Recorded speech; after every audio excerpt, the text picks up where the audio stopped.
Well, a very good morning, everybody. Welcome back to the third day of this championship match in Division 2 here at Lords. Middlesex taking on Gloucestershire with a live enhanced stream from Middlesex in association with Daffabet. I'm Kevin Hand. Don Ford is alongside me for this one as ever. And it's a pretty good one. Unfortunately, the weather's played its part a little bit so far. Middlesex 377 all out in their first innings. We felt at the time it probably was a bit good, but you have to be careful. Wait till both have batted and then have a look. 154 for 5 in reply. 3 for Roland-Jones, 2 for Higgins. The big men are doing it again, but Middlesex have bowled well as a group, haven't they? And they're in a pretty good position, I'd say, Don. They are indeed. Good morning, everyone. Yeah, this pitch is still offering enough for the bowlers. Roland-Jones hitting his straps. He's in red-hot form at the moment with the red ball in hand. And like you say, Ryan Higgins, a couple of wickets as well. I thought Tom Helm bowled fantastically. But Ollie Price, well batted to him. That half-century standing firm for Gloucestershire on what was a difficult day with the bat.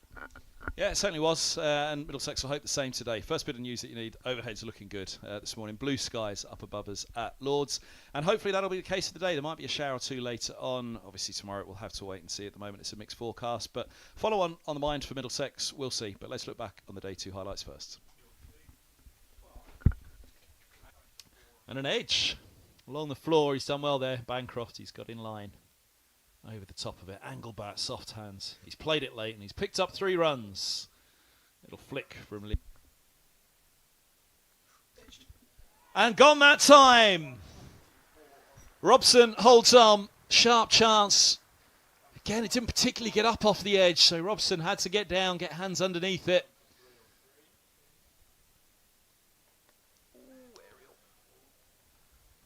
In the air for a bit. 4 down to the vacant deep third. Ooh. Down that goes. Close again for Higgins. Width on that and given the treatment. Moral victory for the bowler. Yeah. Bowls him. There you go. Down the slope it goes. Another Roland-Jones special at Lords from the pavilion end. Nipping back in. Well, he's flashed at that one, Price. And he gets his reward. Glorious. Up the hill, up to the Warner stand. He's got a good chunk of that. And we'll get 4 as a result. Just keeps the fielder interested all the way as that.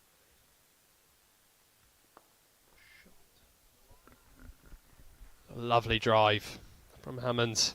That'll feel good. Edged and taken. Tom Helm at third slip.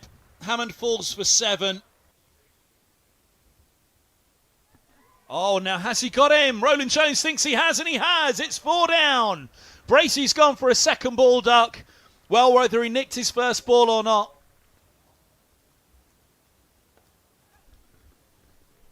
Look at that for timing. That ball is racing to the Compton stands. That'll feel better for Price. Oh, wow. How has that gone through everything? Gone through everything it has. Inside edge, pad. Oh, that was a very late decision to play by Van Buren, trapping the bat down on it. And another one that races away fine for another. Run away.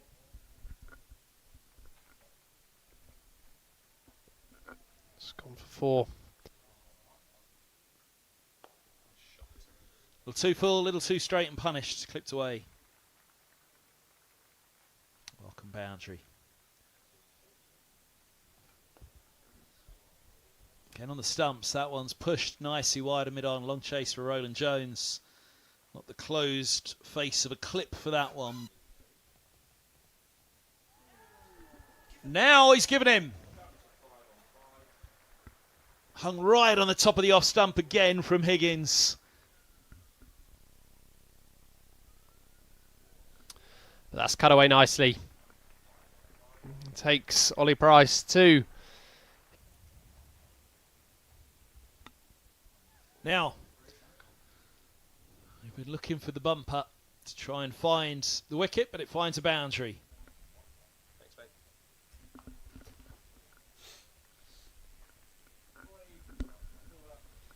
See him in the background there as Helm walks past. So a curtailed second day, sadly, here at Lord's. Real frustration on the second half of the day. The rain falling, bad light, and not much anybody could do about it. But fingers crossed, today is going to be a good day with the weather. One man will be hoping for another good day. He's had plenty of them so far this season, and last indeed since his return from Gloucestershire. Ryan Higgins. Ryan Higgins, thanks so much for joining us. The end of day 2 here at Lord's. Pretty decent day with the ball. Only 40 overs bowled. A little frustrating with the rain there, but we're in good position. Yeah, we're in a great position. Obviously, the fact that we have them 5 down for not many and still 220 behind is a great day for us. Obviously, would like to play a bit more, but the weather sort of played its part today. So yeah, not a bad day. I'd love to do an interview with one of the bowlers, and one of the batters in your case, and not talk about the Kookaburra ball, but it's pretty important. The ball's 40 overs old now. It looks to be getting a little easier to bat on. The ball tends to soften up. Look to do a huge amount early doors, but obviously you've got a tough 40 overs ahead with that ball.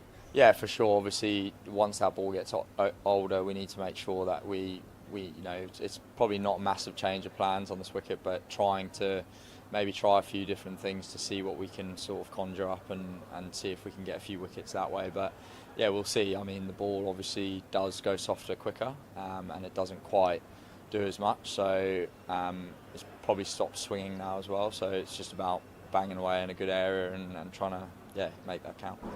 2 wickets for yourself today, 3 for the skipper, Toby.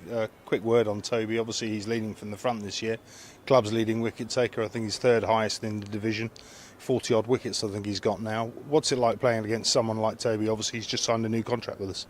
Yeah, I think you can just see in the last few games. I mean, he's got 4 fifers in about as many games, probably, or less games. But his rhythm is just at an all-time high. It just looks different compared to the rest of us. The energy he has on the ball, and it's just amazing to have him, again for another year, and hopefully he can just keep going. Obviously, it doesn't work like that, but that's what we'd like. And yeah, he's an amazing bowler, and has shown that for, I wouldn't like to guess how many years, but quite a lot. So yeah, no, it's really good skill to have as well, just to keep coming back, I suppose, and keep bowling. Yeah. I don't want to focus on any negatives, but I will touch on the no balls today. A few are creeping into your game. Yeah. Is that something you're working on in training, and where's that come from? Not really. I've obviously had this knee injury loss. I haven't bowled probably since the Derby game properly competitively. I don't know what happened today. It was a bit of an interesting one. A few funny moments, not so funny for my figures, but just a strange one, to be honest. I think I'll be taking Tim aside tomorrow and having a word and trying to work on it. But yeah, it's frustrating. Obviously, coming back in, hoping to come back.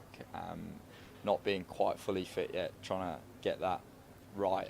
Obviously frustrating day, but yeah, it happens, so got to just take it on the chin. Yeah. Put it behind you. Onto your batting, Ryan. Whilst you missed out in this game, you've passed 1,000 runs, only the 2nd batter in the country to do it. I think coming into this game you're only 9 runs behind Colin Ingram down at Glamorgan. I'm not sure how well he's gone in this round, but you must be absolutely stoked with how it's been going with the bat this year. Yeah, it's been great. Obviously, I think batting this year, if I'm honest, has probably been easier than bowling. The wickets have been good, which has been fine as well. It's a good challenge both sides. But the batting's come on really well. I've tried to just really, take my game to the next level by scoring hundreds, and hopefully I can continue to do that over the years to come. Yeah. Looking around the grounds, obviously Leicester and Yorkshire. Yorkshire coming out on top in that one. Sussex doing well down at their place. You've obviously got half an eye on what's going on in the other grounds. Does that put additional pressure on you to play a little bit funky and try and force a result here? Because obviously a win will be crucial. Yeah, I don't think that we're at a stage where we need to necessarily force a result. Just because there's still 2 days left. It's obviously looking hopefully a bit brighter the next couple of days, but it is going to be important. Obviously, if we see the weather sort of change, and we might have to at some point change, see where we are. We obviously still play Sussex, so that's sort of in our hands a little bit, but to be fair, they seem to be a long way ahead. But a lot can happen over we've still got 10 days of cricket to play, so a lot can happen, but we need to try and get a result this game. Sure. Last one for me, Higo. There seems to be plenty of life in this wicket. There's some good pace in it, some good bounce in it. I guess that gives you a bit of belief that if we put the ball in the right areas tomorrow morning, we could get through Gloucester pretty easily. Yeah, for sure. I mean, obviously, I'd say we bowled well to a few wickets today, but I think, as a side, I think we can bowl better than we bowled today. So we'll be looking to bowl better than we did today and be a bit more threatening, but also, put a bit more pressure on them in terms of defending the ball, and maybe a few funky fields at some point. Absolutely. Well, Higo, thanks for joining us. Well done today and good luck tomorrow. Oh, thanks, mate.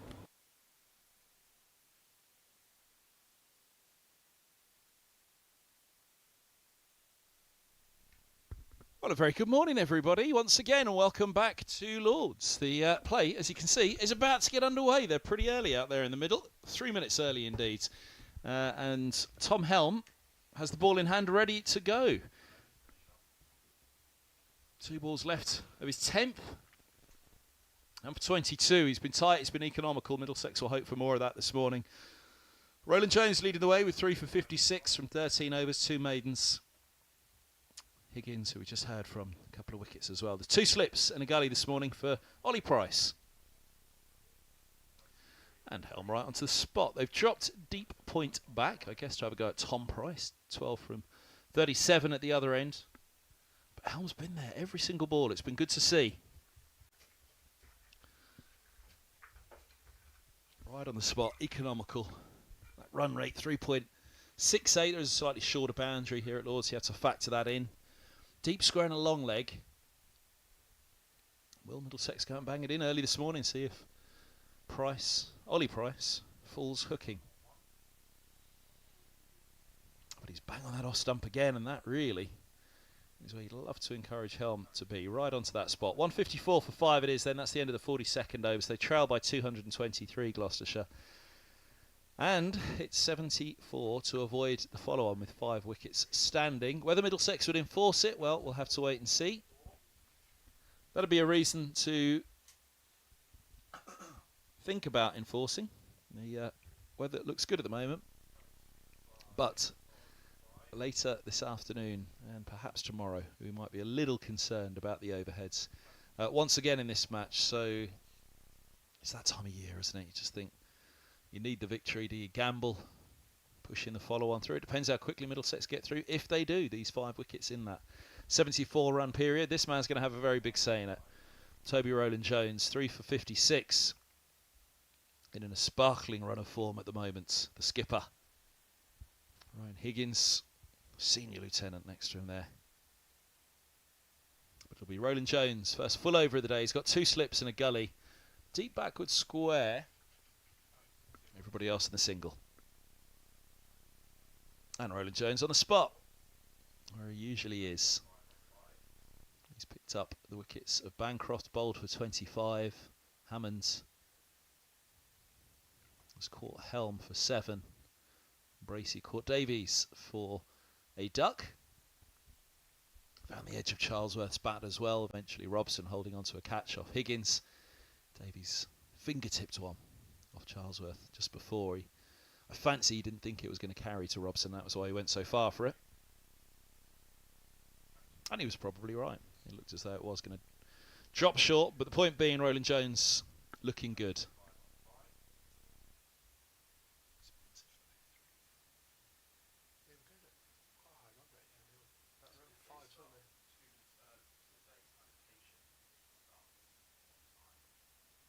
What do you mean days allocation? Just eager, I bet. Let's get going today. I don't think you can. There's no law that allows you to start early. That's stroked away beautifully. First runs of the 3rd day. I'll pick up a couple. Guess who? Went to run for it. Holden, he was at mid-off yesterday. He was everywhere yesterday. Whenever the ball went to the verge of the boundary, it seems as though it was Holden chasing it. 2-2-1. 72 more runs for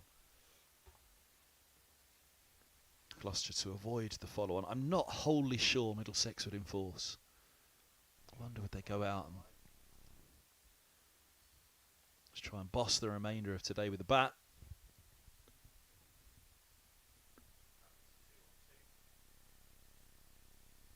Oh, well, that might help make the mind up for Middlesex. Roland-Jones goes straight through Price again. It's a fourth for the skipper. It looked like a Roland-Jones pitch from the off. This seams it back in, down the slope, beats the inside edge. A little bit of a gate from Tom Price. And Roland-Jones blasts his way through. It didn't even do that much, really. Price, early in the morning, just not really the foot movement he'd have looked for. Hits the top of middle. Beauty of a ball. Might have just clipped the back pad on the way through as well. Little bit of seam movement down the slope from Roland-Jones. Only a fraction, but on the spot. A little punch of the air. That would have felt good. 4 for 58 for the skipper. And Gloucestershire 156 for 6.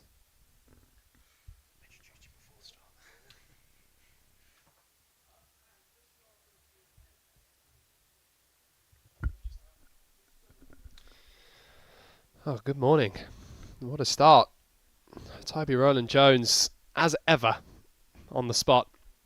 Metronomical action. Just plonks that ball exactly where it needs to be for it to just nip back down the slope. How many times has he done that throughout his career playing at home? But he's made the perfect start to this day for Middlesex.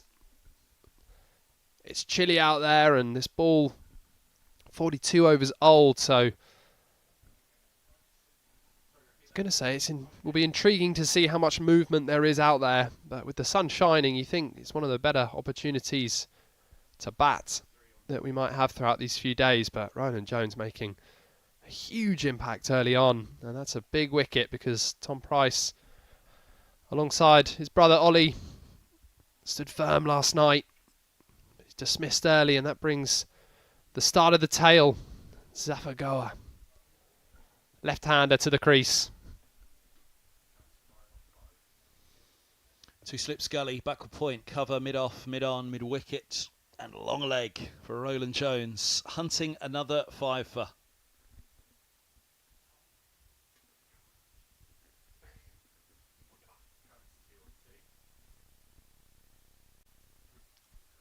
Good leave by the left-hander, confident, just outside off, angling down the slope.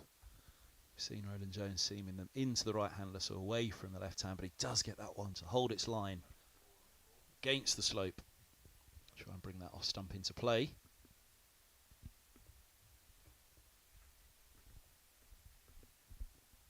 His run of form of late has been absolutely extraordinary. Toby Roland-Jones.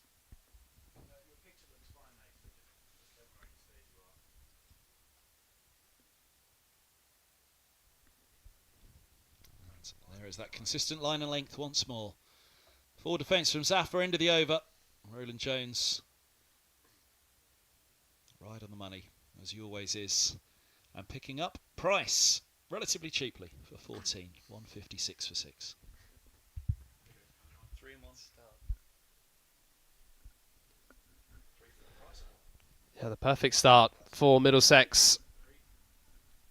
Was that man that was just in your picture, Ollie Price. Now he'll need to be the mainstay of this Gloucestershire innings, coming in at number 3 yesterday. Stood firm, batted really well, I thought. Was patient. Made his way to 56. His 5th score of 50 or more in first-class cricket this season.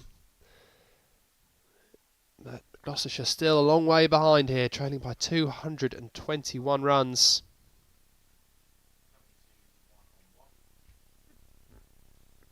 Excited to begin on that one. Single taken, so left-handed Zafar back onto strike. Yeah, with the game situation now, that wicket just swings things even further in Middlesex's favour. Ryan Higgins opening up from the nursery end, began proceedings with the new ball. Picked up a couple of wickets yesterday. Middlesex will want to try and get through this tail. Still 70 odd to avoid the follow-on for Gloucestershire as well, so interesting to see if Middlesex would enforce that or not, but they're going to have to take these remaining 4 wickets first.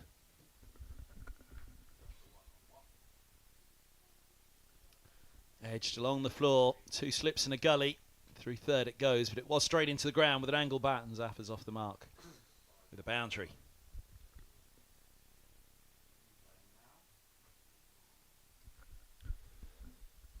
Yeah, played with soft hands. It's a good line, though, from Higgins. Any little bit more movement there would have found the edge, but The soft hands of Zafar sending that one straight into the ground and away for needed boundary. 161 for 6.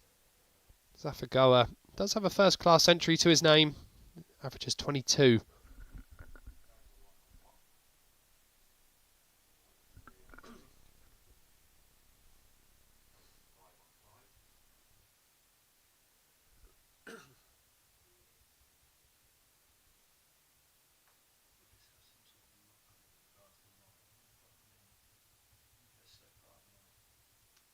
It's annoying they do that, actually. I think that was...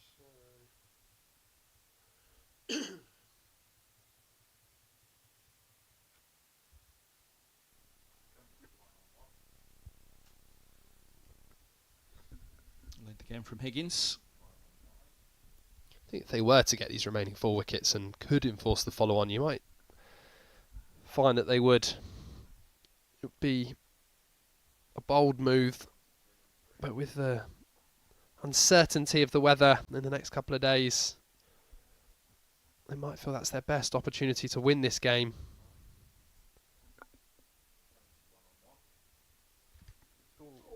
Lovely ball.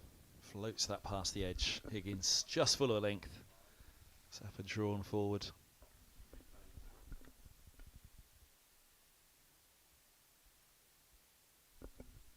A little bit of wobble through the air and then movement off the surface. Really good start.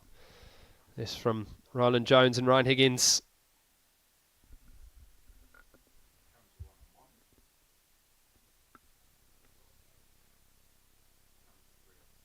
End of the over, 44 bowled, 2 full overs completed this third day. Helm completing a couple of deliveries from yesterday before we were rained off for the second half of the day. How will the second half of this Gloucestershire innings go? Well, they've lost 1 already to their overnight tally. 154 for 5 they were. There's the scorer's box on Shelley in the foreground with the cap on. Adrian, the scorer for Gloucestershire, on the right. Andy at the back of the box. Keeps a close eye on everything in the score box. Andy, good fun up there. I was up there the other day for Guy Lavender's farewell match here at Lord's, a staff day. Enjoyed the day greatly with the company of everybody up there. Good fun day at Lord's. A fun day so far for Middlesex. How will the match finish? It's been a good one so far. 377 with the bat. And the skipper looking for yet another 5 for. Now, you mentioned that tremendous form that Roland-Jones is in. 5 wicket hauls coming in his last 8 innings. So this would be 6 in 9 if he is to get another wicket, and he'll feel confident of getting all of the remaining 4, I think. The rhythm that he's in, the way he's got this ball moving.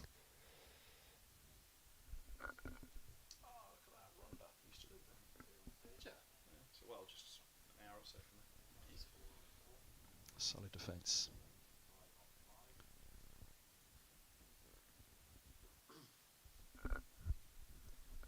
It's just worth an early mention as well. The other games in Division 2 are also starting on time. Sussex and Glamorgan, the lesser of the affected games. John Simpson passing 100 for Sussex in a dominating position. 236 run lead, 5 wickets in hand. And the Leicestershire-Yorkshire game, that one was heavily rain affected yesterday.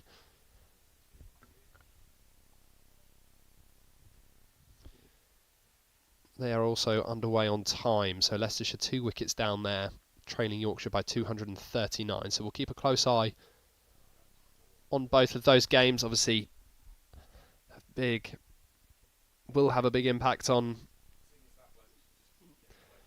Middlesex and their hopes of a push back into Division 1.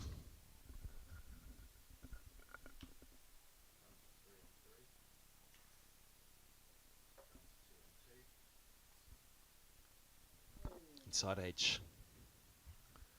Ollie Price.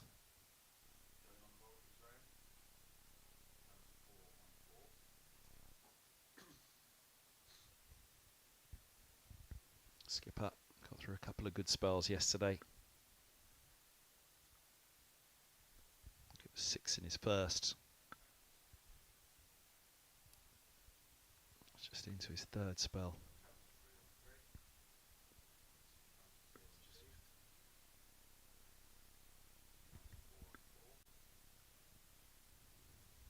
So it was 7 in his second spell and now into his third spell this morning. Contract extension for Roland-Jones, and no real surprise with the form he's shown this season. Whenever he's been able to steer clear of injury, when that body has not failed him, then, well, he really fails the side. He's still a magnificent sight running in from the pavilion end, using that slope, but on any ground.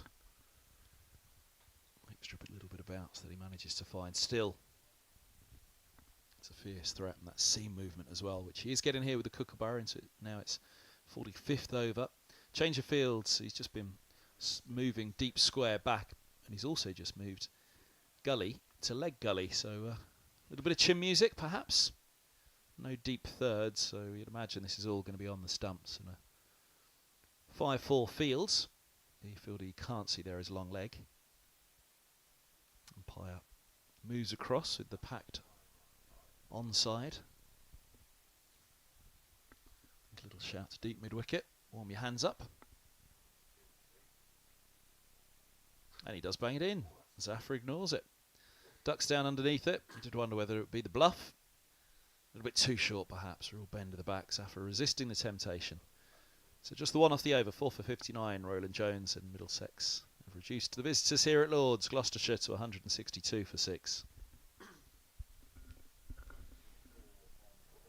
I think it would have been the chat from Richard Johnson, Tim Murtagh, bowling coach, to their attack this morning. Try and get those 5 wickets before lunch, and then whether they decide to enforce the following or not, that gives most of this day to either bat and get runs on the board and then have a go at Gloucestershire on day 4.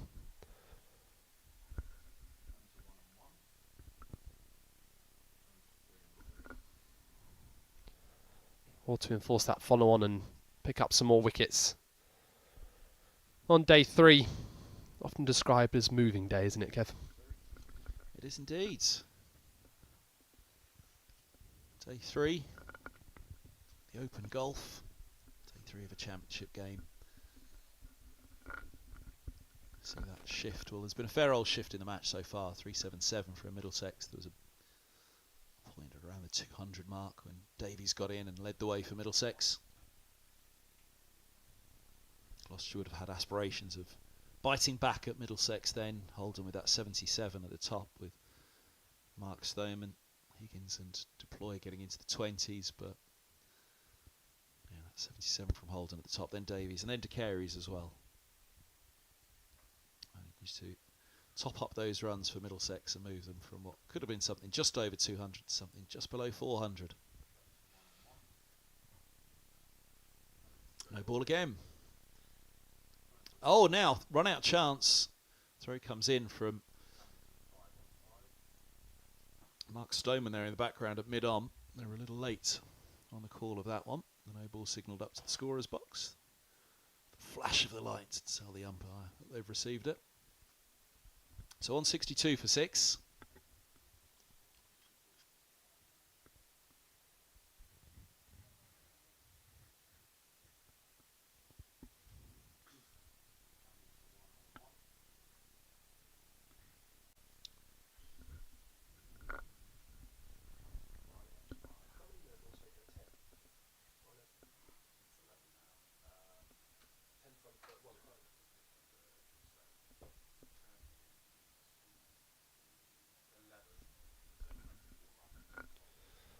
So 11 no balls for Ryan Higgins. One of those was for height yesterday, the 10 front foot. The close of play interview, you would have saw, maybe you would have seen if you had tuned in before the start of play,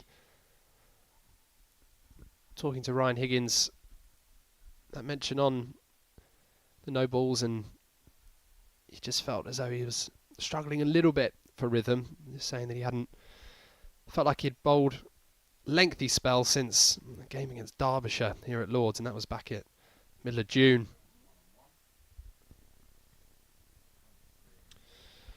Obviously went away, had a stint in the 100. Only played one game there in the last few T20s as well, so and a little bit of a knee injury kept him from bowling too much in the game against Headingley, so he just felt like just searching for a bit of bowling rhythm. Maybe explain some of those front foot no balls yesterday.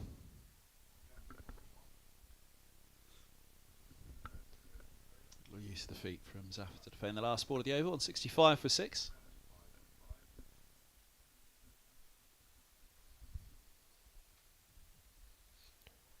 But he's looked good yesterday, apart from those no balls. Couple of wickets.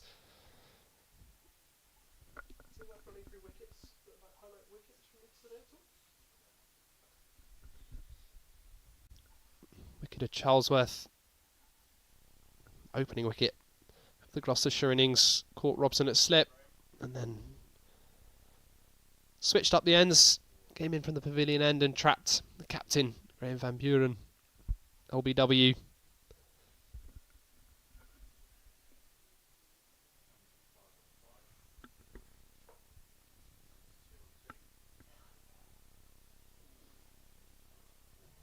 Onto the swat again, Roland-Jones. I think we can skip the last round, none for 59, none for 16 in the 2 innings at Headingley for the skipper, but he got 5 for 49 against Northamptonshire, 6 for 58 in the second innings, 11 in the match. Leicestershire, it was 4 for 63. It's at Leicester, and 5 for 76, 9 in that game.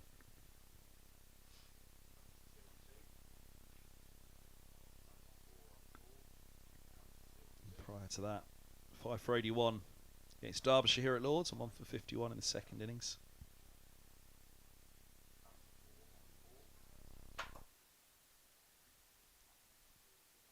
Brilliant run of form here at Lords earlier in the season as well in the match against Yorkshire, 3 for 49 and 3 for 78.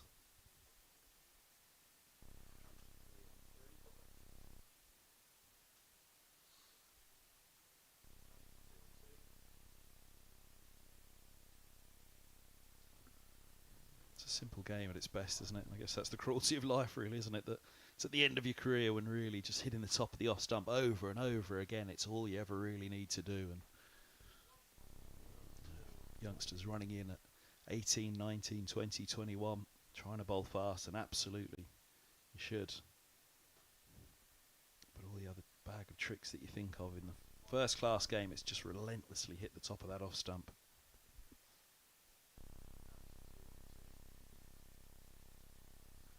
Little fuller on that one, bumped back. Smile for Zaffer, who he bumped at the end of the last over. Really bent his back on it, and it flew to Davies behind the stumps, actually, the one-handed grab from the keeper.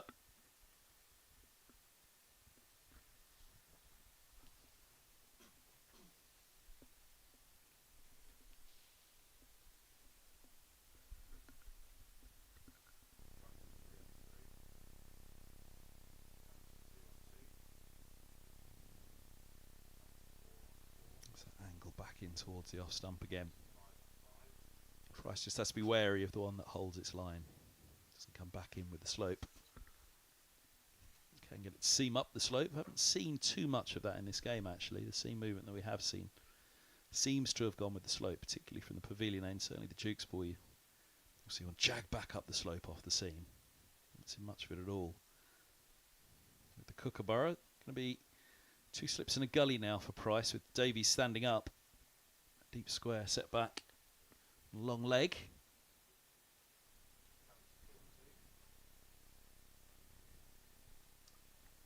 Another one solidly on the top of off stump. Solid defence as well from Price.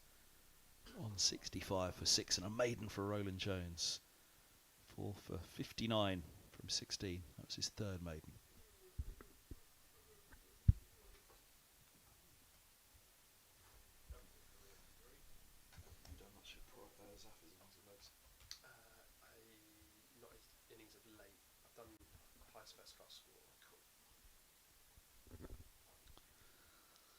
Man that'll know the Gloucestershire line up in and out. Ryan Higgins, which you'll know of Zafar. 29 years of age now. One test for Pakistan, one ODI. Now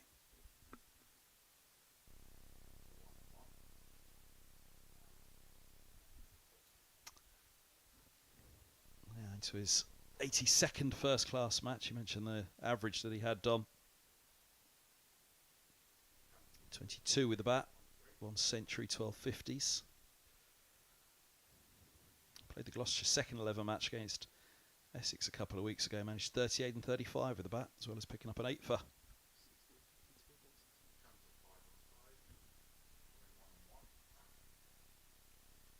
It's dabbed away to a point. There's no run. The Northamptonshire match, as we know, abandoned at Bristol. Controversially, more to come on that, no doubt.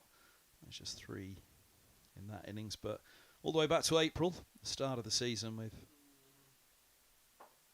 Gloucestershire 60 and 52 against Sussex.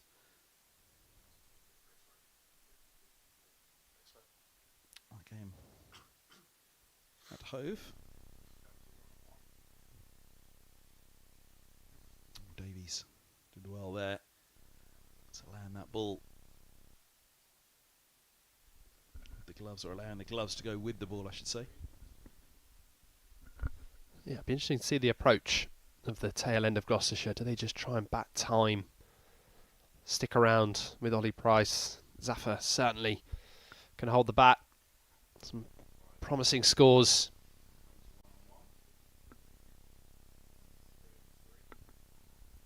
Seen as a bowling all-rounder. Remember him bursting onto the scene as a young spinner for Pakistan. Made his debut against England, I think, in 2017. T20 cricket. And he's been with Gloucestershire for a while now, and a very handy player to have coming in at this stage of the batting lineup.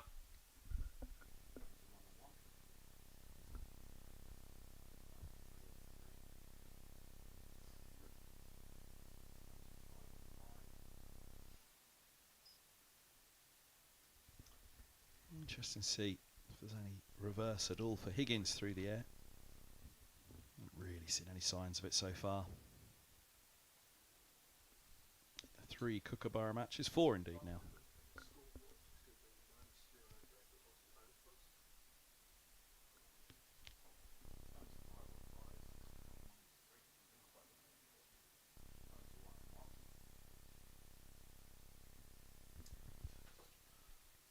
Maiden over for Higgins. Only his second maiden, 2 for 55 from 13. He's bowled pretty economically in terms of the runs off the bat, but it's the extras that have hurt him hard. 165 for 6. Middlesex be searching for maximum bowling points. There's the situation of the game. Currently -3 over rate, so that's something I want to just look to bring some time back on. We only saw a couple of overs of Luke Holman, the spin yesterday. Apart from that, it was a seam-heavy attack. 5 bonus points for Middlesex at the moment, 3 for Gloucestershire. Again, those bonus points play a vital role when it comes to the end of the season. On the spot once more, Roland-Jones, just a little inside tickle from Price, but bounce and movement again for the skipper.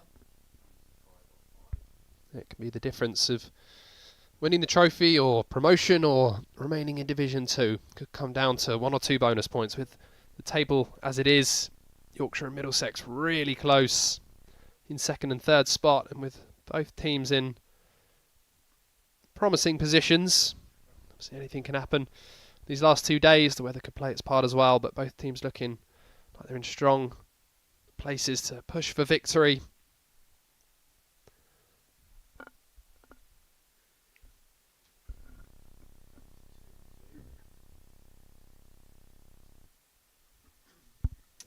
Dies down the slope. Trajectory, right arm over to the left hander, angling it across like that. You are angling it as such down the slope. Tom Helms warming up at Gully. He'll have a burst to replace Higgins. Warming up pretty hard as well, so it looks as though he's been given the nod by the skipper. I'd see Brooks from the pavilion end. Didn't see much of that yesterday. Wow.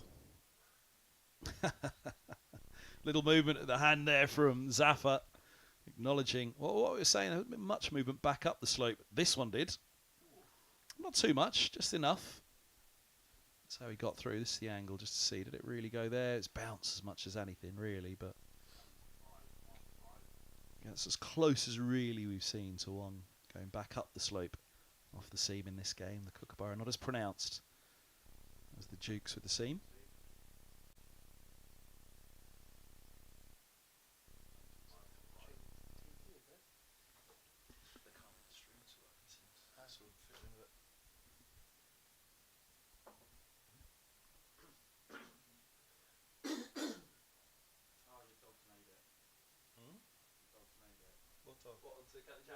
Your front and centre, mate. What, onto the Instagram? You get a little nod to the camera. Nice. Happens 2-1-2. What's it on the Instagram? Yeah. County champ. Bit late on that, was that day one? Yeah. I sent it to them last night. Oh, I see. Just because they might not have picked it up.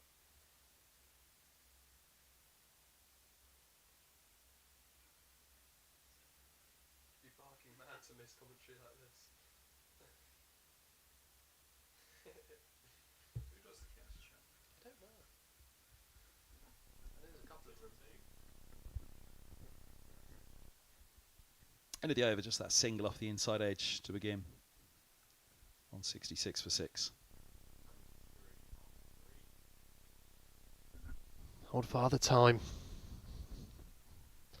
Watching on as ever. Hoping for a Middlesex victory. There we are.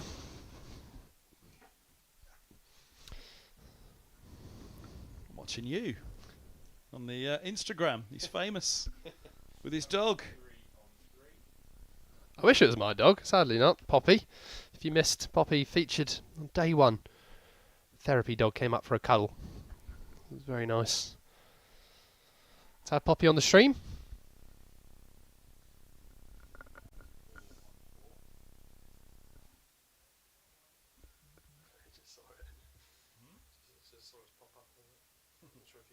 No, I didn't. I was watching that. There'll be a change of bowling. Early on then we saw Tom Helm bowl 2 deliveries at the start of the day to finish off that over that was interrupted by the bad light and rain last night, but he's back into the attack. Ryan Higgins is getting through a couple. We come back to Tom Helm, who, yeah, he's bowled really well.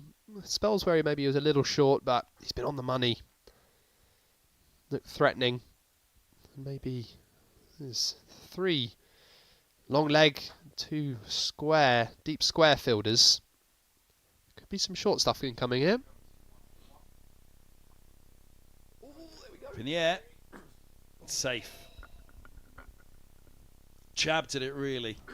Trying to place that ball as he did in between the 2 in the deep. It's a very big boundary out there. Deep square and a long leg back. You can see how far back they are. I think they're in a little bit more now, are they? They've just come up a touch, but did land perfectly between the 2, just in front of the Warner stand there to the right. Yeah, he'd have been really kicking himself there, Ollie Price. The trap is there. The plan is clear from Tom Helm. They've come a little bit finer now, as you just saw in shot there.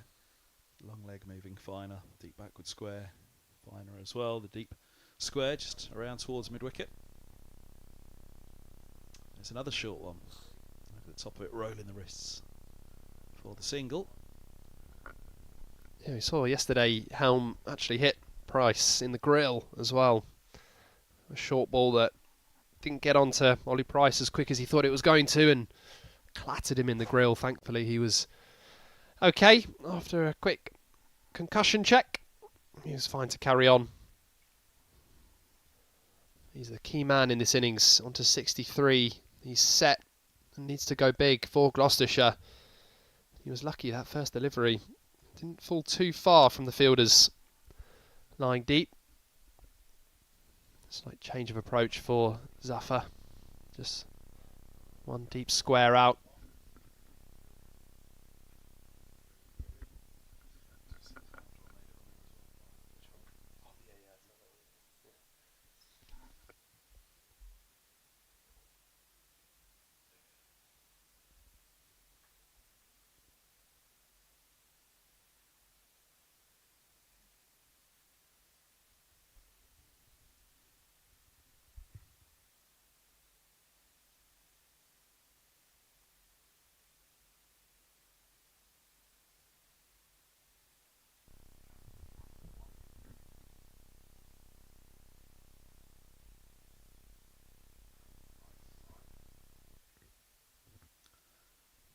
So economically so well, probed away on that off stump, but asked to play a different role now to Price. To Zafar, sure he'd be allowed to attack the stump still. The thumbnail of it is quite funny. The microphone on Poppy's right?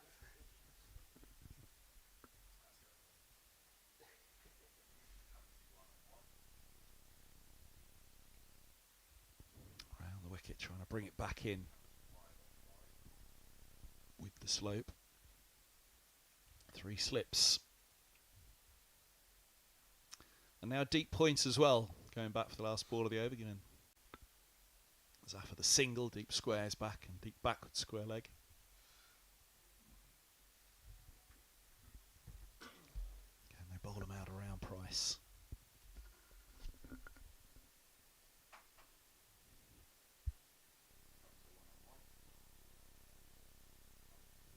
And there's the single.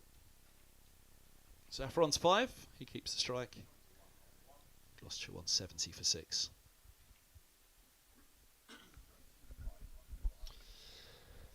Yeah, providing a bit of support. There's Zafar, that man in your picture, Ollie Price. The key man in the middle for Gloucestershire. A few in the pavilion this morning. It's chilly out there, but the sun is shining. Nice day to watch some cricket. Beautiful view from the top of the Lord's Pavilion down as well. I'm loving the sideways hat at the bottom there, Norman Wisdom-esque. No worries.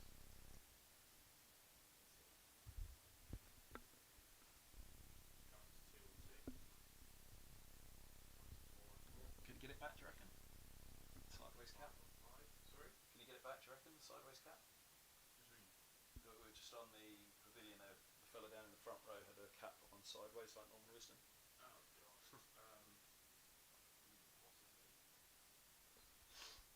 Whoever just had it, if you're asking that same shot again, there's a fella in the front row with the cap sideways. So exactly the same shot. It was front and centre.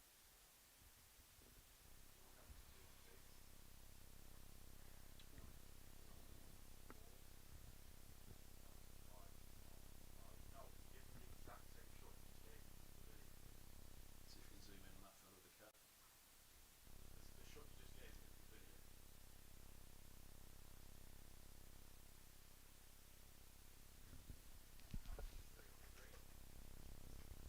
There he is down the front. The sun was out a moment ago, so it made full sense that he was protecting this. There it goes, comes back out again, the sideways cap. Can he hold it still? Lovely ball from Roland-Jones again, just sliding it down the slope. Has he gone from that? Wonder if he's got the ukulele in tow. Maybe ready to clean the windows as well. I'm sure it was Norman Wisdom, wasn't it? Had the sideways cap on. Oh wait, hold on now, I'm mixing them up. George Formby was the ukulele, wasn't he? Cleaning windows, yeah. Norman Wisdom was the sideways cap. 2 greats of their era. He's a great of the modern era for Middlesex cricket, Toby Roland-Jones.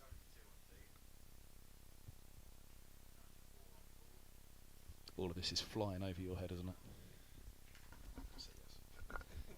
Too young.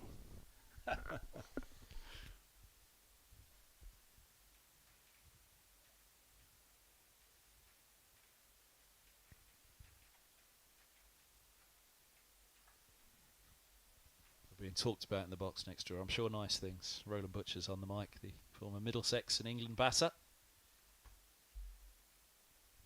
And the thumbs down from Ed Seaborn, our Gloucestershire colleague. Oh, that's run away nicely off the back foot by Zafar, who gets 4. Down to deep third, 174 for 6. Just squared up a little by that. No deep third. They're thinking about leaving somebody down there now to Carey's. I think they're going to. Do you want to get Butcher? Middlesex legend, England legend. Oh yeah, good shout. If you can get the boxes side by side, he was literally looking at me, talking to me. So.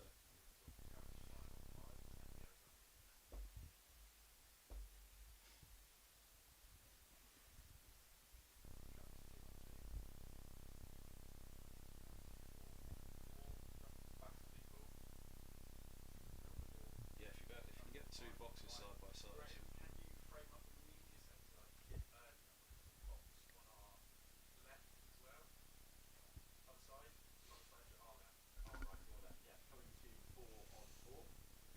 There we go. Commentary box next door. Roland Butcher is on the mic. Wonderful to have a shot of an absolute Middlesex legend there on the screen. Nice to see Roland Butcher as well.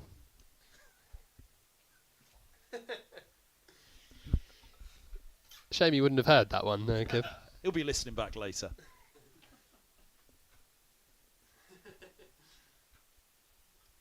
And the Test match special commentary box today on the BBC Radio commentaries.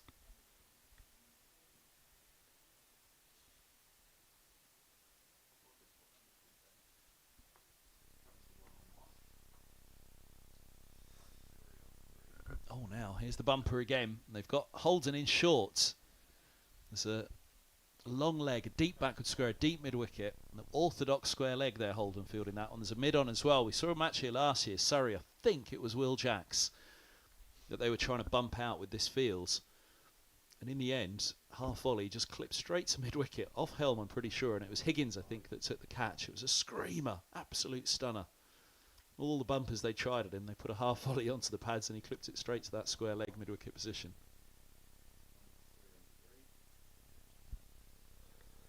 Yeah, going back to that close of play interview with Ryan Higgins again, he said there might be some funky fields deployed by Middlesex, and obviously a clear plan to Price.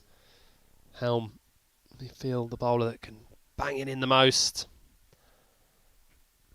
Let's try something a little different. Price looking pretty comfortable around that off stump. He's leaving the ball well, playing straight. Some short ball tactics just to try and switch things up a little bit. It's more just to get in the mind of the batter as well, right? You know, the short ball's in there, but that full one, like you say, clip it onto the pads. Wow. That's what he's looking for. The ball around the wicket, just to try and nip down the slope. And the angle was there for it. Didn't really do much. Had it have done something, then Zafar would be back in the pavilion now. It's pretty much held its line. So, to some extent, you have to say very, very good leave. That's angling there or thereabouts the whole way. It's come back slightly. Can he leave it there, Helm? So that slope naturally will put doubt into the batter's minds. Little shorter. It's away with it. It's cut straight to Brooks, who we're yet to see. It'll be good to see him coming down the slope, Brooks. His pace as well. Push a batter or two back and then see if the feet are moving for the fuller one.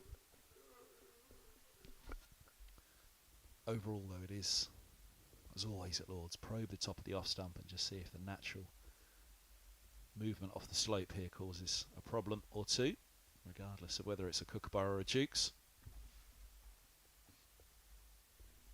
There has been movement throughout in this game. There's that spot again. Zafar equal to it. On to come of the over. He certainly deserved a wicket here, Helm. Really consistent couple of spells that we've seen from him with the ball. Carried out to perfection, really, what he's been asked to do. Hasn't quite got that edge yet to go his way. of luck.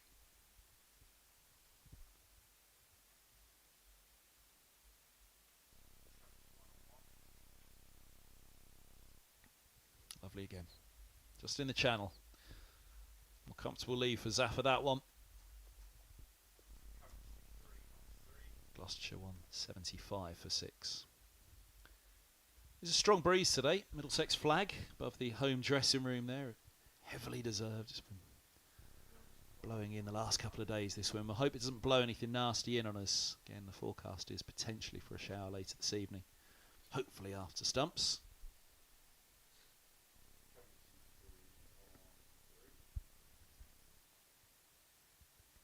What will that man have done in the meantime, both with the ball and with the captaincy? Will he have the option of enforcing the follow-on? It's still 53 away for Gloucestershire.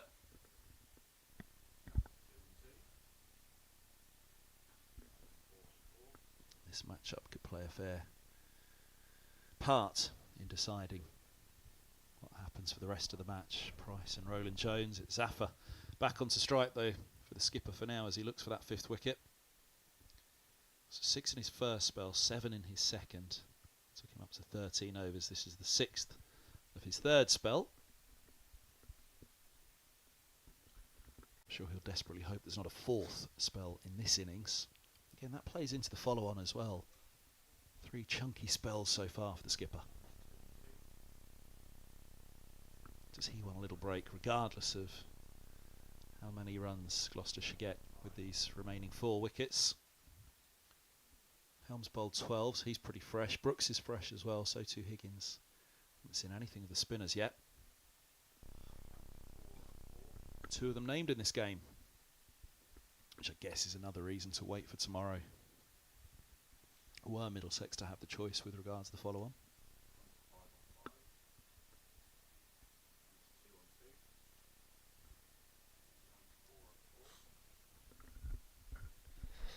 Yeah, trailing by 201 at the moment.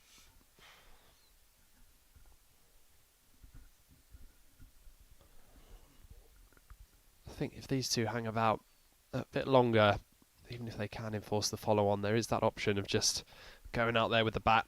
Get some runs on the board, positive intent, and make Gloucestershire bat on day 4. As Kev says, 2 spinners, pitch that will hopefully be offering a lot of turn, uneven bounce. Nice little clip out to deep mid-wicket and a single take at 177 for 6. Uneven bounce. You'll have Carl after you, head groundsman. Have you got, I know bowling's at home, isn't it? Uneven bounce at Lords. On the day 4 pitch, of course. Not day 1, 2 or 3. It's been a good on this surface, isn't it? Middlesex wanted a bit of grass left on the top and got their wish. Lost the toss though, but boy oh boy did they go well. 377 all out. Thick edge, but along the floor to Gully. He's Deploy picking himself up. Yeah, it has been a good pitch. Enough in it for both bat and ball. There's so much talk with the Kookaburra, as we saw up at Headingley as well. Just turns into a dead rubber of a run fest. Flat pitches with the Kookaburra isn't the best combination, but Carl and the team have done a wonderful job leaving that bit of grass on. There's been enough movement for the bowlers, but if you get in as a batter, there's runs there to be had.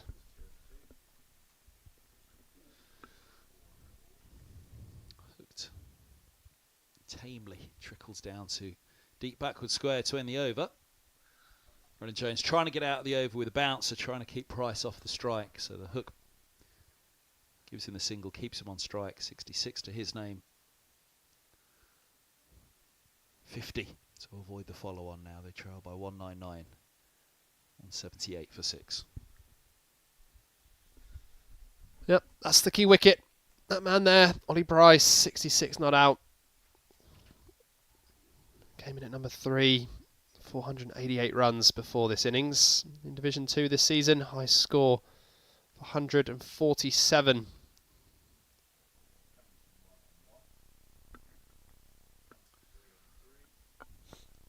Just the single. backward square. I think Brooks there was desperate to make sure that there wasn't going to be a mistake on that long leg. Similarly, getting into position to make sure that we didn't get back for the second. There was no mistake made. That was Leas Deploy, who's come in for second slip now. So Robson's at slip. Leas Deploy is at second. Third is Higgins. Backward points is Brooks. Cover is Holman. Mid-off is Stoneman. Let's get a wide shot. He's running out of the slips actually now. Having been at second, he's now moved across to short mid-wicket. Everybody else remains the same. The mid-on's the skipper, Roland-Jones. Square leg, Holden, and long leg.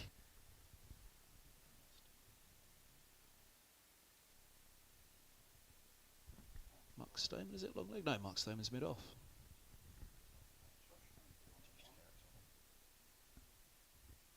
Josh DeCaries. The scamperer. Scampers around the field, doesn't he, DeCaries? Patrolling that pretty short boundary, so he'll have to be quick around the ropes there. Ball heads to him, the angle runs out pretty quickly. But yeah, that short mid-wicket with Helm around the wicket, angling it in, just looking for the head of Zappa to overbalance to the offside and the ball to lift to the on.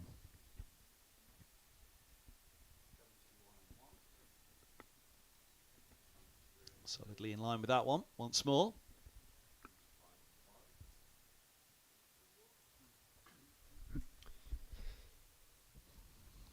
Yeah, he's done well. Zaffa, been there for 42 deliveries, only got 10 runs, but his main job will be just to stick around with Ollie Price while the number 3 is at the crease and going well. They need to bat time here, Gloucestershire, as well as get runs on the boards.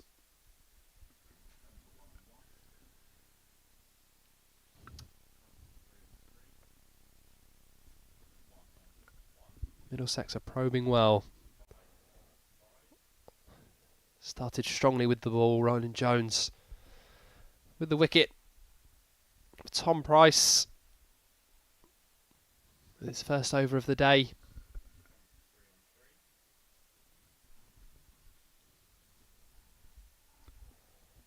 Feel one more breakthrough here and they're right into that tail.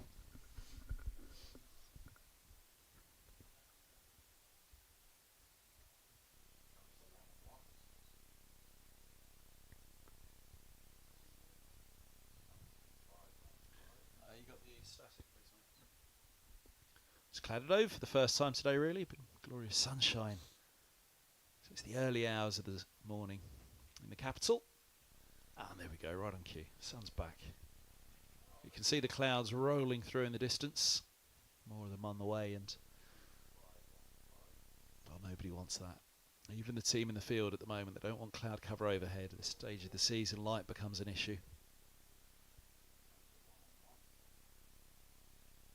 The sun that little lower in the sky. Hence the 10:30 start. Hence some early finishes each day as well if there is cloud cover around. End of the 54th over. 179 for 6.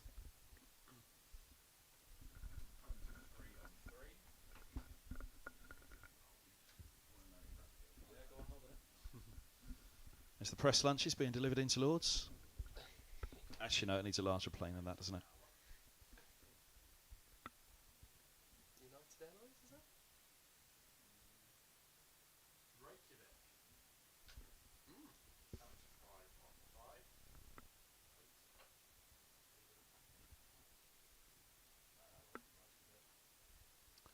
Flight descending into Heathrow behind the pavilion.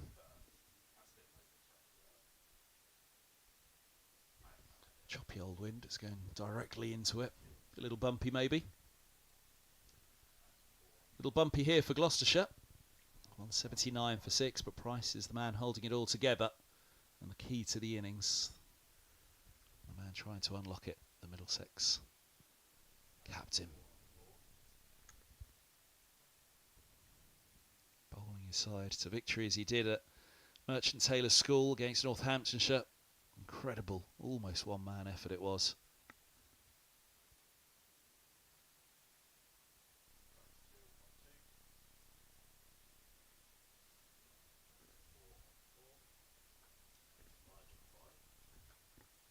well be the end of his spell, this one.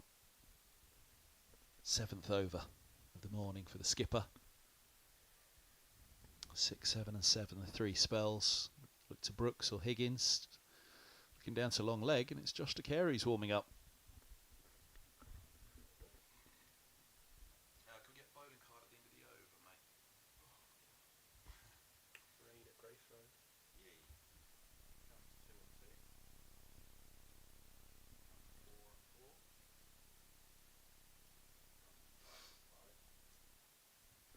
Now, whether that's DeCary's warming up for a spell, we'll have to wait and see. Whether he's just keeping himself warm.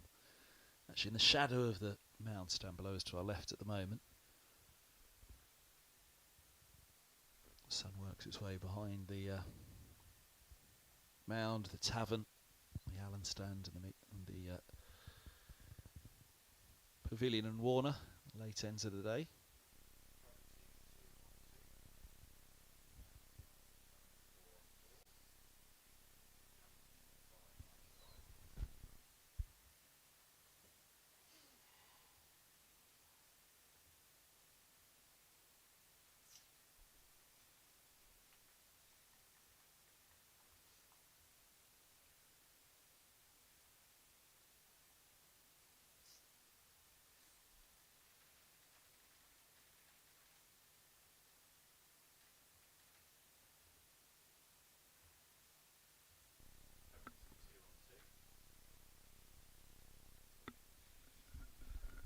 Not a lot of movement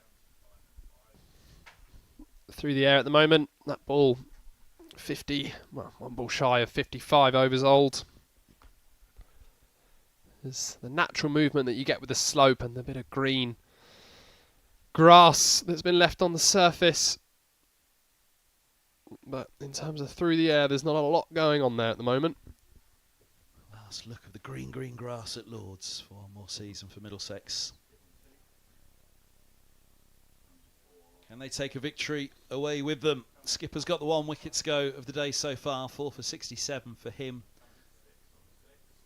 179 for 6, and there is that lush green.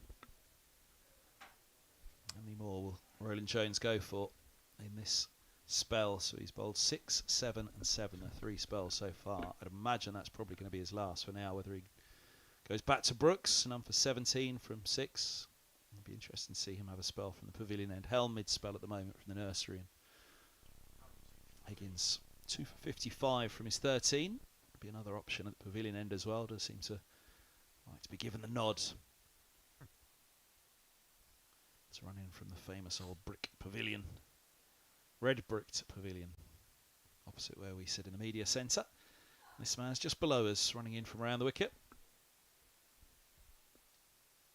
Which means it's the left-handed Zafar on strike. 2 slips and a short mid-wicket. There's a deep square and a long leg set back, so there might be a bit of chin music too. There he goes, first ball. Zafar perhaps sat forward a little bit too comfortably to Helm so far. He plays the uppercut, I'm not quite sure. Helm was too keen to see that. Green grass at home of cricket.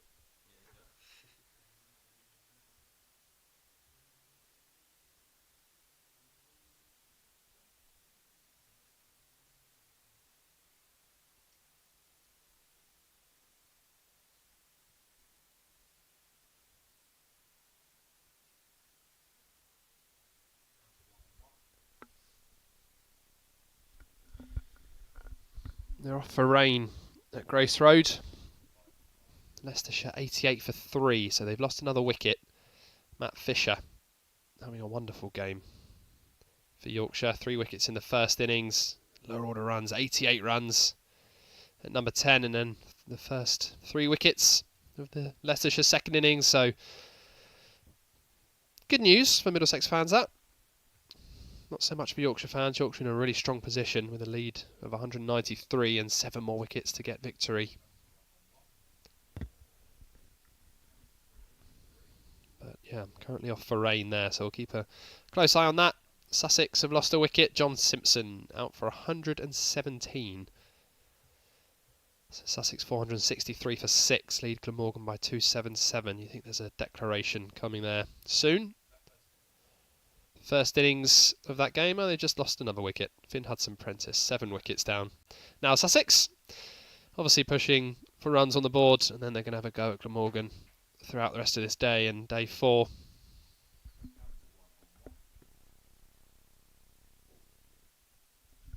Good short ball from Helm. Bit of pace on that. Umpires Baldwin and Harris. Down in the middle for this game at Lord's.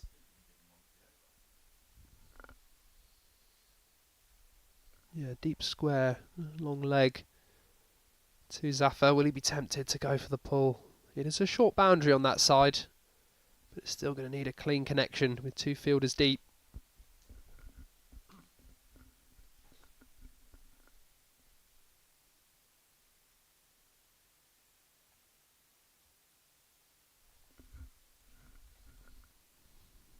Sending deep third, finer as well. Henry Brooks in front of the pavilion at third, there for that uppercut that Zafar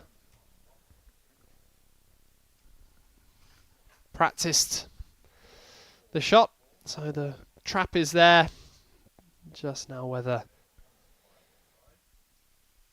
Zafar has the patience to keep ducking and swaying, the quality to get over the top of the ball, roll his wrists and keep the ball down, or whether he goes for the big one and tries to clear the ropes.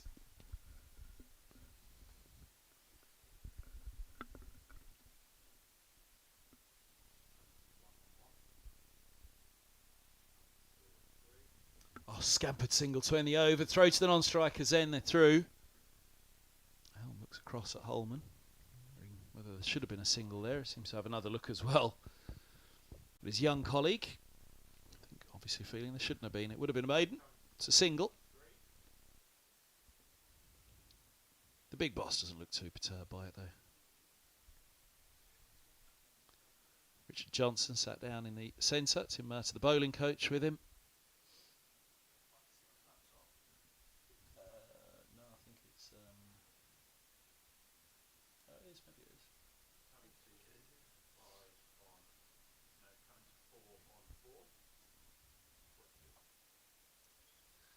And it is going to be Henry Brooks from the pavilion ends to replace Toby Roland-Jones. None for 17 for 6. Both Johnson and Mercer will have a fair eye on this speller bowler that they're trying to get back to his best, they said. Just trying to work on him, work with him a little bit since his arrival from Warwickshire in January. Say again? Yeah, that's it, yeah. This is the end, I think, but he's better suited. To me, it's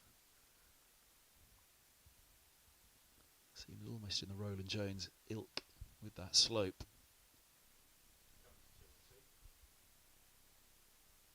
So that's up with a little bit of a wide release on that one. You can see Roland-Jones' footmarks quite clearly. He was landing outside of them. Brooks angling it across Zafar, the left-hander. This is right arm over to the left-hander. Perhaps want to get a little tighter to the stumps. Bowl wicket to wicket, try and get that ball pitching in line.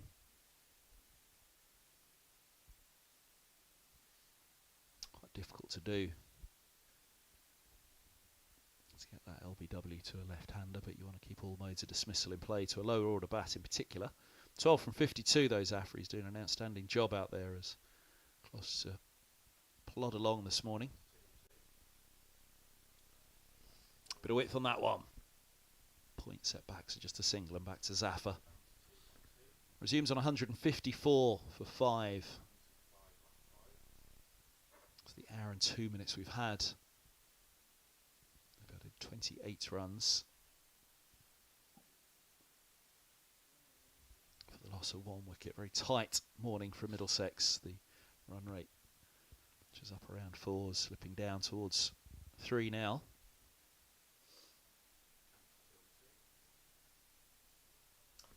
Hook to 8, just a single.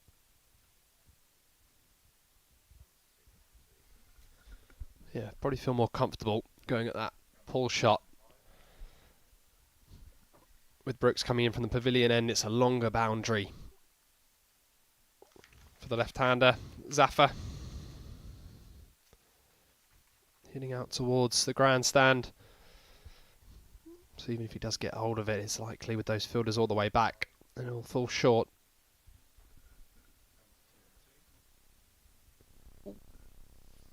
That's the spot. Just like Roland-Jones, Brooks will want to try and probe. Rarely did he leave the top of the off stump. Skipper. Brooks. Good height like his captain in the background there. Toby Roland-Jones that he passes by. Good example of it. Helm in the foreground. Broad shoulders and long levers. Goes wide on the crease again, this time for the right-hander though. Price up on his toes for a single.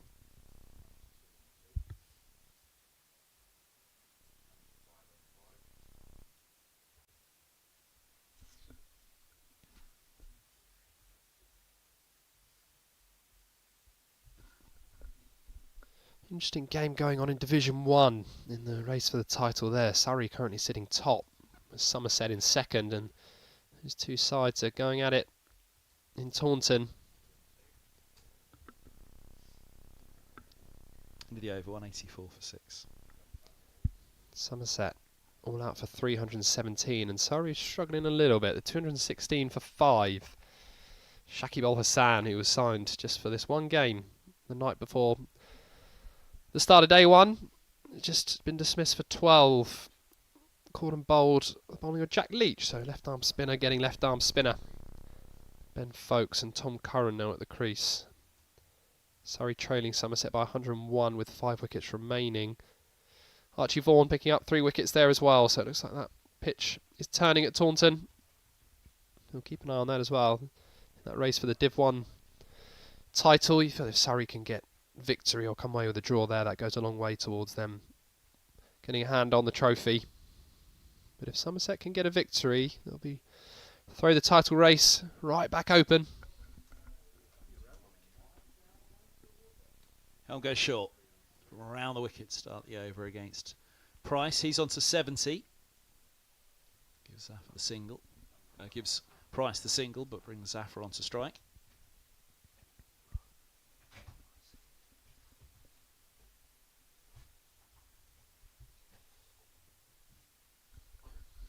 Played that well. Did Price. Not easy. Fast bowler coming round the wicket. Bowling short. Field set heavily to the leg side. He rolled his wrists nicely to keep it down. 2 leg side fielders deep for Zafar.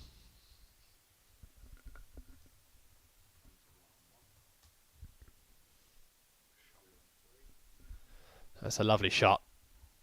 Should race away to the boundary. It does. Beautifully played from Zafar. The plan was set for the short pitch bowling. Helm went full. Zafar, who's been at the crease a little while now. Elegant drive. Just allowed the ball to come onto the bat. Didn't push too hard. All timing that. Beautiful shot. Through the covers for 4 runs. Zafar on to 17.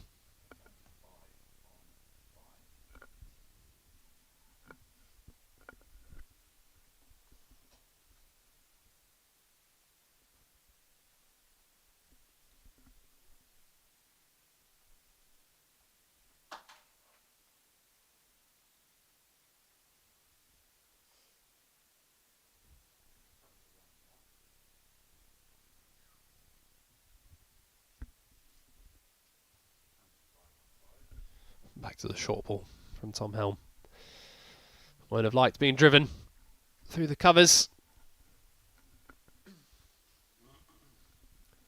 Middlesex just tinkering with their field. Little changes here and there. Ryan Higgins moving from mid-wicket. Just a little closer, a little to his left. So not quite a short leg, but very close mid-wicket.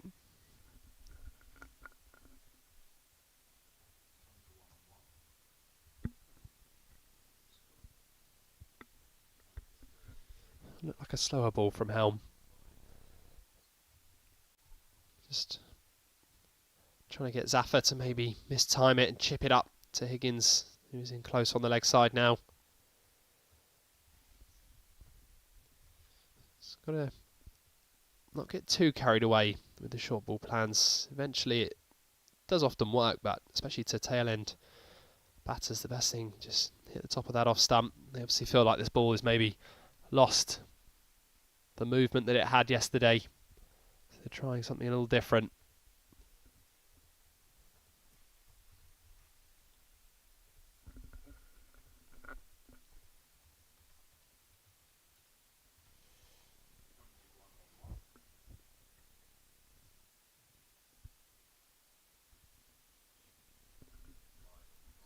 Over the wicket now, so changing up the angle as well. You see teams often use the short ball tactic, and it does work eventually. It can leak runs as well, but often the batter will eventually chip one up. I think the variations are good from Helm. Slower balls as well. The odd ball on and around that off stump keeps Zaffa honest. Oh, there we go, wide on the crease. Zaffa over the top of that one, just about with the backward point in position. Holman coming around. Get a couple, only just rode that bounce. 58 bowled, 191 for 6.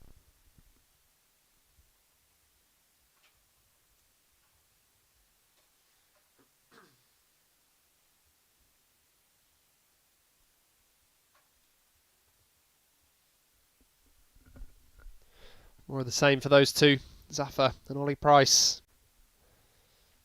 Price holds the key. It's batted really nicely since coming in at number 3. And his other fellow batters have struggled. But he's not really offered a chance. There was one yesterday, an inside edge that flew off the bowling of Roland-Jones, flew to the left of Jack Davis. Wouldn't really be considered a chance, but Block hole delivery from Brooks to begin the over, dug out by Price. Wondered how much he got for it at the moment, but mid-on coming around to collect.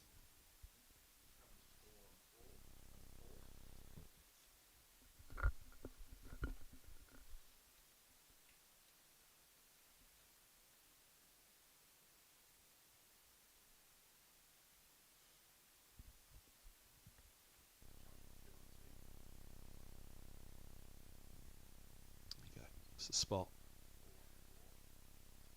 around the wicket, just angling towards that off stump. Can we have a look at the front arm of that? Yeah, please. Yep. Let's look at the release of Brooks here. Look at the foot marks as well, though, because you'll see a lot from Roland-Jones where he's been banging in a little bit wider. In release for Brooks.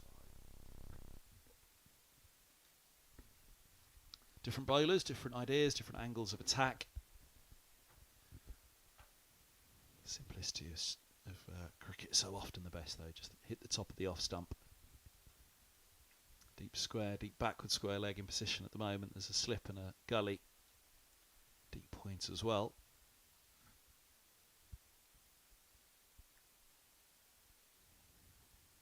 Abroad, you'd be starting to think of a reverse swing for this Kookaburra ball. We're not seeing any indications of that whatsoever. So Middlesex just tweaking here and there. They've got 2 mid-wickets now, actually, so they bring across the cover. Here's a deep square coming up as well.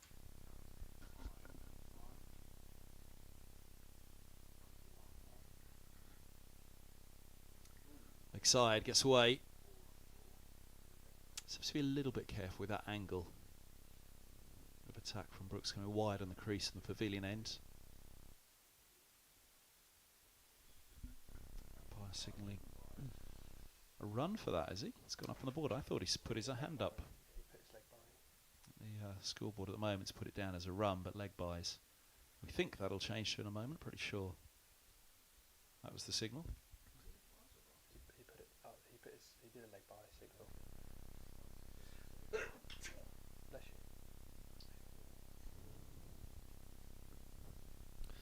you. Good pace from Henry Brooks.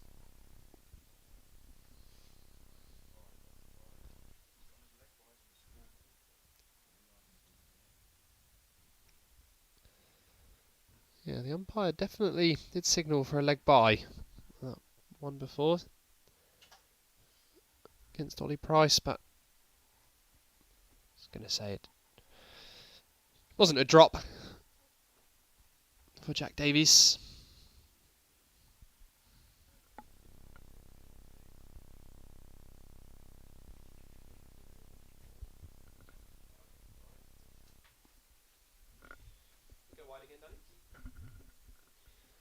Field to Zaffa just constantly changing.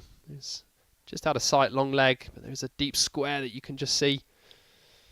That offside is pretty heavily populated as well. Needs to deploy in a very short cover. Backward point, Josh Carey's can't quite see.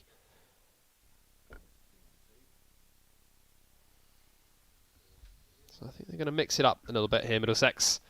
Some short stuff, but also it's Zaffa poking outside his off stump. End of the over. 192 for 6. Partnership building nicely between Price and Zaffa. They'll be happy with how they've been going after that early wicket of Tom Price. David Payne running 12th man duties, missing out on this game. Well, missing out, being rested. Spearheads the Gloucestershire bowling lineup. Usually does the left armour. Very talented bowler. Specialist in white ball and T20 cricket is David Payne. Gonna rest ahead of finals day. Look at spin. Kev mentioned Josh Carey's warming up a few overs ago and he's on. I don't think this is a bad move at all. We only saw a couple of overs of spin from Luke Holman yesterday, but I think with the right hand left hand combination and Zaffa, the start of the tail for Gloucestershire can often encourage the lower order batters to try and go over the top against the spinner. So I think this is a good move. That ball not doing too much through the air for the Middlesex seamers and maybe not a lot off the pitch. They've got 2 spinners in the lineup, so they're going to utilise them. The leg spin of Luke Holman and the off spin of Josh Carey's.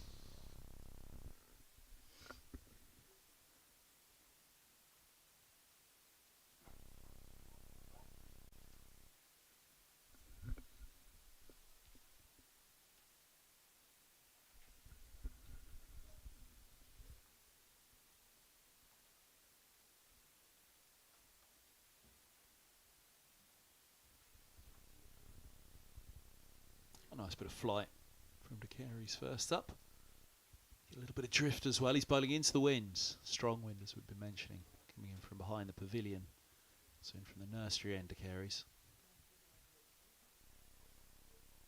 Yeah, a little shape of drift away from the right-hander just before pitching. And maybe that's what's brought the smile. Should enjoy that.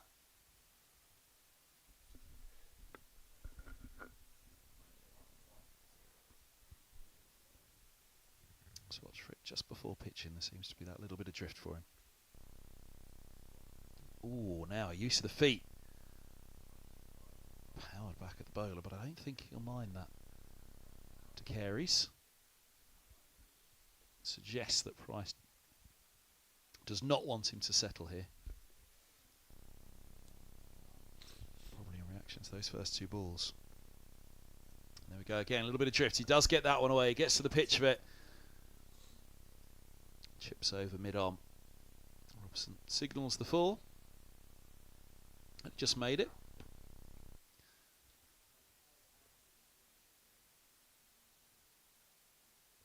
Snap of the wrist to chip it over the mid-arm fielder. You can see it almost plugged on landing.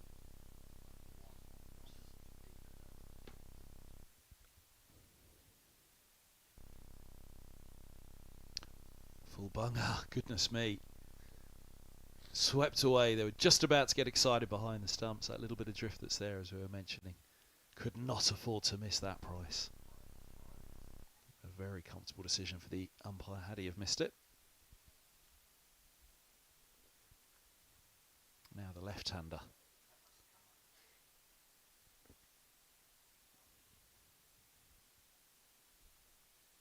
Slip in place, deep mid wicket, just orchestrated there in front of our camera. Square on. Deep cover back as well. There's that. Little bit of drifting again to the left-handed, just making that signal there. There you go, Zafar. Can we have a look at that ball again, please, mate? Did you see the hand signal of Zafar there to say to Price, yep, it's drifting back in. He'll be thinking about it himself, Zafar, I'm sure, for the next innings, but just watch it out of the hand here, the release, and just loops back in, and Zafar just gives the little hand signal. There you go. Just drifting back in. End of the over, 197 for 6.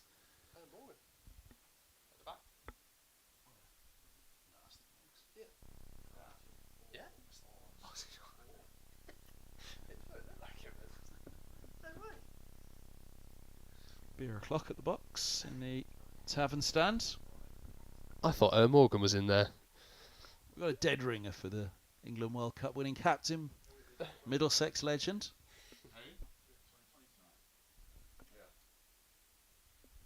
It was his birthday yesterday, Morgs, as well. Maybe it was him, still celebrating. Well, that's what I thought.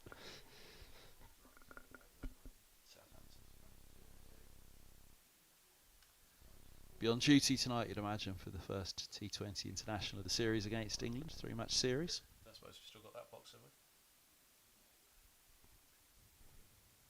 197 for 6.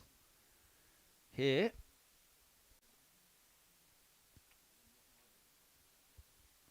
Kind of total that England and Australia will be looking to knock off in 20 overs later this evening.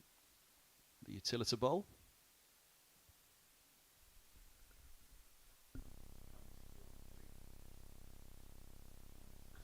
In again.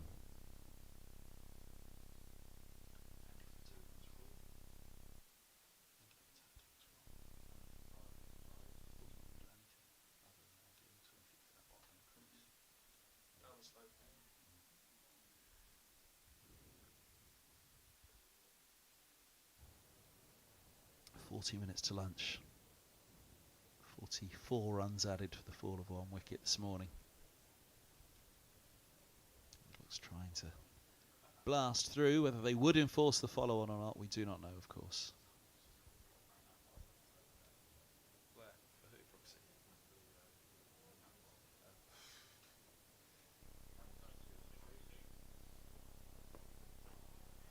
Now around the wicket to the left-hander. This, I think, will be an interesting line of attack for Brooks to Zafar.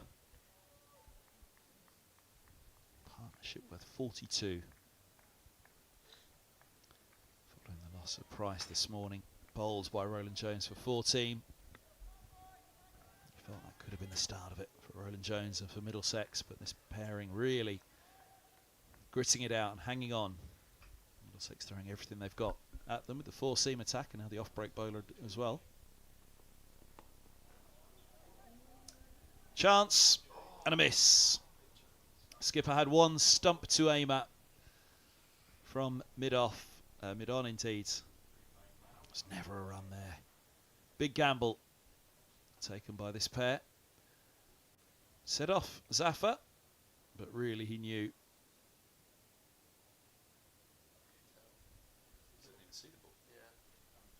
Didn't even see the ball. He threw it that quick, Roland-Jones, but he only had 1 stump to aim at. Faster than the speeding bullet. The throw of Toby Roland-Jones.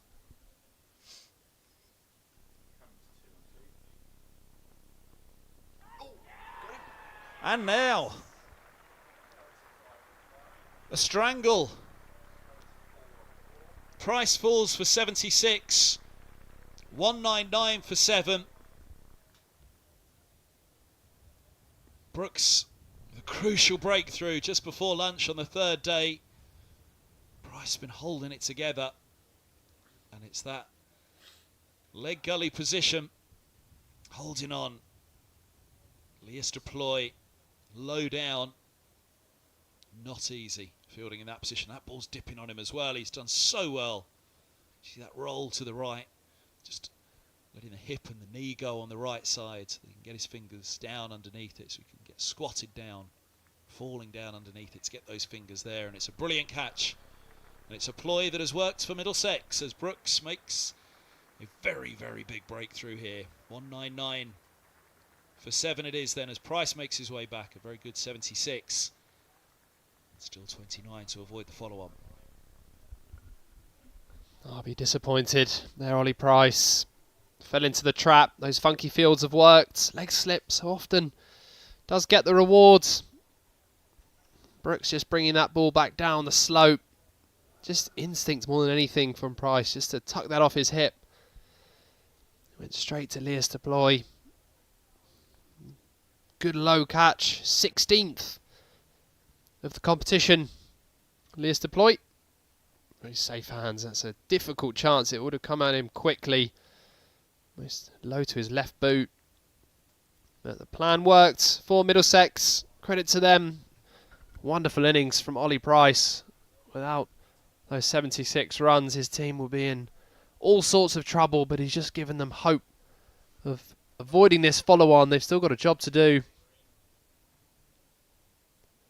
So just shy of 30 runs to avoid that follow-on, and he was the key wicket. So Middlesex now into this tail with Zaman Akhtar, the new man in. Averages 20 in first-class cricket, so he can hold the bat, but Middlesex have got an end to open up now.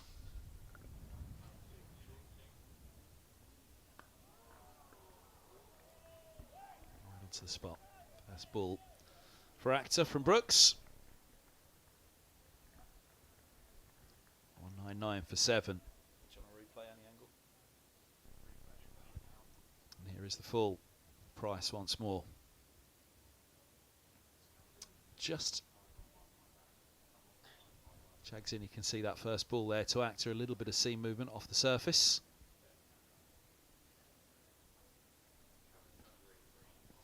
We'll look at the wicket again in a moment, but first of all, you can see it's all action out in the middle, it's all chatter now. Wicket does this, doesn't it? Just creates a little bit of energy.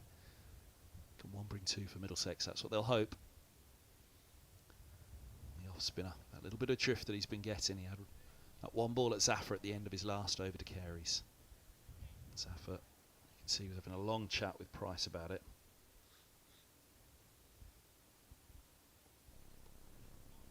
Drift in, can he get it to turn away? Nice bit of shape. There you go, straight away. Zafar just signalling once more. Thinking it all through, the Pakistani international. One slip behind him. There's a mid-wicket not far away, so to extra cover. A little short of that one is 2 extra cover. Luke Holman. Deep mid-off. Sam Robson had dropped a little bit deeper at mid-on for Price, who'd gone over the top towards the end of the last over. How will Akhtar approach this? Alongside Zafar, it's a nice leave. Interesting one with the drift that Carey's is getting. If he gets one to go straight on, indeed with the slope as well, drifting in, then not offering a shot there is brave indeed. And there's the sweep, first aggressive shot from Zafar to his fellow spinner. And it brings a boundary as well, slipping and sliding. Looked like a day out at the water park there for Tom Helm. Yeah, I wondered how Zafar might go now.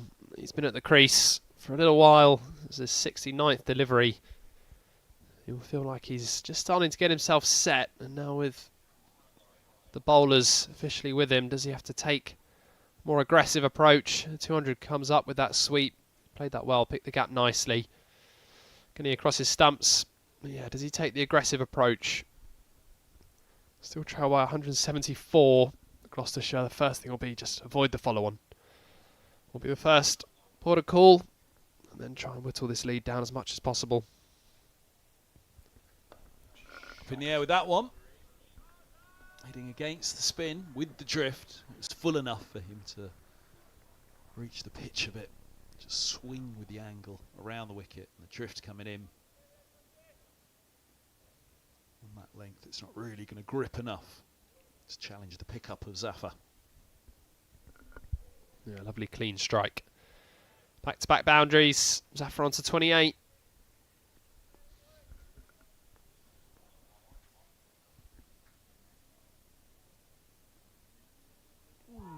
Good response. Very good response from De Carey's. Now, he left on alone earlier in the over, Zaffer. Chose to push at that one.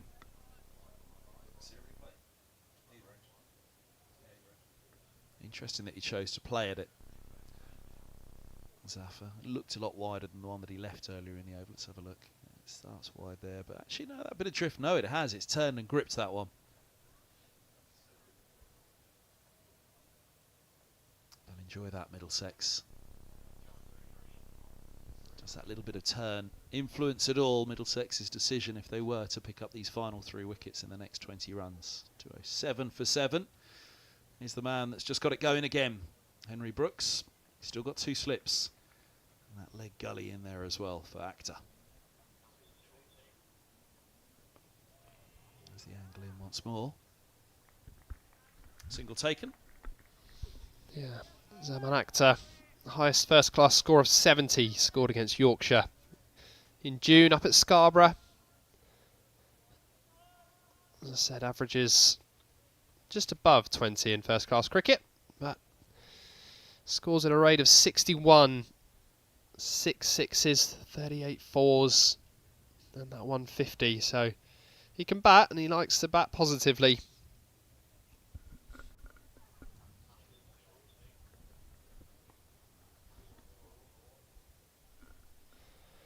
Zaffer comfortable, handing the strike back over to his batting partner. But yeah, you feel Zaffer is the key wicket now for Middlesex. Looks like he is going to take a positive approach against the spinners at least. I want to get past that follow-on target. Firstly, Gloucestershire.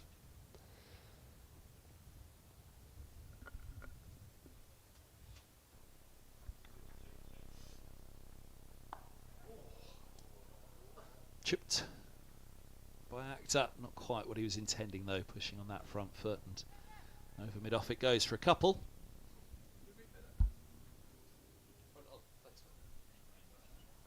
Yeah. Straight drive punch chip. It was a front foot drive from Akhtar, but it was quite back of a length from Henry Brooks. So Akhtar going forward to it, but chipping nicely over Toby Roland-Jones for a couple. Short mid-wicket in place for anything on the legs. Again, that leg slip with Lias Deploy is still there waiting.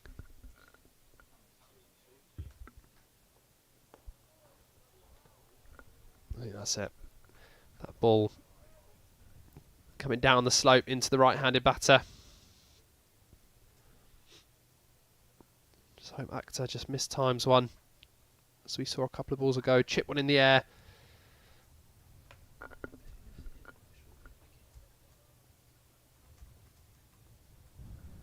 Luke Holman at short mid-wicket. 2 slips as well.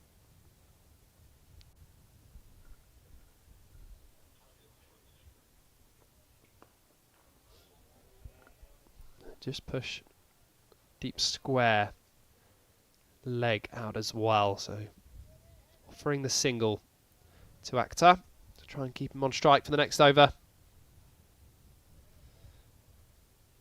I think Zaffer looks like he wants a piece of the spinner. I think he'll be hoping for a dot ball or an even number from this one.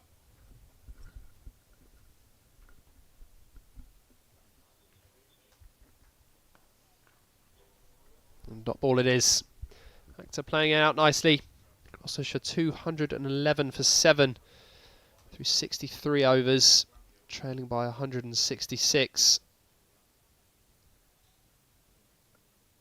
17 overs until the second new ball is needed. Middlesex will hope, or becomes available, Middlesex will hope they won't need those 17 overs or that second new cherry.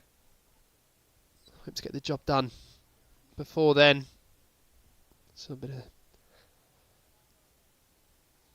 about 40 minutes or so to go until lunch. Slightly extended session due to the lost time yesterday.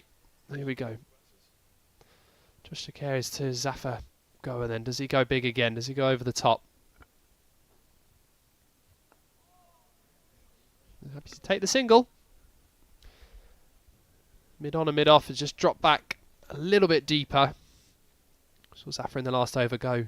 Beautiful clean strike over mid wicket. Roland-Jones and Robson just hanging back that little deeper in case of a slight mishit. But single taken brings Zaman Akhtar onto strike. How does he play the spin?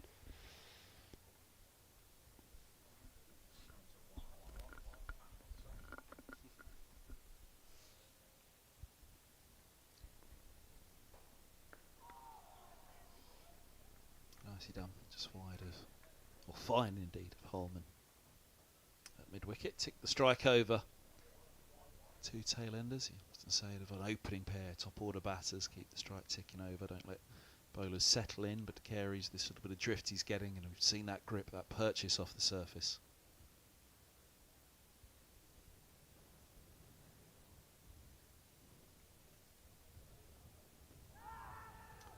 He slides one through. That was the interesting one for Akhtar, leaving alone, for Zaffa, leaving alone already from De Carey's. Wasn't leaving that one, but having missed it, he could have been in trouble.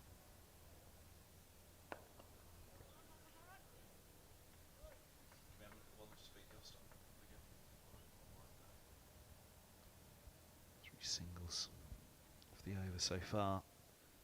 Right-hander to look at again.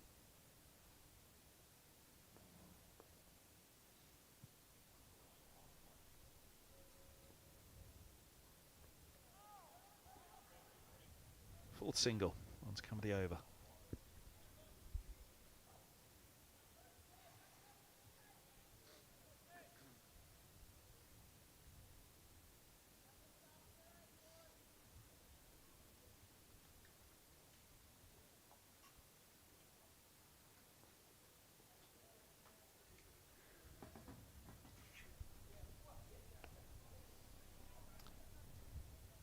Gentle turn to finish the over.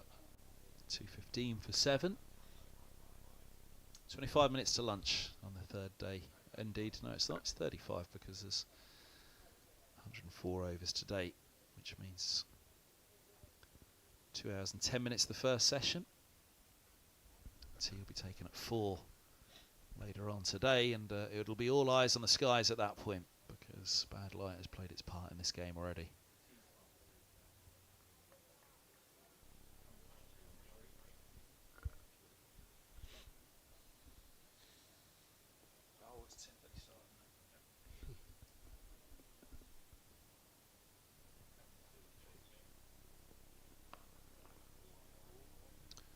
Try that again on the tea time. Of course, it's a 10:30 start, so tea rest of the season would be set to 4 o'clock when there's that change, but it's half an hour earlier because of the half an hour earlier start. So lunch at 20 to 1, and then tea scheduled for 3:30 instead of what would have been 3:10 with a September start.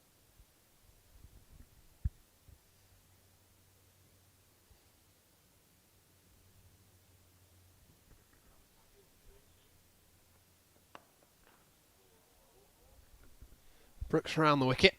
Now to the left-handed Zaffa. Moved on to 31. He's batted well. Came in early with that wicket of Tom Price. Built a nice partnership with Ollie. Ollie Price made 76 before being caught at leg slip off the bowling of Brooks a few overs ago.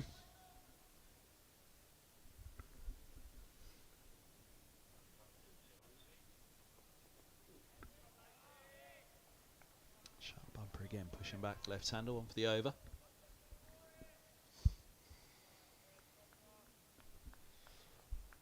I wonder if we might see the leg spin of Luke Holman. Seen a couple of overs of just Carey's. Brooks has got a nice bit of rhythm going at the moment from the pavilion end. Might be worth getting the leg spinner on as well, especially to tail enders.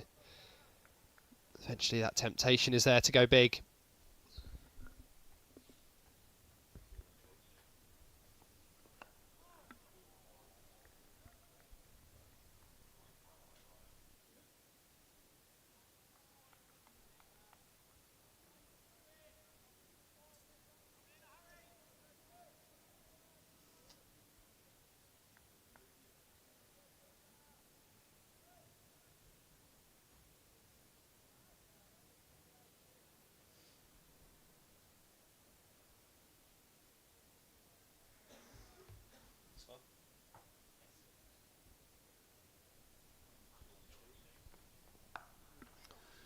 Pulled hard, pulled for 4. Sweeper set back there, Mark Stoneman, but hammered in front of him. Zaffa moves along to 35, onto this quickly from outside the off stump, over the top of it. Timed nicely. 2-2-0 for 7. 220 for 7, so just the 8 runs to avoid the follow-on now for Gloucestershire. Partnership's rattled to 21 already. Probably where Middlesex need to leave it at this stage, but if it were in their minds being enforcing the follow-on, it's probably too late now. I'm not sure they'd have done it anyway. Sunny day like this, even if 3 were to fall now for 7 runs, I think they'd go out there and have a bat again at this stage. But Gloucestershire to get past the follow-on, still Middlesex would want to wrap this up because there's been a lot of time lost and could be a fair bit lost still. It's a bad light and rain. We'll have to wait and see. 220 for 7.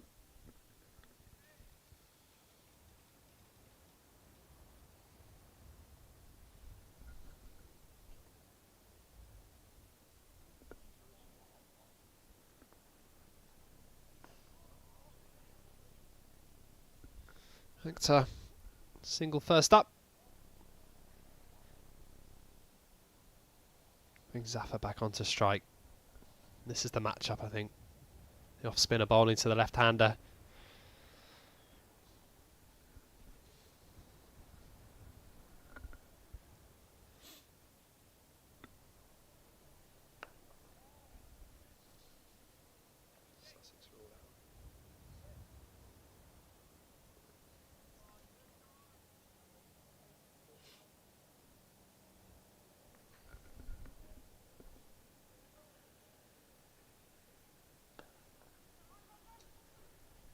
Shot just straight at the mid-on. Toby Roland-Jones, single taken. 2-2-2 for 7. For 6 to avoid the follow-on.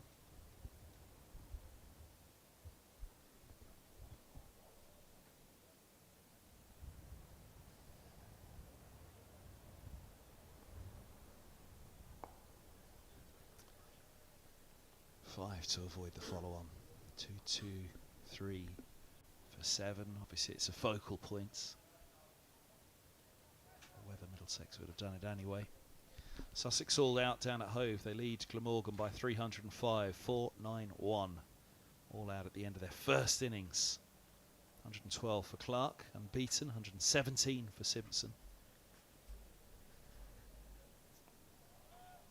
A turn there, but starting wide, just a dab for Zaffa. 83 Hughes, the Australian, up at the top. Crocombe and Haynes, 54 and 40. 80 the side of Hughes, opening the innings. 4-9-1, a daunting prospect for Glamorgan, who are all out for 186. Stretch at that one from Zaffa.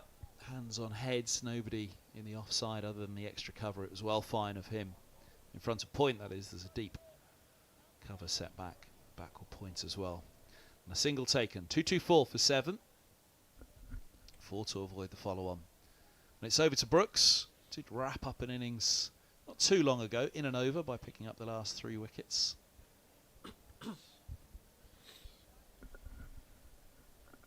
Yeah, lunch has been called at Leicester.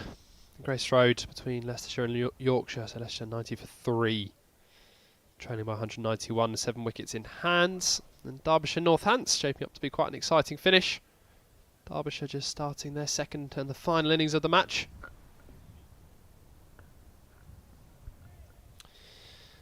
So Northants 219 in their first innings and 211 in their second innings. Martin Anderson having a good game there. Picked up 3 wickets in the second innings to back up the 2 picked up in the first innings. Derbyshire 165 all out in their first innings and are currently 7 for 1 in the second. So they require 259 in the final innings of that match. 9 wickets remaining, so Northants have got the slight upper hand on that one.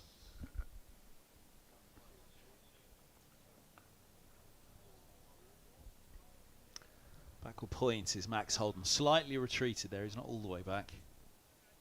About 2/3 of the way back, maybe. very nearly the follow-on avoided had it got either side of Holden there.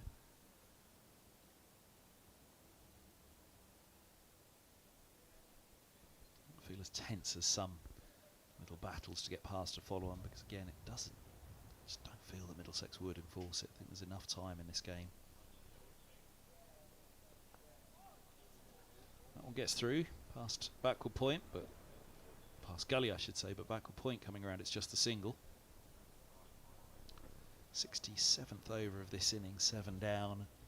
What would they leave themselves? Let's say it, they were to knock over 3 now, not enforce the follow-on. Back for the rest of today, maybe an hour of the morning, and leave themselves 2.5 sessions tomorrow maybe. Depends how well today goes, but weather is the other part of that you've got to throw in. You could lose time to bad light tonight, could lose time to rain tomorrow. This stage of the season, maybe they do make a call and go for it. Got to take 3 wickets first, and they've only got 3 runs to play with. There's a slip, a gully, backward point, cover, mid-off, mid-on, mid-wicket, deep square and long leg. Solid defence from Actor on that.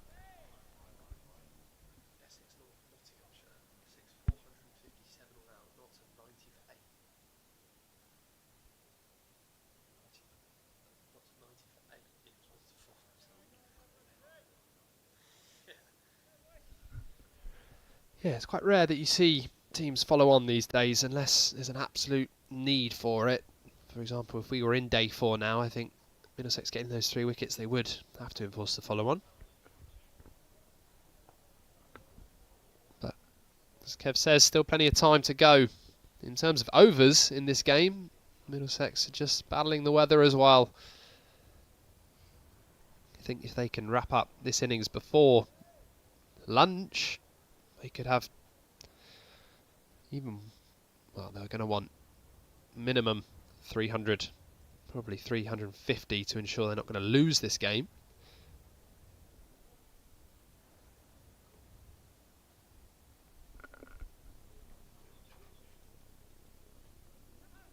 Leg side, and that will be the follow-on avoided by Gloucestershire. Skirts away. Tumbling stop down there. Attempted by Luke Holman. It would have been a couple anyway. It would have been the follow-on avoided regardless, but he was trying to save the boundary as well. There you go. It's just leg side around the wicket from Brooks. 230 for 7 then. Gloucestershire trail by 147. Any thought as to whether, or any debate as to whether Middlesex would have enforced the follow-on? Well, it's out the window now. 230 for 7. It's about wrapping this up quickly, getting on with the match if that wasn't what they were thinking anyway. Getting on with batting under these sunny skies today. Again, it's set to gloom over later. They look at setting Middlesex. If 3 were to fall now, would they set 330 maybe?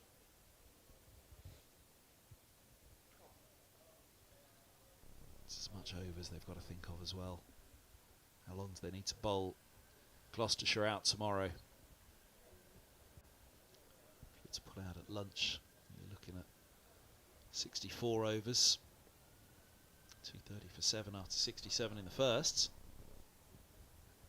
You'd imagine they'd want to dart before lunch, at least for half an hour or so. Key to all that though is picking up these final few wickets as cheaply as possible, and that's a nice little paddle from Actor, which will get him into double figures. Clever cricket. Just went delicately at it. 232 for 7.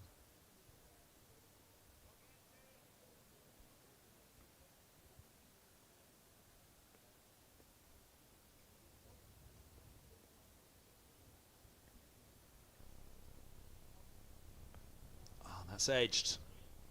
Neither one slip in place. Not sure second would have had a chance. It was wider of a cordon for a spinner.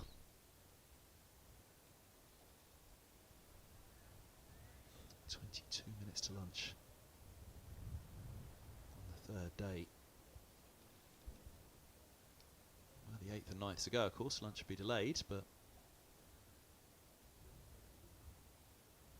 looks like it's just desperate for a second wicket on this 3rd morning.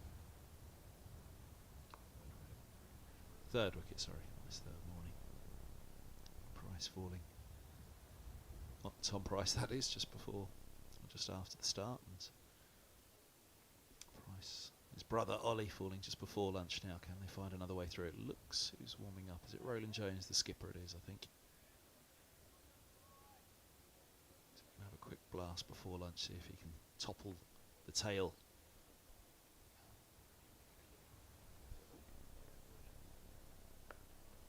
It's driven away. Single it is. Next up, the skipper for the spinner. It's going to be Luke Holman. Perhaps to come and have a little go before lunch. It's the two long sleeve jumpers from up here. It's hard to tell the difference, actually. It's all fellas as well.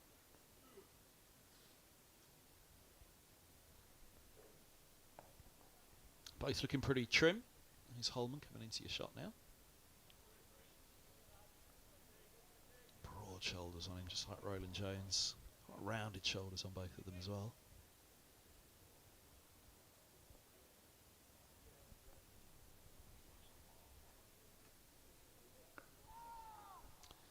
.68 bowled, 235 for 7. Quick look at that Division 1 game, Somerset-Surrey. Surrey have lost some more wickets. They're 272 for 8, trailing Somerset by 45 now. So some quick wickets have fallen there, and 6 of those 8 wickets have fallen to Archie Vaughan. 6 wickets against Division 1 leader Surrey is pretty impressive. Another son of a former player that bats and bowls off spin. A bit like Joshua Carey's and Michael Atherton. Archie Vaughan, son of Michael. Promising player with the bat, but proving that he can do it with the ball as well. There will be Luke Holman, leg spinner, to come into the attack for a few before lunch. Got through 3 overs yesterday, 1 made and none for 4. There wasn't a lot of turn there. Bowled from the pavilion end, which is where he's going to come in here as well to replace Henry Brooks. This partnership will just be frustrating Middlesex a little bit now. 36. Partnership between Zafar and Zaman Akhtar.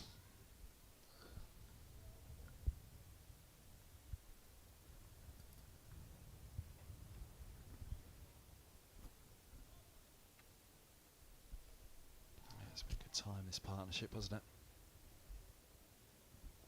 Ushering them past that follow on.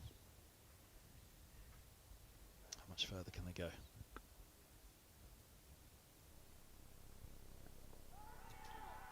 Sliding down. Really had to have gripped and turned up the slope to convince the umpire that was doing much.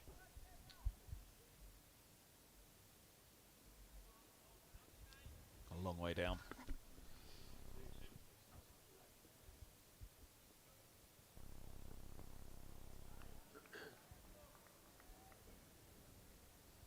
Good start, both the first couple of deliveries on the length that he'd have won.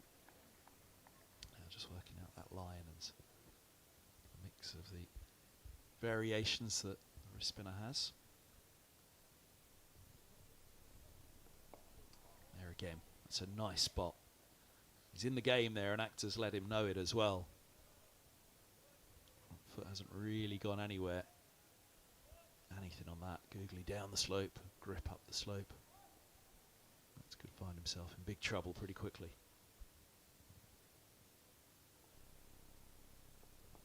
Tracks down a quicker one. Thought he might float one up again and say to Actor try and drive at that once more. Throw ripped in by Holden. Davies behind the stumps. Backed up by Higgins, the regular slip fielder for the spinners. Sam Robson just disappearing out of your shot there in the foreground and reappearing. I think I'll leave the commentary on Robson at that point.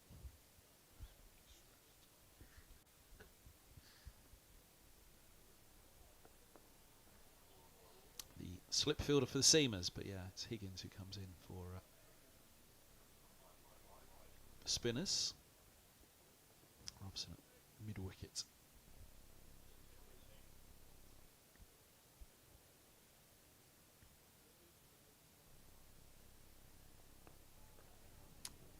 Maidens begin.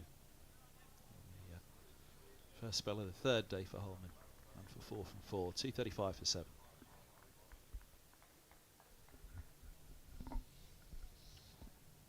Credit to these two, Zafar and Akhtar.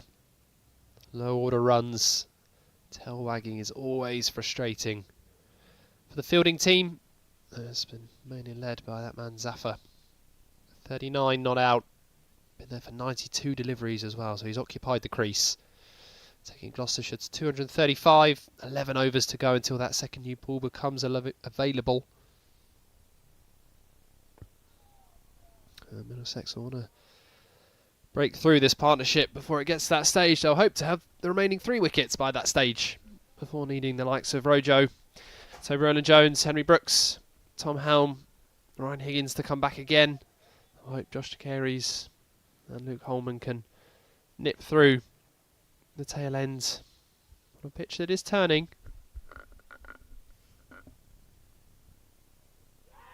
Nope, outside the line of off. Big step across, you can see where he is there. He's planted that foot. I don't think he was hit on the move. Could be proved wrong here, let's see. I think the foot was down early, there we go. Not too much going for that one. Much as Josh Carey's was pleading.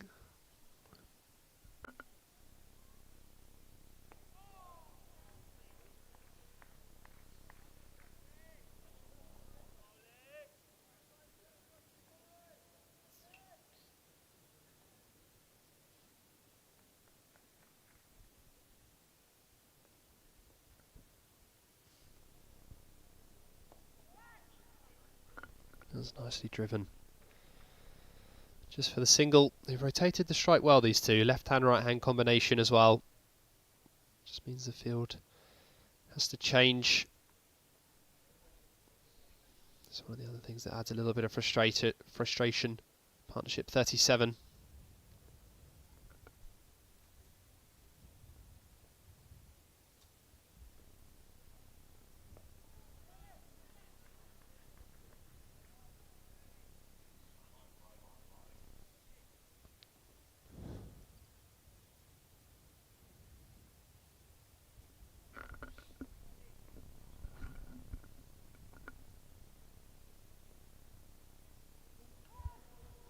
Bit of bounce there for De Carey's, which is what a finger spinner always looks for. De Carey's in particular.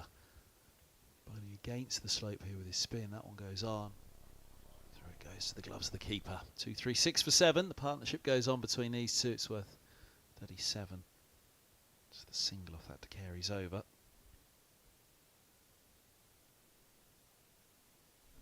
Just 14 minutes to lunch. Early wicket for Sussex in Glamorgan's second innings. Glamorgan 10 for 1, trailing by 295. And Adcat has been in the wickets since his arrival to Sussex, and he's got the first of the Glamorgan's second innings there. It's another step forward to victory for the Division 2 leaders.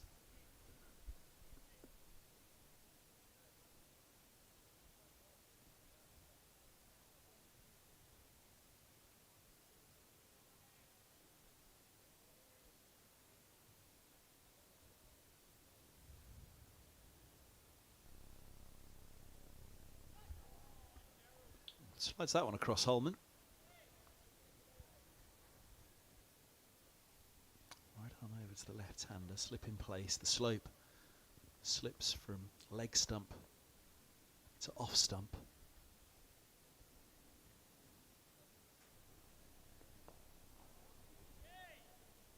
Holman trying to turn it back up the slope. Let's bring LBW into play.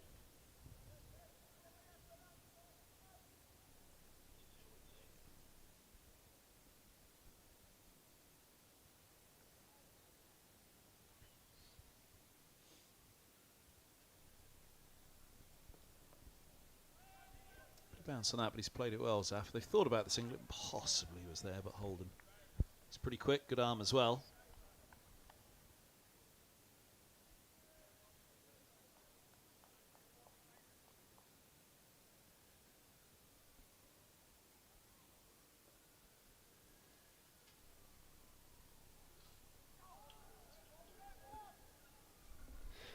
That one is going to run away. Just be a couple. The inside edge. Zaffa's bat. Takes him to 42. 100 deliveries. He's been at the crease now. The left-hander. Bowling all-rounder, but he's doing a good job with the bat.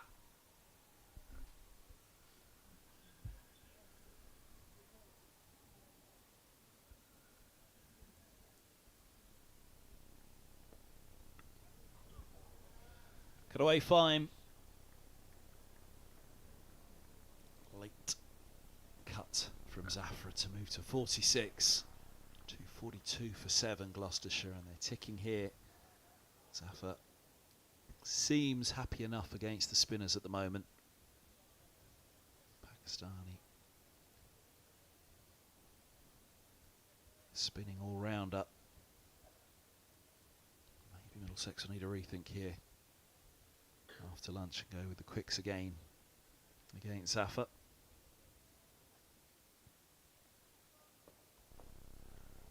Single to end the over. In fact, it's not. So no ball's called. Overstepping Holman.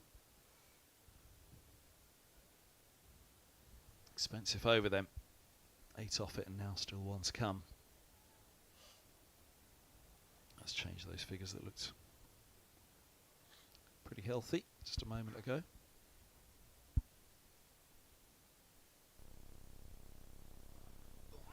Nine off it indeed. Googly beats the inside edge, but sliding down. Yes, that's where it was going, Luke. Missing leg. There's a lot of the stumps on display. Again, the slope. Taking it from off to leg. We'll see this one. Turned a fair old way. This is the angle you want to see. You can see a lot of middle stump as that ball strikes. Oh, mind you, was that back pad? I thought at first it was the front pad, but the back pad, that was pretty tight. Can we get one more look front on, please? I must confess, I thought it was front pad, but if that's back pad, then it's not that bad a shout. But the slope was against him. In the favour of Actor. 245 for 7. Here's to Carries with his 7th over from the nursery end.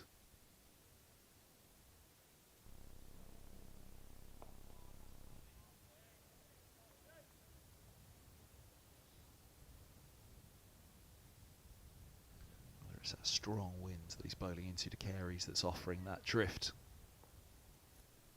So as such, he's bowling his stock ball, his off spinner against the slope. Then that can equally make it the surprise ball when one does really grip and turn.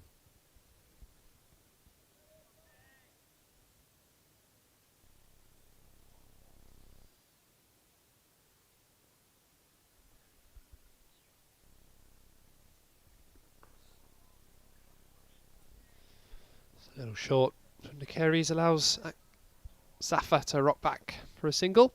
Move to 48.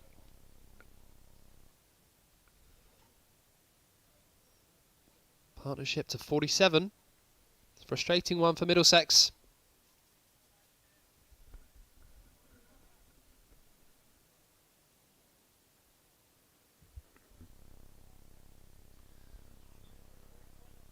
It's at least the second time we've seen that little paddle from Actor.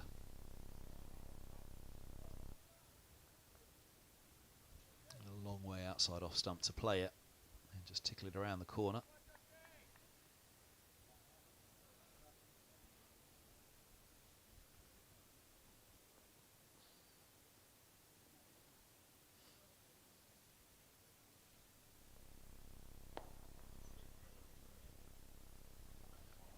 For Zaffa, 48 the partnership. He's done a fine job of taking Gloucestershire past the follow-on and into a decent position here now in terms of the match situation, where the pressure of course is on Middlesex in terms of the promotion race to try and force this game.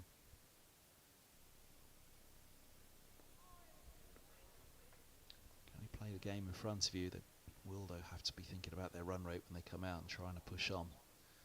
The time left in the game and the time that's been lost already. End of the 72nd over. There is just over 6 minutes to lunch on the third day.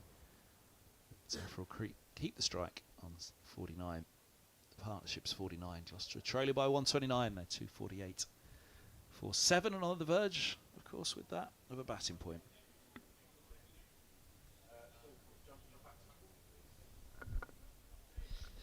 Yeah, Zaffa backing up some good scores of late. 60 and 52, as Kev mentioned earlier, against Sussex at Hove. 38 and 35 for Gloucestershire's second 11 a couple of weeks ago.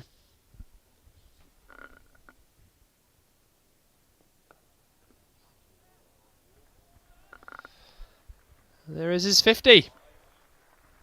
Well played to Zaffa Goa. 108 deliveries, 120 minutes.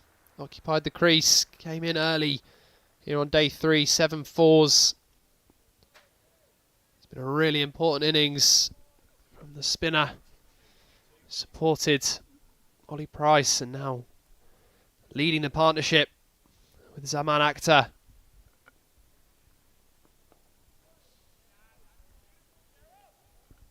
13th first class half century for Zaffa.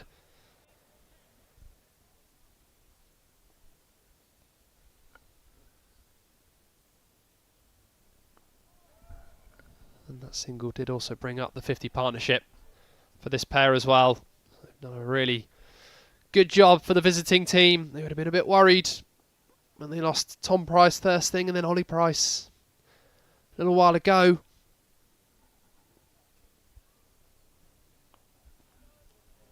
But Akhtar's done well to hold up an end and rotate the strike. Allowed Zaffa to find the boundary. They build a wonderful 50 partnership. It's moving Gloucestershire into a decent little position.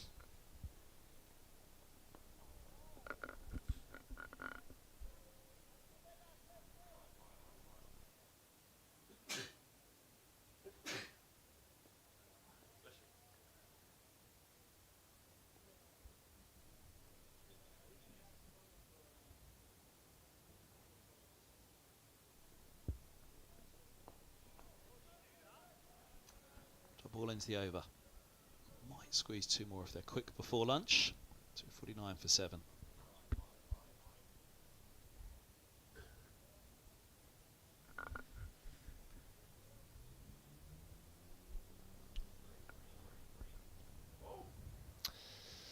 One of the other spin options,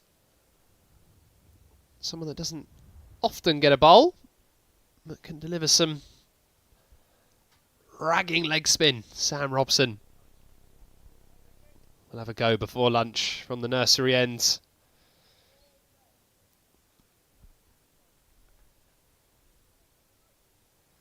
Warming those hands up. I want to get a wicket. Was the Smiths' first ball of the match, so I want to get involved in this game, get a bit of revenge. Can pick up a wicket. Middlesex in need of a wicket now. This partnership's built really nicely. Will be frustrating. Toby Roland-Jones. It's not just the runs that are trickling down. The more runs Gloucestershire get, the more runs Middlesex will need to get, but it's also the time that this partnership has taken out of the game as well. Lands the first one nicely. Zaffa giving himself room. Seeing the length early and managing to just cut that single away. It's gloomed over again here. It's only one rogue cloud at the moment, so nothing to worry about in terms of an imminent threat of bad light or rain, which are going to, unfortunately, at this time of year, of course, remain a persistent threat for a particularly sunny spell. So 250 for 7. That's the first batting point for Gloucestershire on the board.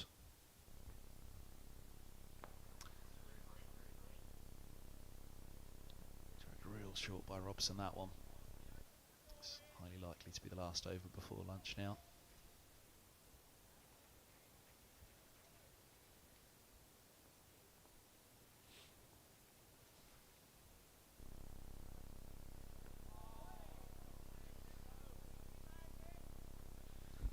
Max Holden, off spinner. A long time since he's turned his arm over in the first team though for Middlesex. It's quite a promising start as an off spinner, Holden.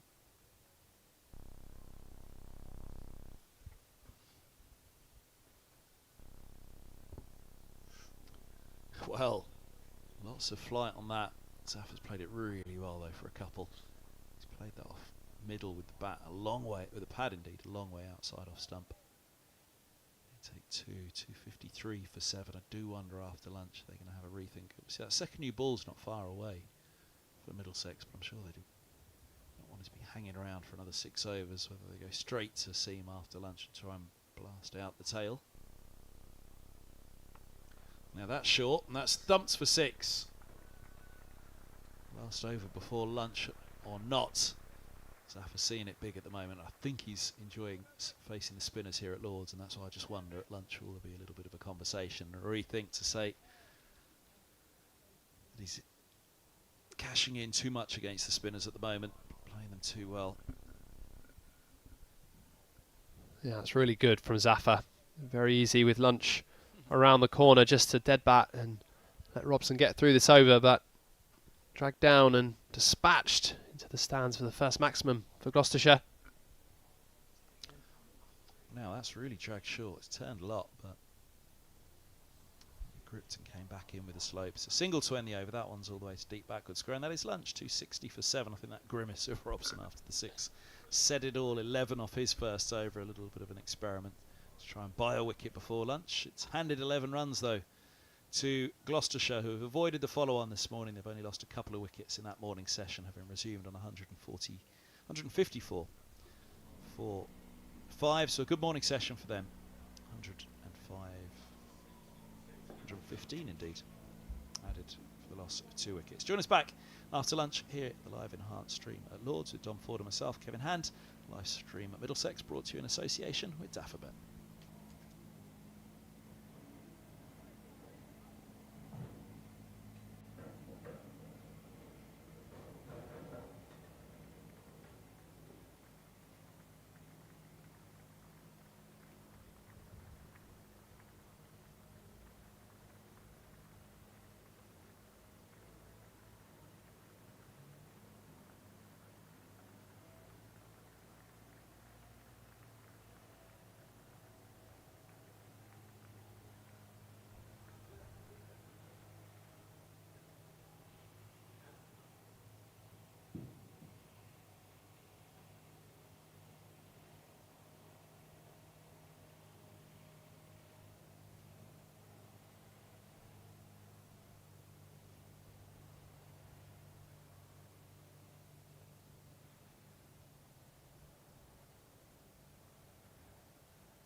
Good afternoon, everybody. Welcome back to Lords. 260 for 7 is the score. There's a slip in place for Luke Holman after the interval here. A deep mid-on, deep cover, deep square.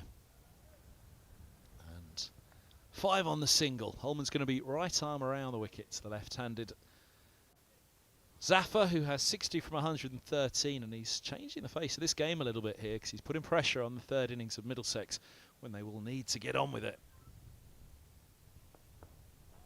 Nice start after lunch from Holman, dropping that one onto a length.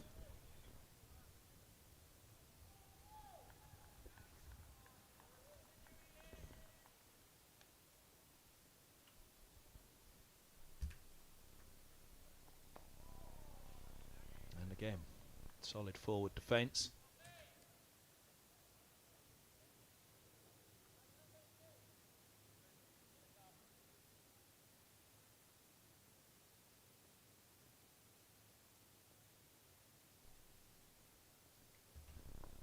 Little tickle into the onside to 60 for 7.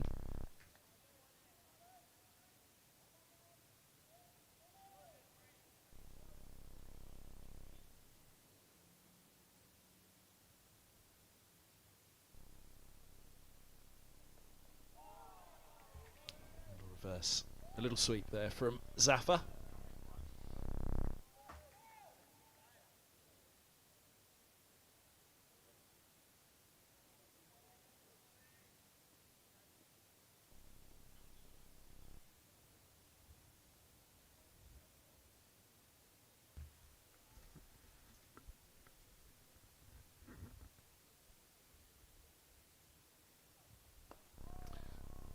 Driven into the covers again. Robson with that expensive over of 11 just before the interval.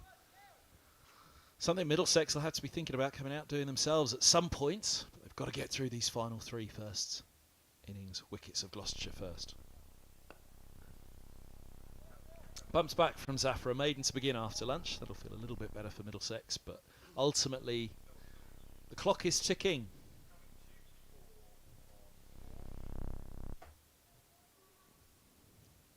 Clock's ticking pretty slowly in there, I'd imagine, and why not?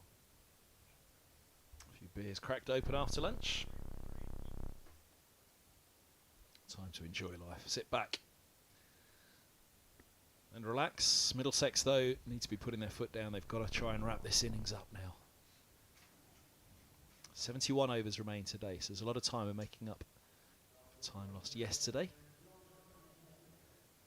96 tomorrow, but it's that bad light and the threat of rain hanging over the game and hanging over Middlesex and their promotion chances.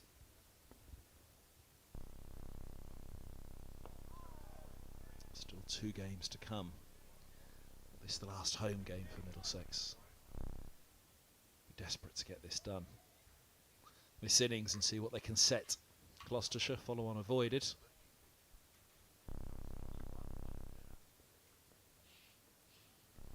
Ooh, a little bit of width from Carey's again, and back to going after that. Slips through. No turn on it at all.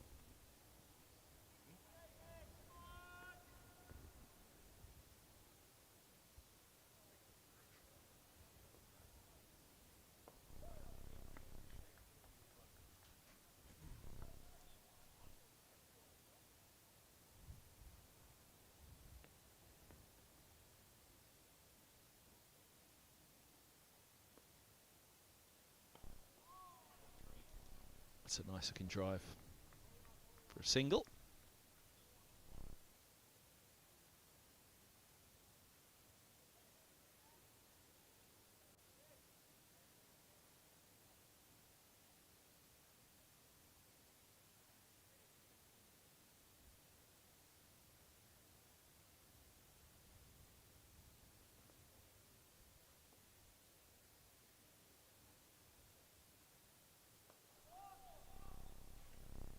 Ball's swept away.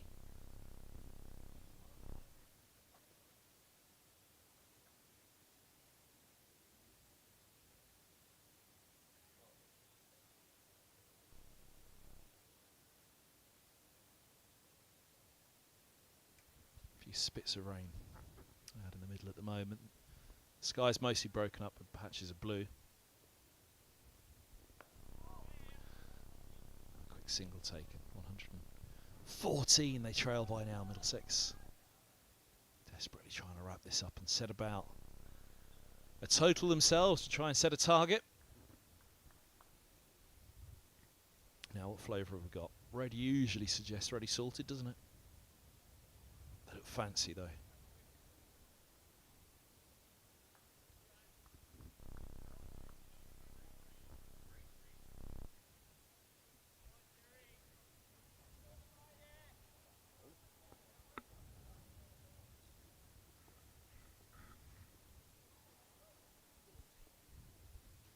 Look at how small my fruit bowl is today. I mean, by my standards, that's...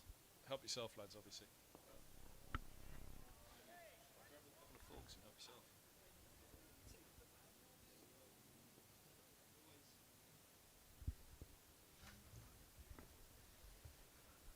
I know.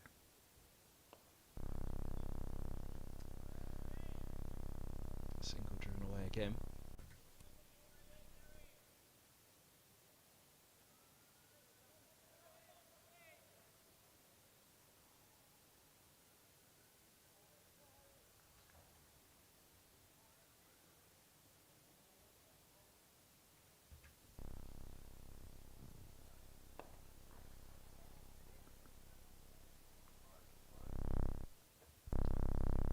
Coleman and De Carey's out there puffing their breath into their hands, warm them up.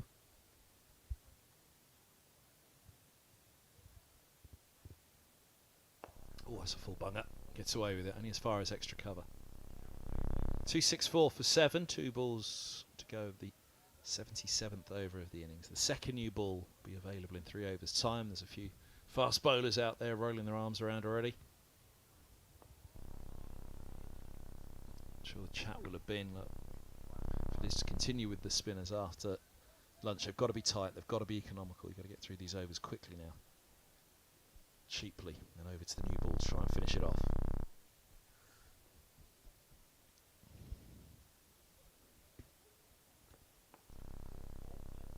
Short cut away.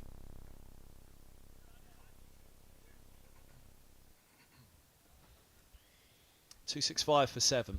3 overs to the second new ball. You're watching the live enhanced stream from Middlesex here at Lords in association with Daffabet. I'm Kevin Hand, alongside me, Don Ford.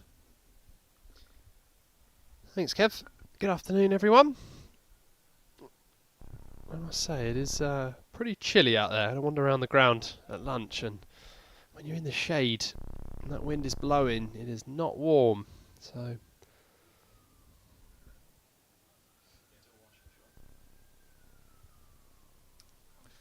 getting a long way outside that off stump to sweep again. Takes LBW out of the equation, but there is the chance that one slips through and bowls him, because he's pretty much offering all 3 stumps to the off spinner. If he can see it early enough, he might send one down quicker to Carey's. Premeditated from Zafar as it is.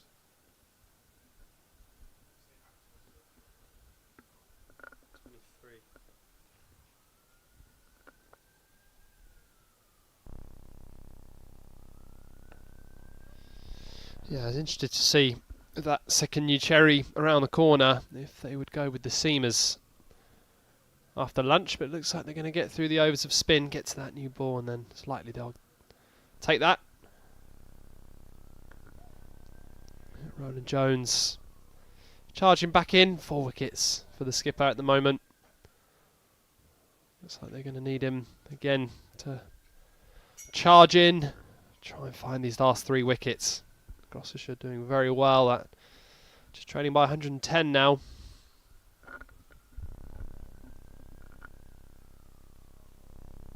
Lovely shot, beautifully played from Zafar. Yeah, it's a difficult one. We were chatting just at the end of the session there, Kev, weren't we, about Zafar, you know, very used to playing the spinners, growing up on Pakistani pitches, Pakistan international spinner himself. He'll enjoy and look comfortable against Holman and De Carey's.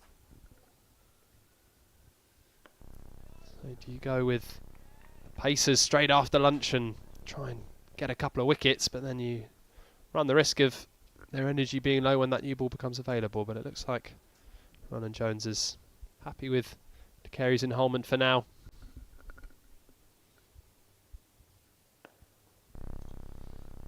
Yeah, try and buy their way as quickly and as cheaply to the second new ball as possible. Cool. 2 overs to go. Can't come quickly enough for Middlesex. A little shadow off the players there, which will come as a bit of a relief. Those spits of rain, as reported by our camera crew. Right to the middle. There you can see. Fair old idea. It's late season cricket at Lords. Bubble hats on, hoodies up, gloves, and sunglasses. It's the top of the Edrich stand, which is the best viewing position outside the pavilion for where this track is.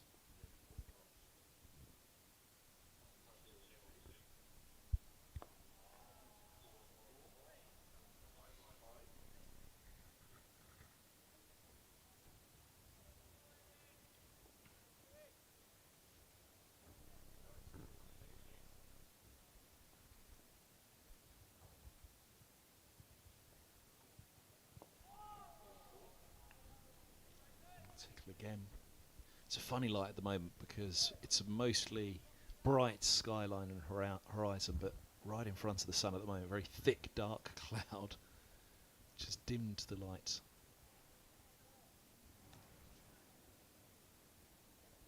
Almost that twilight feel that you sometimes get on a day-night match.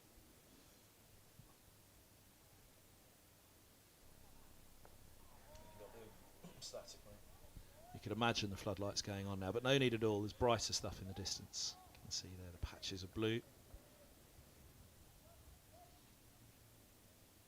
Plane descending in through a river of blue above the tavern and the island.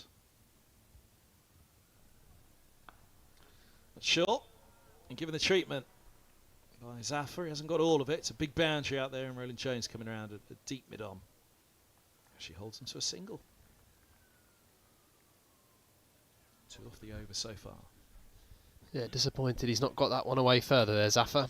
It was there to be hit. He deposited one into the stands before lunch off the bowling of Robson. That one came off the splice of the bat.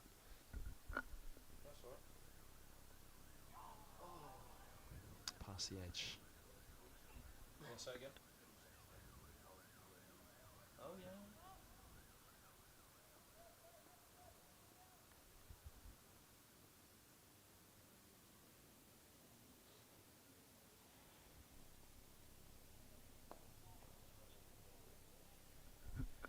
Nicely played by Actor to end the over.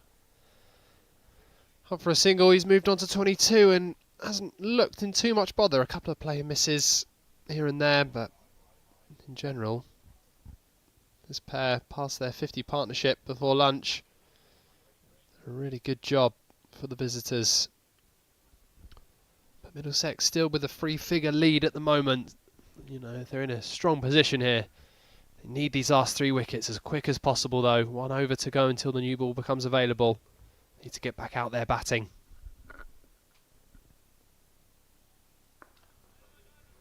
Setting up towards that Actor. What can DeCaries do? Final over before the second new ball becomes available. Give one a real bit of air here to Actor. Dart one in. We'll get the chance to look at the left-hander. What is likely to be the last time. Middlesex will surely go to Roland-Jones at the pavilion end. Only one of the trio at the other end to try and wrap this up. Got a strong quartet out in this match. The Kookaburra ball doing no great favours to many seam attacks up and down the country.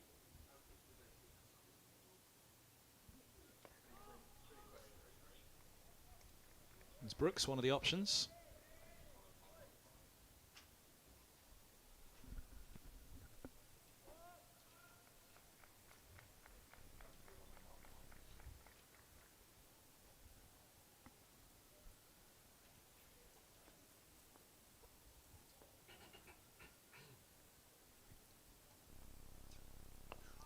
Nice from DeCaries again, but nicely played equally by Zaffer. Seeing it big now. His 130th delivery, 66 he moves to. Outstanding partnership this. They've almost got the deficit down to double figures. Ball very much being thrown into Middlesex's court as we head to the third innings of the match. Gloucestershire will know full well the importance of this game for the hosts. Middlesex will have to take a very positive approach with the bat, not necessarily from the off, but at some stage. Gloucestershire, in turn, may well see that as a chance for them to open something of a door for a second win of the season. Where the Middlesex end up because of time restraints in the game, having to set a generous target. We will have to wait and see. End of the 80th over, 2-7, 6 for 7. They trail by 101. And the second new ball is available. Here's the old one. Umpire Baldwin brings out the new cherry, signals it up to the scorer's box. We'll hand it over to Toby Roland-Jones in exchange for the sweater, the sunglasses and the cap. And here he goes. Toby Roland-Jones on the hunt for yet another 5-foot. But most crucially importantly is Baldwin rolls that ball back in front of Roland-Jones, stepping to one side. A Glenn McGrath moment not far away there. That would have been one that wouldn't have been too popular for the umpire. Poor old umpire Baldwin that was standing at the Oval that day when crossbow bolt was fired over the stands and into the stadium. Kennington and Middlesex and Surrey and the umpires all had to run for cover.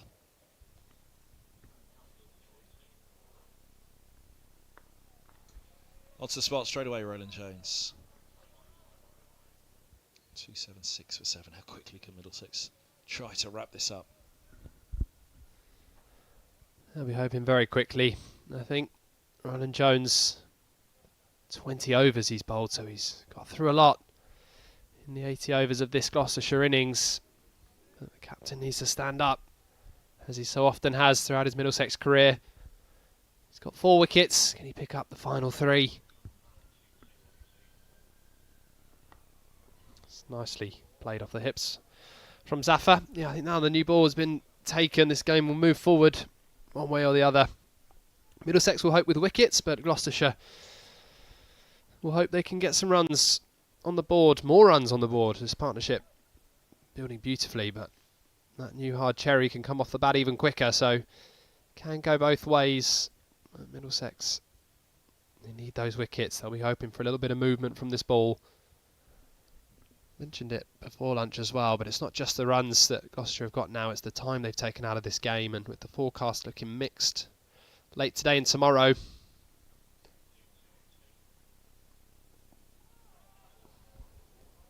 How often do we talk about a third innings wobble?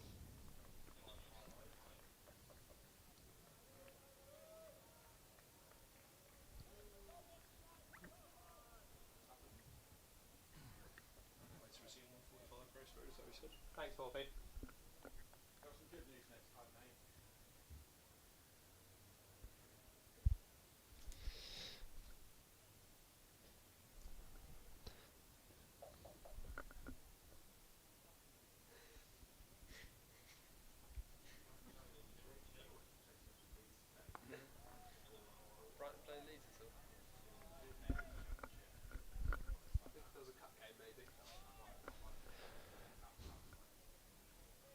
Yeah, I think with the new ball being taken, this game does need to move forward for Middlesex now. They just need to get it back out there batting.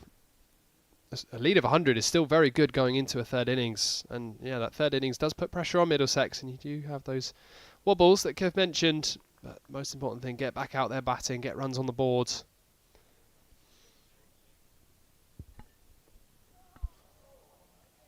Crunching drive attempted by Actor, but through it goes. Roland-Jones won't mind that too much.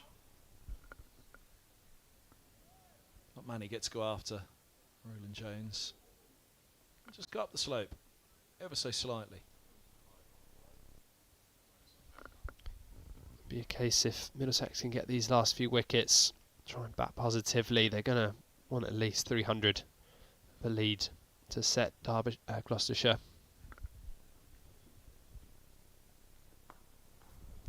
And like you say, Kev, they might have to be generous, because the forecast is for some gloomier skies tonight. Hopefully we get as much of this day in as we can. Tomorrow's looking okay for the morning. The afternoon there might be a shower around, and again they could well miss us, which Middlesex will hope they do, because they are in need of a victory.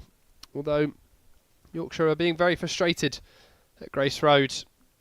There is an inspection at 1:45 there. Yorkshire chasing wickets. Leicestershire 191 behind with 7 wickets in hand, currently 90 for 3, but they've been heavily affected yesterday by the rain, affected this morning as well. Yorkshire had time for 1 wicket.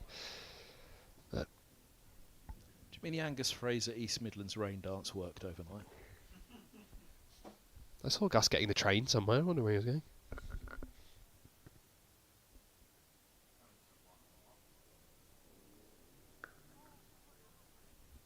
Quick single, nicely done.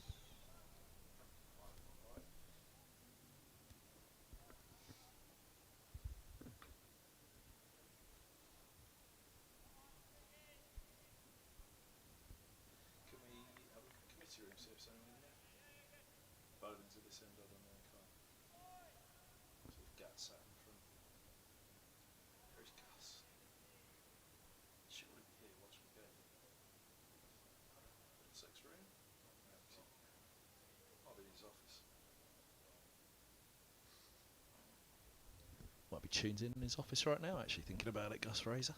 So there's a message, Gus.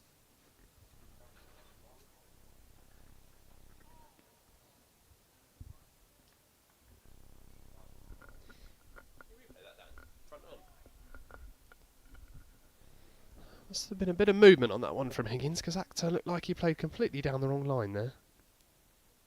Oh yeah, look, jagged back down the slope.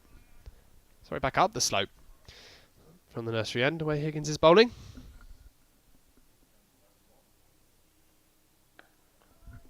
That will encourage Ryan Higgins. Generally gets a bit of wobble through the air, but any movement off the surface as well could cause some problems for these two out in the middle.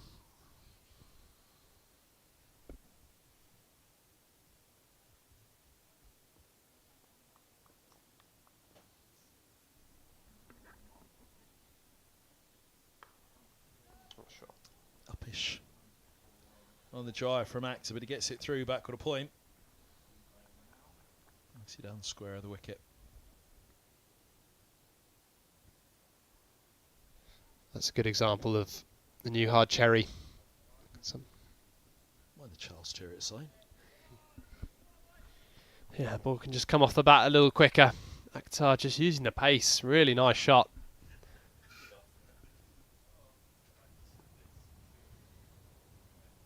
Find a bit of space in the field. A race to the boundary.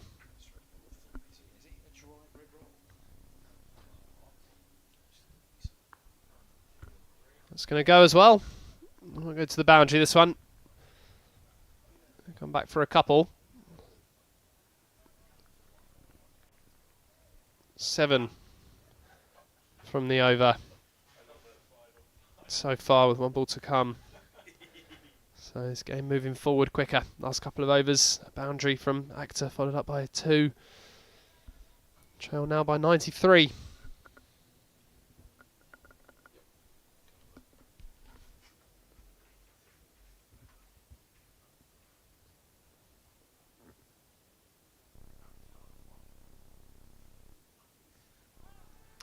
Leg side and runs, 4 of them.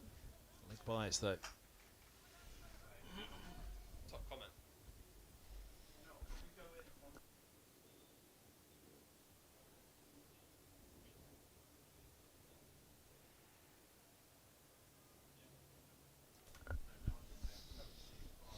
Expensive over. Ryan Higgins, 4 leg buys to end. 11 from it. which is not what Middlesex would have wanted. Actor into the 30s now. Zaffa 69. Feels like it's an okay time to bat. Conditions are alright at the moment. Some blue skies, some lighter clouds, darker clouds around, but this pitch isn't misbehaving too much at the moment.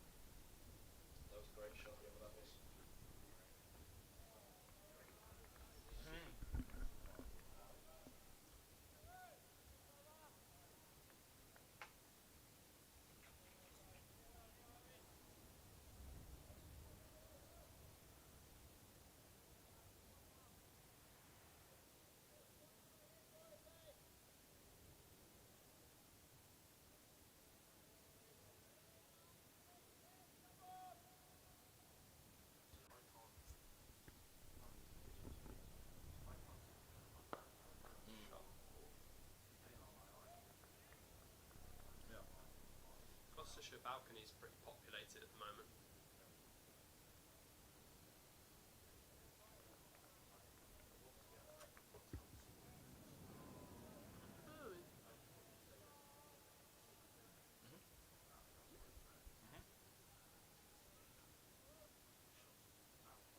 No, but in this position, they're going to be pretty happy, you know.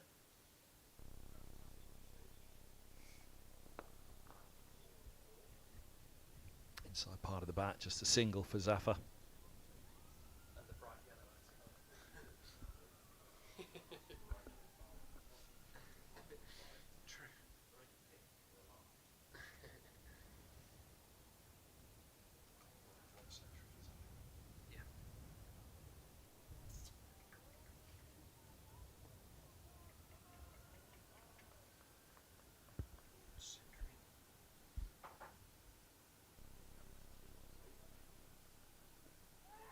Oh, now.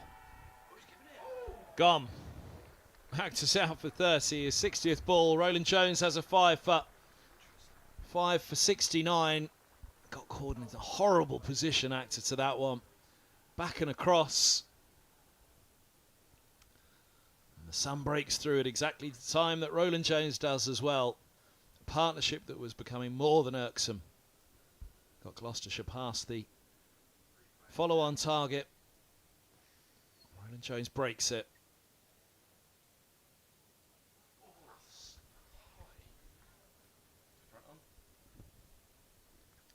Checking it back in, Roland-Jones. Ooh. Can perhaps feel a little hard done by Actor. He got himself into a horrible position, which gave the umpire the chance, going back and across and missing it. Go upstairs. It's hard to imagine that that'll be umpire's call hitting the top of leg. Height and line an issue with it, but Middlesex have their 8th wicket. A 5 for 69 haul for the skipper. His run of wickets continues. He got a 10 for at Derbyshire a few years back and heading there next week for that final round down at Hove.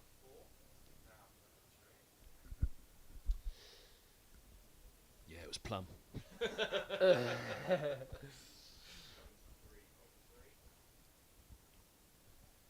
Yeah, another 5-wicket haul for the skipper.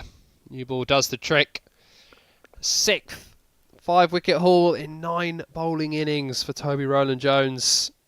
Some of the best form of his life, surely, with the red ball. This incredible amount of wickets that he's taken, leading the way in Division 2 for Middlesex in the wickets tally.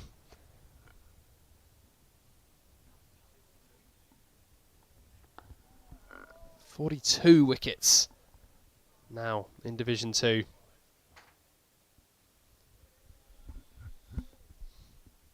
Gets more and more impressive with time and age, Roland-Jones. Celebrating that news of the contract extension being activated, staying with Middlesex till the end of next season, celebrating with a 5-wicket haul. Still 2 more to get.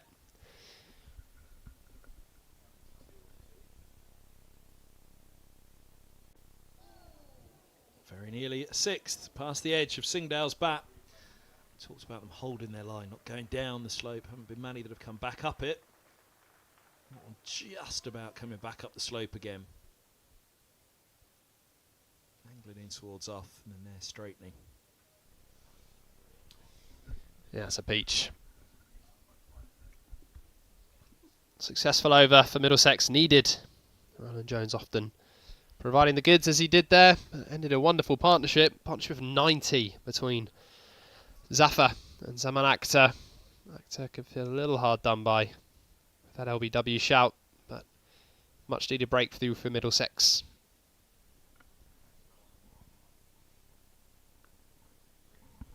Squared up by that one. Zafar will pick up a couple though. Long leg is Brooks.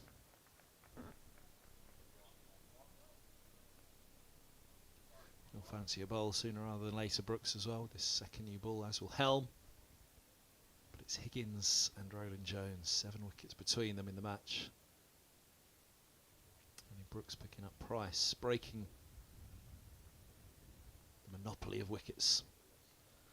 Two of Middlesex's biggest names. That doesn't get up a great deal. Just skids through a little, as Zafar suggests. Again, that's another reason why Middlesex may have been wary of enforcing the follow-on. But the fact of the matter is, 86 runs is the difference right now. Middlesex need to get this wrapped up without much further damage done to that advantage that they still hold. They may not hold any advantage at all by the time this is done, but pressure's on. Let's get a move on here now. For those who ponder the nature of two-division cricket, at this stage of the season you've got teams that are in the second division scrambling away for promotion. Plenty to play for. Excitement, urgency, entertainment. Fair bit of pressure right now with Yorkshire going well at Grace Road, denied by the weather. Division 2 leaders, Sussex looking good against Glamorgan.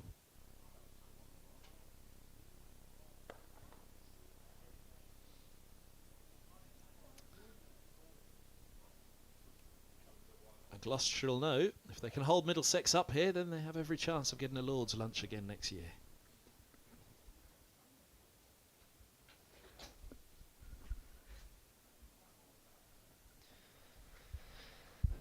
'30th 5-wicket haul in first-class cricket for Toby Roland-Jones. That wicket of Zaman Akhtar. Gloucestershire trailing by 85. What approach does Zafar take now? Singdale, the new batter, does have a first-class 50 to his name. But with just him at the crease and then the man on debut, the young man Archie Bailey to come. Might see Zafar just start to put his foot down a little bit. Got 2 things in mind. Try and get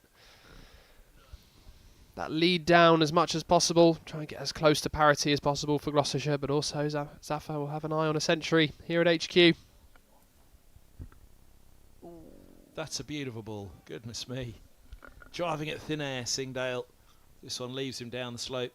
Out of the hand, watch the angle of it. Heading in towards the off stump and then boop. Just a little slip down the slope. Maybe a little bit of late swing there, actually, looking at that angle from Higgins as well. Blue skies here at Middlesex at the moment. Nice breeze coming across the ground, gentle at the moment.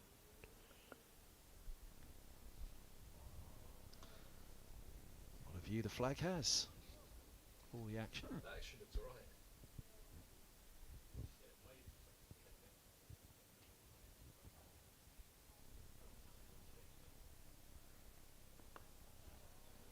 Played late by Zafar. What does he do here? 2 wickets standing. An outstanding job done by Zafar. He can even think about perhaps the swing of the bat. Just maybe 3 figures for himself. He's 8 runs away from another batting point for his side.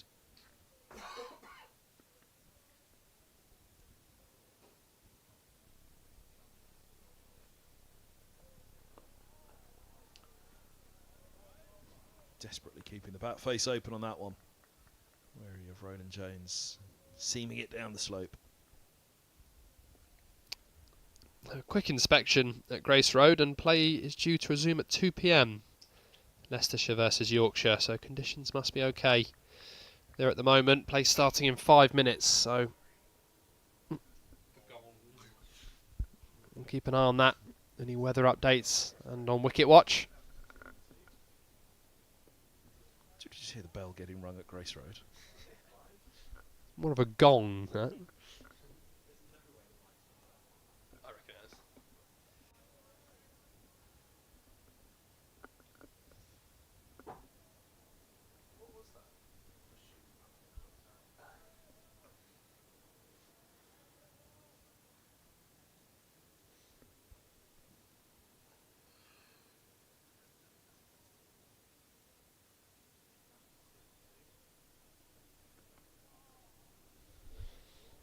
New ball doing a lot more talking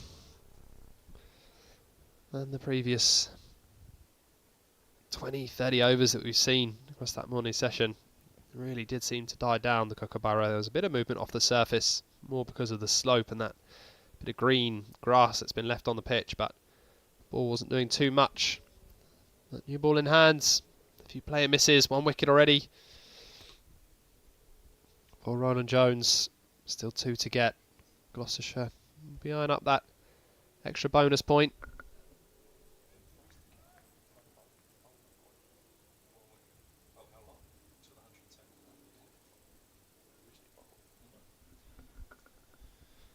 Middlesex behind up another bowling point as well. Just 1 more wicket needed. Those will be in play until the 110th over.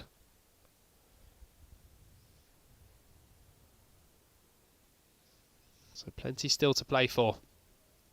Right now this game evened up a lot thanks to the partnerships of Ollie Price and Zafar, and then Zafar and Zaman Akhtar.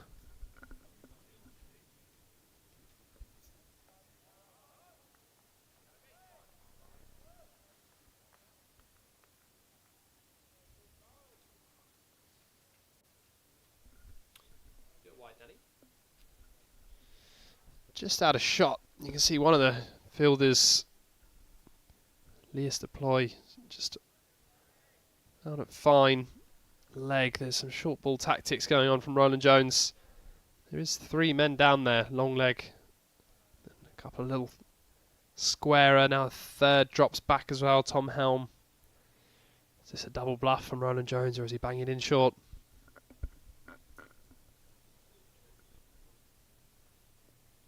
Goes short, and it's away fine for 4 runs. Got a little tickle on it, hooking hard.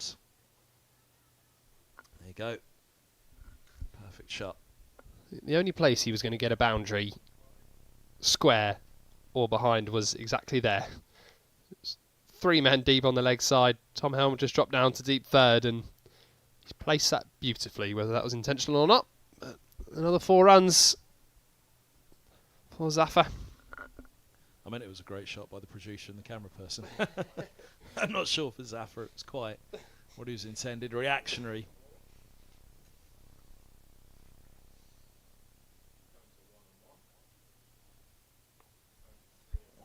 Again, movement through the air for Higgins. Josh Carey's will flick it back in. They've turned for 3 to get Singdale off the mark.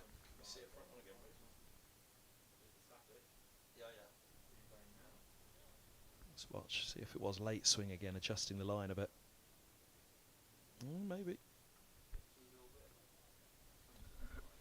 Probably the best possible result for Gloucestershire, that. 3 runs. First ball of the over gets Zafar back on strike.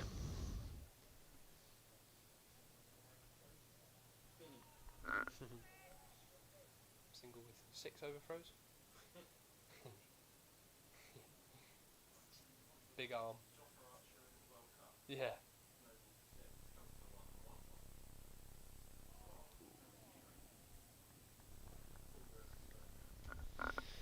He's going to push for runs now, I think. is the Gloucestershire man. 77 not out. Well bowled again from Higgins. Bit of movement there. Zafar coming down the track, but wasn't really in a position to get that shot away. Approaching the 300 though, Gloucestershire, 299. One away from a batting point.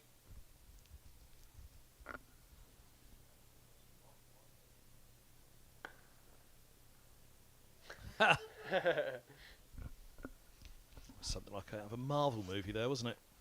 Higgins teeing up with the most almighty of thunderous throws.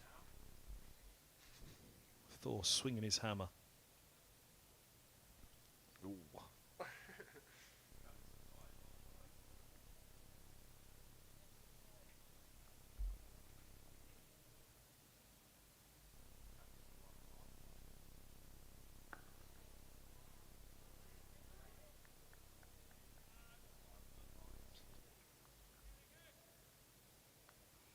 So at this point you told me Marvel movies were before your time as well.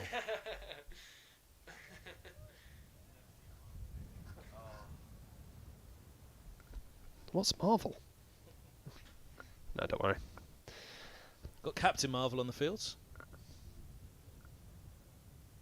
Toby Roland-Jones.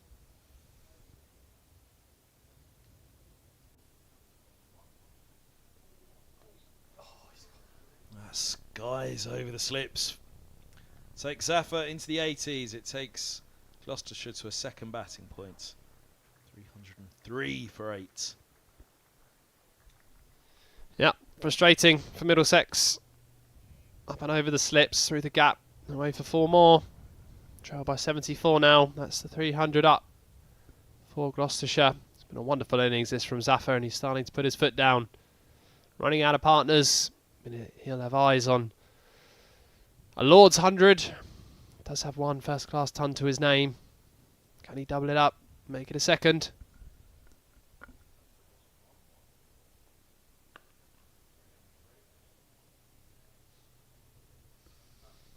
.86 overs bowled in this Gloucestershire first innings. A shake of the head from Higgins.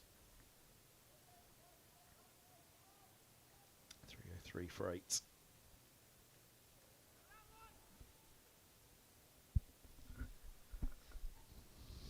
This is the over now, you think. Ajit Singh Dale on strike, number 10. Toby Roland-Jones just picked up his fifer. Another fifer. Charging in from the pavilion end. You feel this is perfect wicket-taking opportunities for Middlesex. You want to make sure they don't let Zafar get back on strike.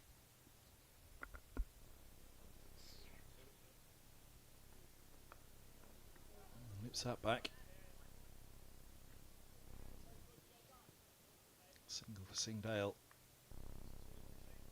Gives Zafar the strike again. And 19 away from a century at Lords for Zafar. I remember when I started doing this job, the Middlesex coach John Embry said opposing players like coming to Lords too much. They like bowling here and getting their fifer. They like batting here and getting their centuries. It becomes something of a burden for Middlesex then to play at Lords. It's changed a little bit since then. Middlesex players once more love playing here. And this man in particular, making that pavilion end his own over the years. Higgins back at Lords after his stint in Bristol.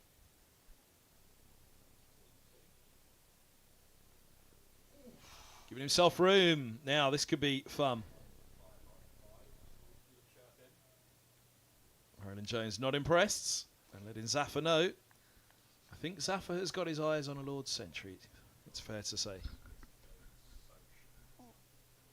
He's a real trudge back to his mark, doesn't he, Roland-Jones?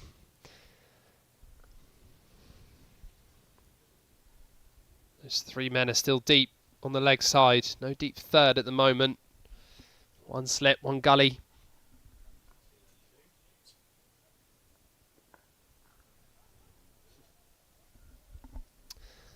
And for defence from Zafar. He's not looking to tee off every ball, but he's certainly looking to put his foot down. Singdale can hold a bat. Has a first-class half-century. Still got another partner in Archie Bailey after that.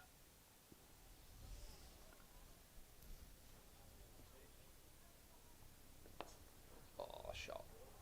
Wow, that was a flourish from Zafar. Into 85. So a little bit of width from Roland-Jones, the left-hander leans into it. Yeah, it's a beautiful shot. Classy cover drive. A little full and wide from Roland-Jones. Big space in the offside and that short boundary. Races away.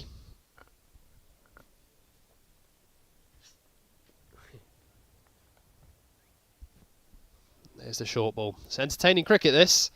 Middlesex in hunt for these last 2 wickets. Desperate to get back out there batting again. Still with a healthy lead of 69. Zafar eyeing up a century. Gloucestershire looking to get as close to parity as possible. Bit of a game of cat and mouse at the moment. Those fielders in the deep.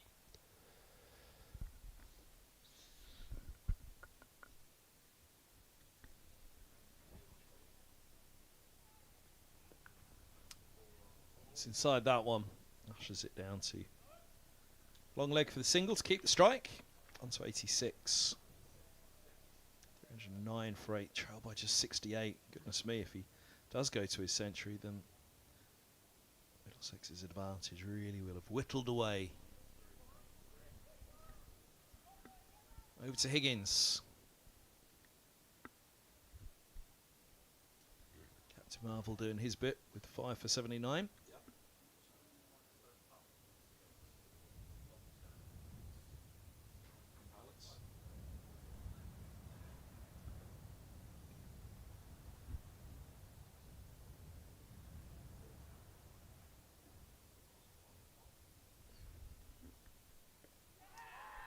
Inside edge? Or no, he's gone. Zafar's gone for 86. I was wondering if it was an appeal of a man who didn't believe he had him, or it was an appeal of a man who absolutely knew he had him, Ryan Higgins. So I wondered if there was a little inside tickle on it that Higgins had detected, but actually, I think it was the other way. Indeed it was. It was the appeal of a man who absolutely knew he had that wicket. Brilliant innings from Zafar. Comes to an end as that's as plumb as you like, and it looks as though that may well be a declaration. 9 down, 309 for 9. So Middlesex have maximum bowling points, 2 batting points for Gloucestershire. And a declaration. Bailey will not come out to bat, the youngster.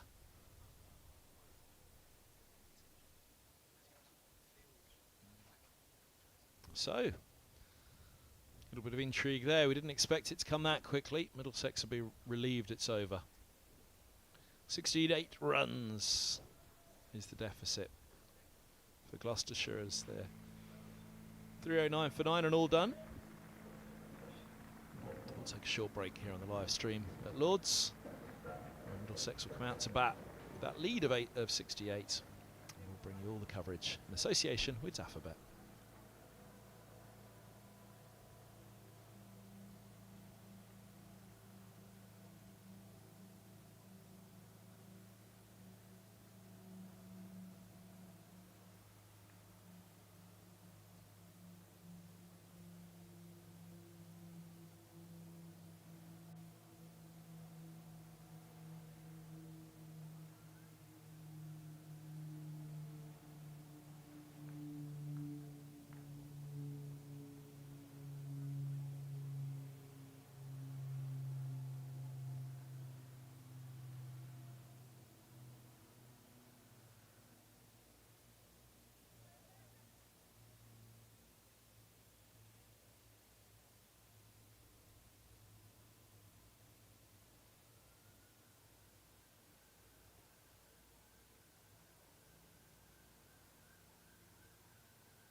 Well, good afternoon, everybody, and welcome back to Lords, where the afternoon session is about to resume. 3:09 for 9. Declared Gloucestershire. Curry did not come out to bat. We're keeping a close eye now in the field to see if he's out there at all. He's number 28 and warming up. They change at each innings. So Middlesex lost a wicket with the first ball of the match.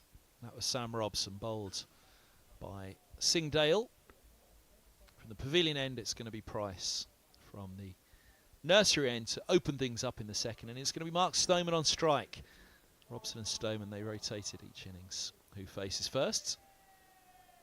So it's not a case of Robson avoiding the first baller in both innings. It would have been Stoneman's turn to face anyway.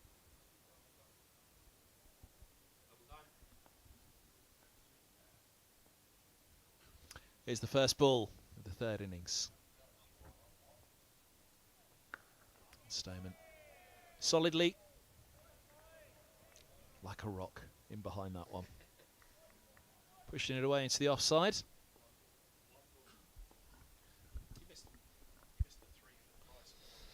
Yeah, so confirmation Gloucestershire did declare. There was a bit of talk whether Archie Bailey didn't come out to bat, maybe due to injury, but there was a declaration by Graham Van Buren, which is very respectable. Pitching outside leg. Leg by gets Middlesex up and running. In the situation of the game, Gloucestershire could very easily have just had the approach of bat as long as they can and keep going, and admittedly they only had the one wicket left, 10 and 11 at the crease, and I'm sure if Zafar wasn't the one to get dismissed and it was Ajit Singh Dale that was out, I'm sure Bailey would have walked to the crease with Zafar eyeing up 100, but because it was the left-hander that was dismissed, Gloucestershire took the approach to get out there with the ball, and fair play for that. The man who took 5 for in the first innings, Tom Price, opening up.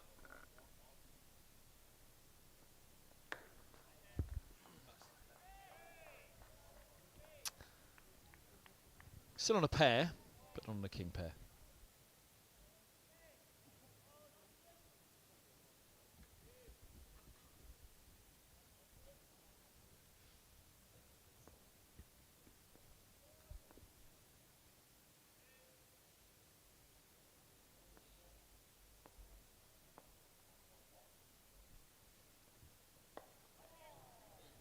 And no longer on a pair.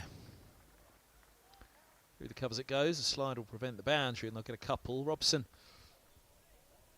is a player who can apparently shut almost anything out. Even a king pair.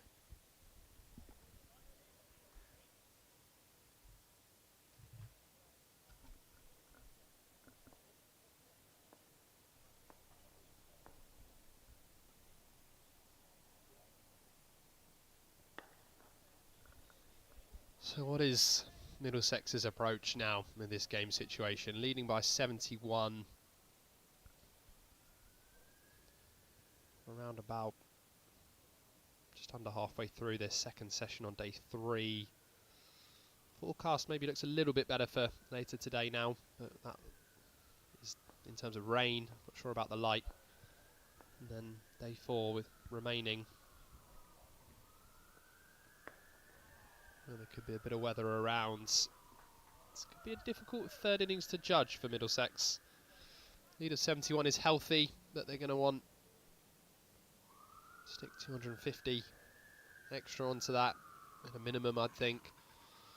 Make this game safe so they don't lose it, but they'll want to have enough time to go at Gloucestershire tomorrow, and you just can't guarantee that the light's going to hold out at the end of a day, so Middlesex will probably have eyes on trying to get this game done by around about tea, just after tea on day 4. Suggests could be a bit of attacking intent, but Mark Stoneman, always a positive player naturally, and you can score very quickly at Lords, so it could just be bat sensibly at first, get some runs on the board, and then let the big hitters clear the ropes later on. Singdale, a wicket with his first ball of the match. It's his first ball of the second innings.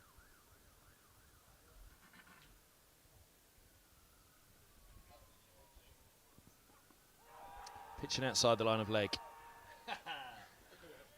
Imploring umpire Baldwin, who gave perhaps generous LBW to Middlesex towards the end of the Gloucestershire innings. Yeah, pitching outside the line of leg.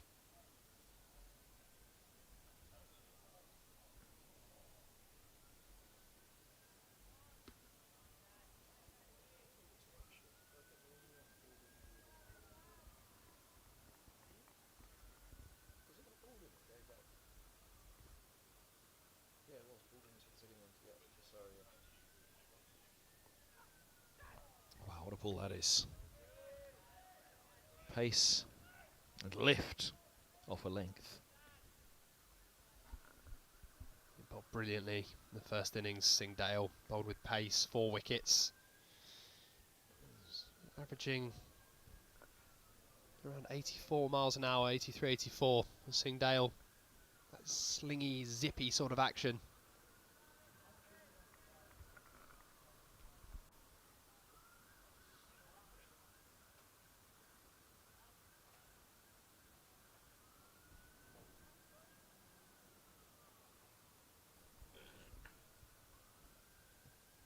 Four slips in place now. Change of field, 7-2 field.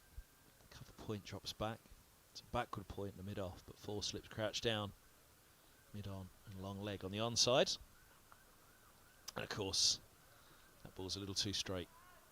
Only a single though to long leg. So Singdale and Robson resume their battle. First ball for Singdale to Robson. The second innings having got him first ball of the match.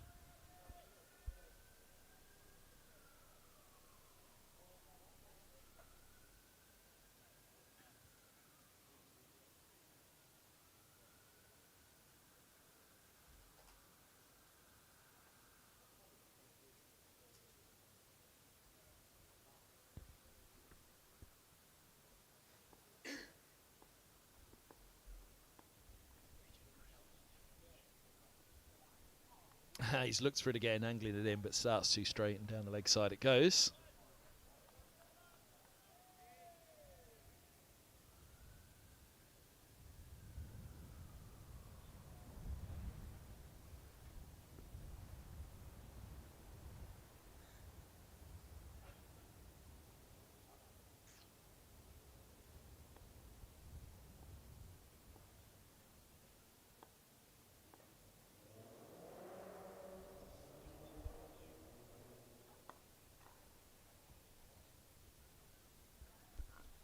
Nicely played by Robson.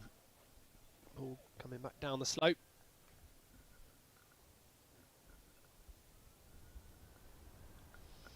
It's probably a look from Gloucestershire as well. If they can try and get some early wickets and rattle through Middlesex, bowl them out for, say, 150 for example, they could still be pushing for a win. They're setting some attacking fields, 4 slips in place for Mark Stoneman.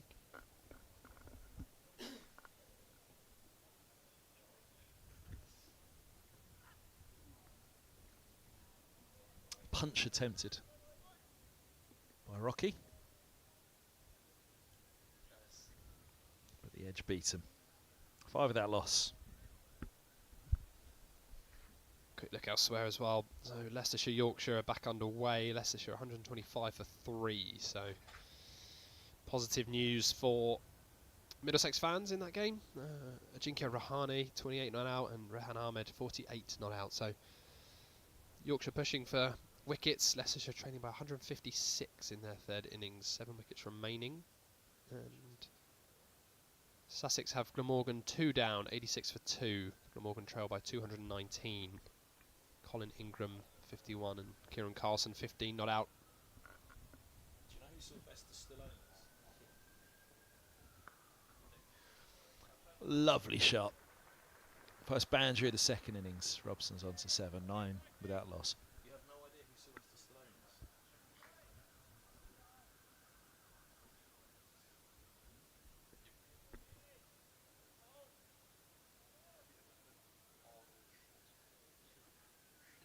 is? Those are the big 2 opposite each other.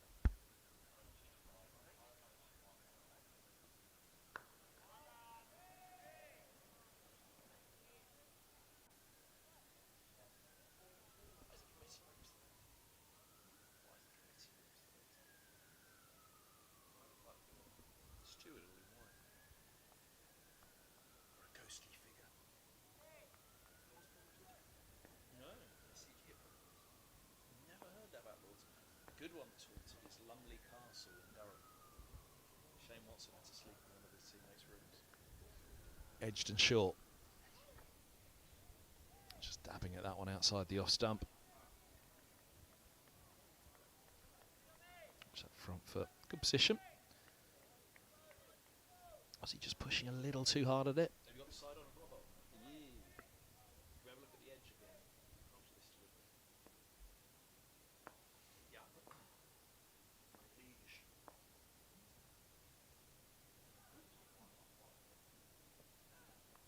And now, hands on heads for some in the field. There was an element of intent about that from Robson. Quite sure that he meant it as fine as that.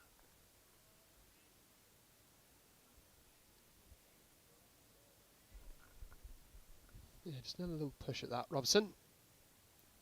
Went pretty safely down to the ground. Again, someone that plays with soft hands. Ball under his eyes. Adjusted himself well there, I think, did Robson. Everything was right about it from Robson, apart from the fact that it looked wrong. That's the best way I can describe that. That, though, had everything right about it. Down the ground it goes. Not quite going to go all the way. It's the push of an opener who's just getting the feel of it again at the start of an innings. Picks up 3. He's on to 14. On to come of the over.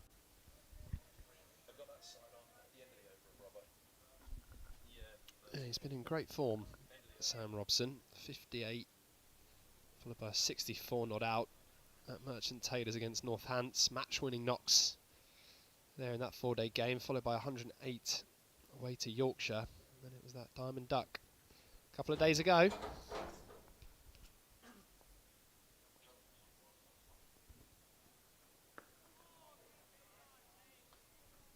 End of the over, 3 done. 16 for no wicket. Robson's got 14 of those. Very nearly offered an edge those to the side, and let's just see where he pushed it. See where he makes contact with the ball. Yeah, he's playing a long way. It's not underneath his nose there. That's where he wanted to play it in the end. That was my hunch, watching it straight on, that he's pushed a long way forward, searching for the ball rather than letting it come on, which is what he did for that other one where everything looked right, apart from the shot itself. He got it. There's a beautiful shot. Look at that. That's a good illustration. A lovely dissolve into Robson as well. Well done, producer Dan.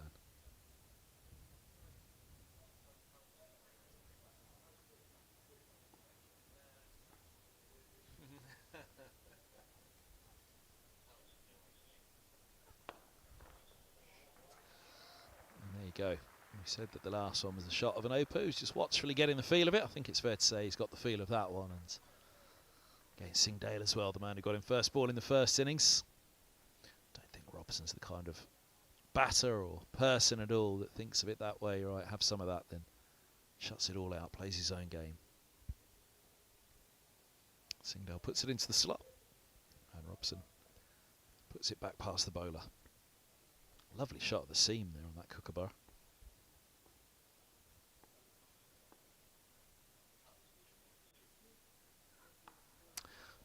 And then he puts it into the Robson slot, which is short, with a bit of width outside off. The attempted carve at a cut from Robson, but he only picks out points. He's missed out there slightly. 18 from 13, run rate of 6. I don't think this is quite what Middlesex are thinking. Just before tea, tea scheduled to be taken just under an hour. 52 overs remaining today.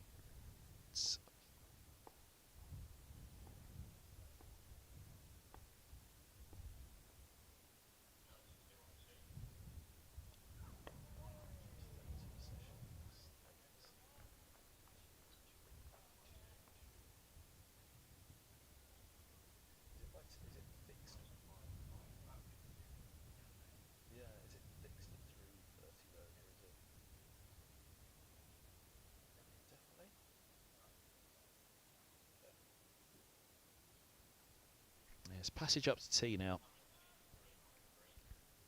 My feeling was Middlesex would just play out this passage and see off the hardness of the kookaburra and go after it this evening. Oh, that's a very, very good ball. If Stoneman gets a few more balls like that, he might decide, actually, do you know what? I'll see it off in my own fashion. Be a little bit more punchy.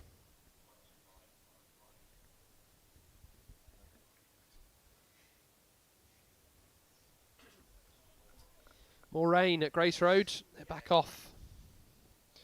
Leicestershire 3 down.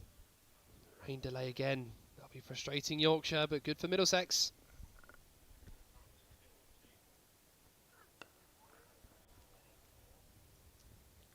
Surely can't lose the final day of that game as well, can they? It would be quite the turnaround, but that's what it's all about, isn't it? The end of season roller coaster, all the fun of the fair. Middlesex losing half a day here yesterday. Gloucestershire fighting back this morning. It all going Yorkshire's way at Grace Road to this point, apart from the weather now. Where it's sunshine here.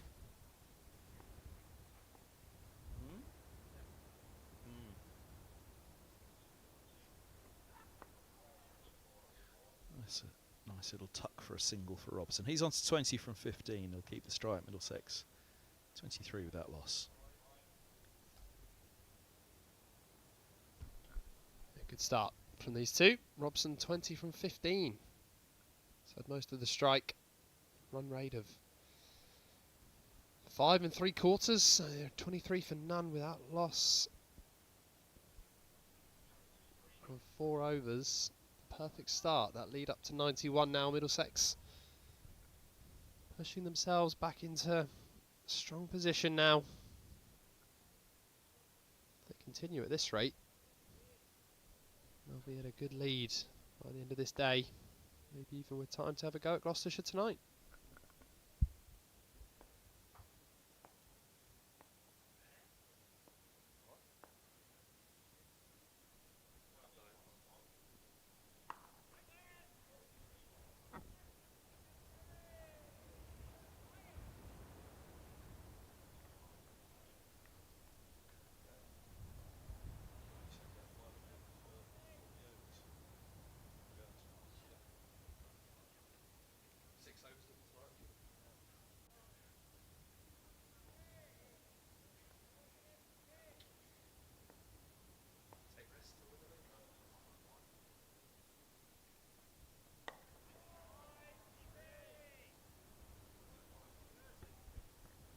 So difficult to work this for Middlesex, it really is.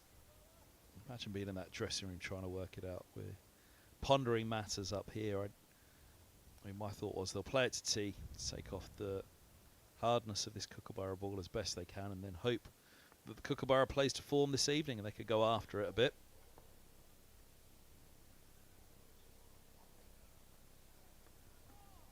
Ooh, that's taken from a very straight line by Robson.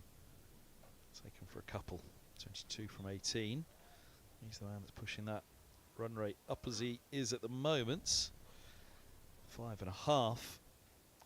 My feeling would be, unless it went incredibly well this evening,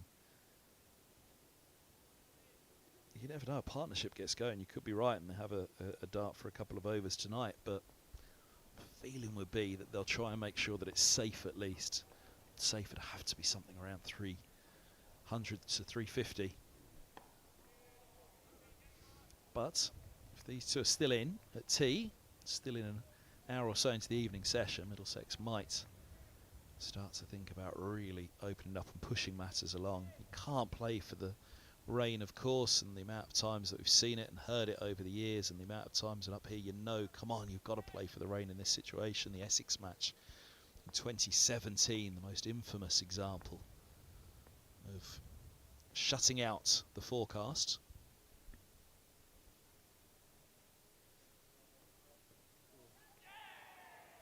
Has he got him? Robson doesn't think so, nor does the umpire, and Gloucestershire cannot believe it.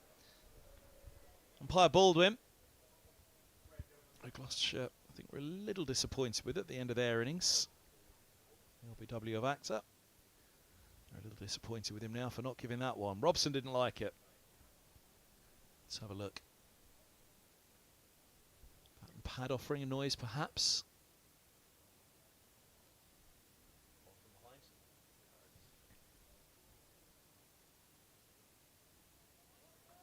Wow. Skin of your teeth. he has flicked Very his pad. very quick shake of the head from Robson, wasn't there? And his head didn't snap around either, which is a very good point by Director Dan, as I'm to refer to him, in a very authoritarian title, Director Dan. End of the over, Robson survives. 22 for him, Stamen 3. 25 without loss. It's definitely a noise, but I think you just see the front pad, top of it, from Robson just flicks there. Can you slow it down before it goes past the bat? It's difficult to see there, but it just looked like as the bat went past the pad, the top of his front pad. I think you'd look better in Charles Tyrrett, darling.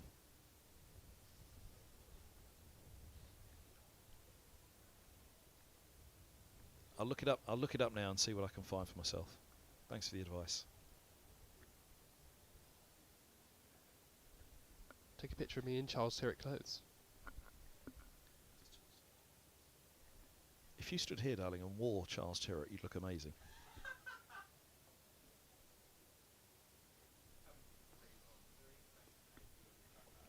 I'm looking for a new suit. End of season lunch.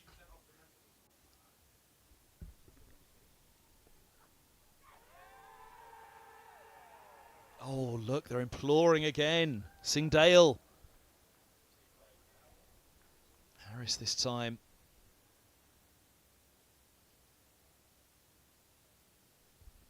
Beating the edge. Well, Singdale was late with his appeal on that one. That's some ball over the top of off stump. Stone would have been waiting for the death rattle on that. Gloucestershire are hoping they get a bit of the umpire revenge. A couple of decisions that they maybe weren't too happy with at the back end of their innings.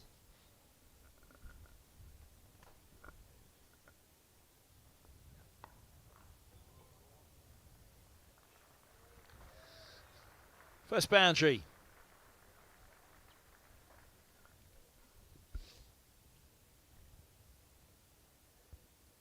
Cut for 4.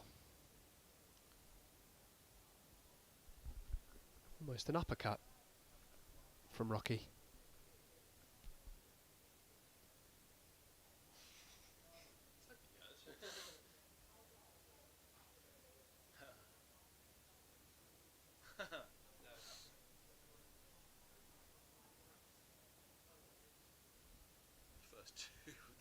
First two Rocky punts we've ever done. Oh, now that edge. Goes safe, but he was squared up by that Stoneman.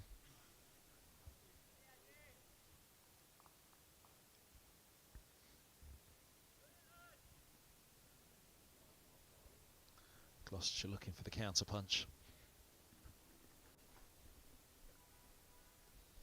Or a knockout performance from Singdale and Price, who opened up very well for Gloucestershire last time around.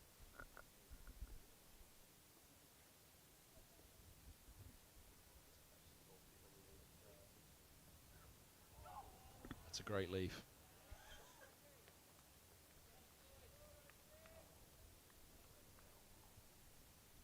Left on length. Over the top it goes. Outstanding opening.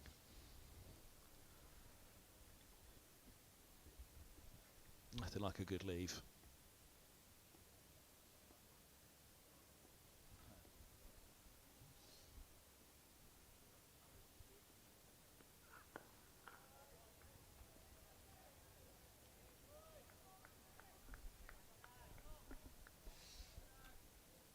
Lead approaching 3 figures again for Middlesex. Effectively 99 without loss at this stage of this game.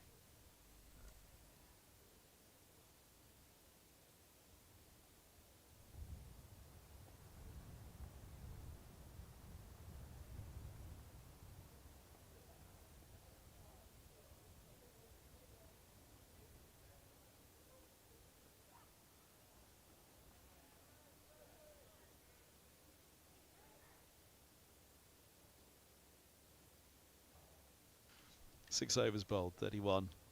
for no wicket.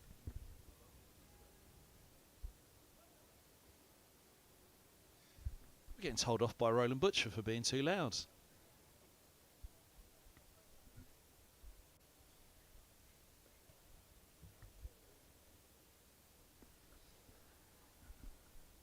Experienced opening pair. And the inexperienced man on debut, Archie Bailey. Didn't see him with the bat. We thought maybe it was due to injury, but turns out it was just a declaration. So Archie Bailey is good to bowl, which will be exciting to watch. It was great watching him in the first innings of this game. He ran in with real venom. Came close to a couple of wickets, actually. He was a bit unlucky.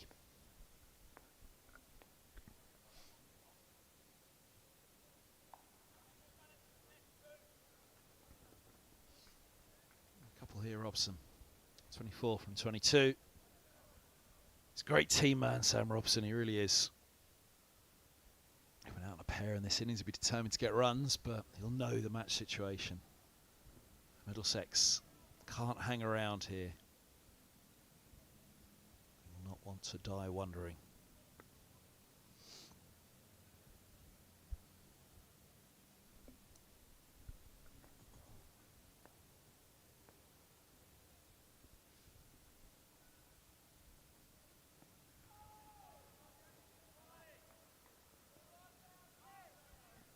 Settle on just the one. I raise his leg and a leg by. It's this man that Bailey came close to getting a wicket with his first delivery in the first innings. Stoneman edging one just short of first slip.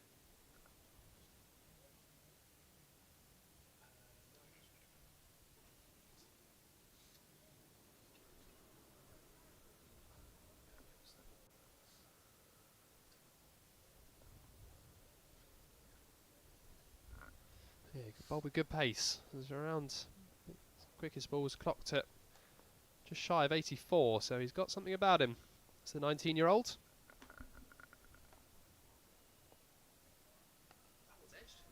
And he's got his first wicket.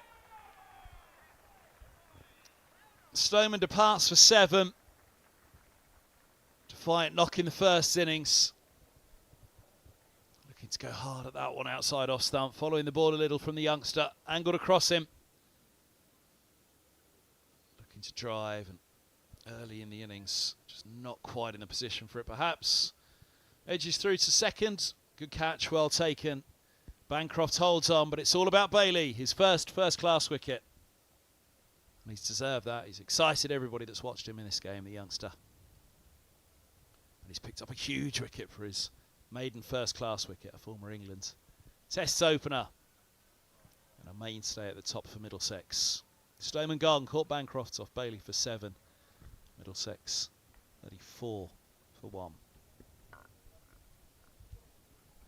Yeah, congratulations, Archie Bailey. What a feeling that must be. First class wicket in his senior career. And a big one of Mark Stoneman. Can't think of too many bigger wickets on the county circuit. As Kev says, former England opener. He looks chuffed, big smile on his face. Came close to a few wickets in that first innings. Was unlucky not to get on the wicket tally, but he started brilliantly here. Good throw of the dice as well from captain Graham Van Buren. Throwing Bailey the ball early on here again. Just the 3 overs for Price. Get Bailey on and he's found the wicket. That bit of extra zip means this man walks to the crease. Max Holden. Good form. Batted well in the first innings. 77. Came in early, second ball of the game after Robson was dismissed by Singh Dale. Holden did very well to build a partnership with Stoneman, the man he's replaced this time.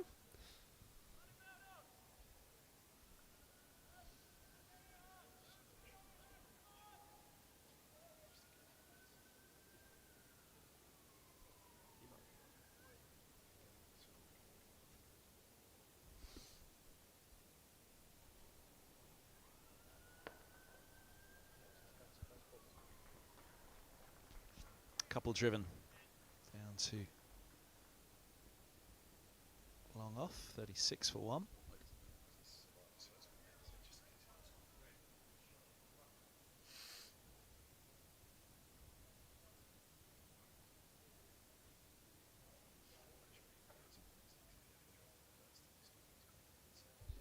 There's the gloomy shot over the back of the Warner, and there is a bit of rain falling there, but behind it, blue skies and lighter skies. That's the first time the floodlights are on today.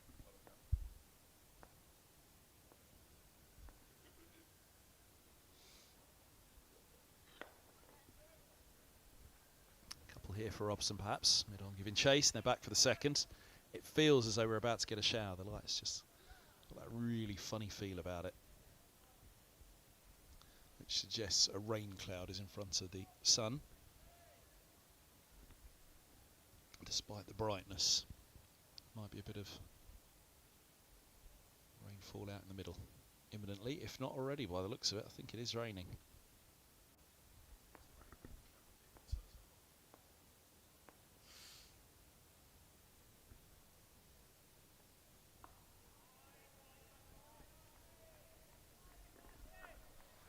End of a really successful over. A big one that Archie Bailey will remember for the rest of his life. First class wicket, that of Mark Stoneman. More bowled, more caught by Cameron Bancroft at second slip. Middlesex 39 for 1 with a lead of 107 in a promising position.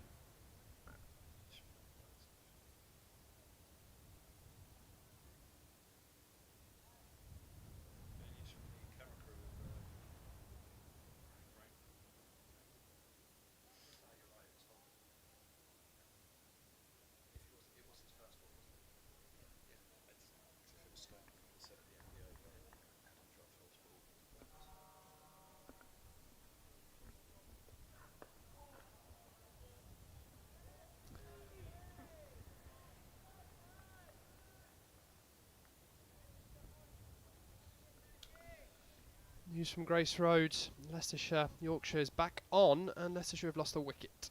So Leicester 131 for 4 now. Ajinkya Rahane bowled by Ben Code for 32. So Leicestershire trail Yorkshire by 150. 6 wickets in hand.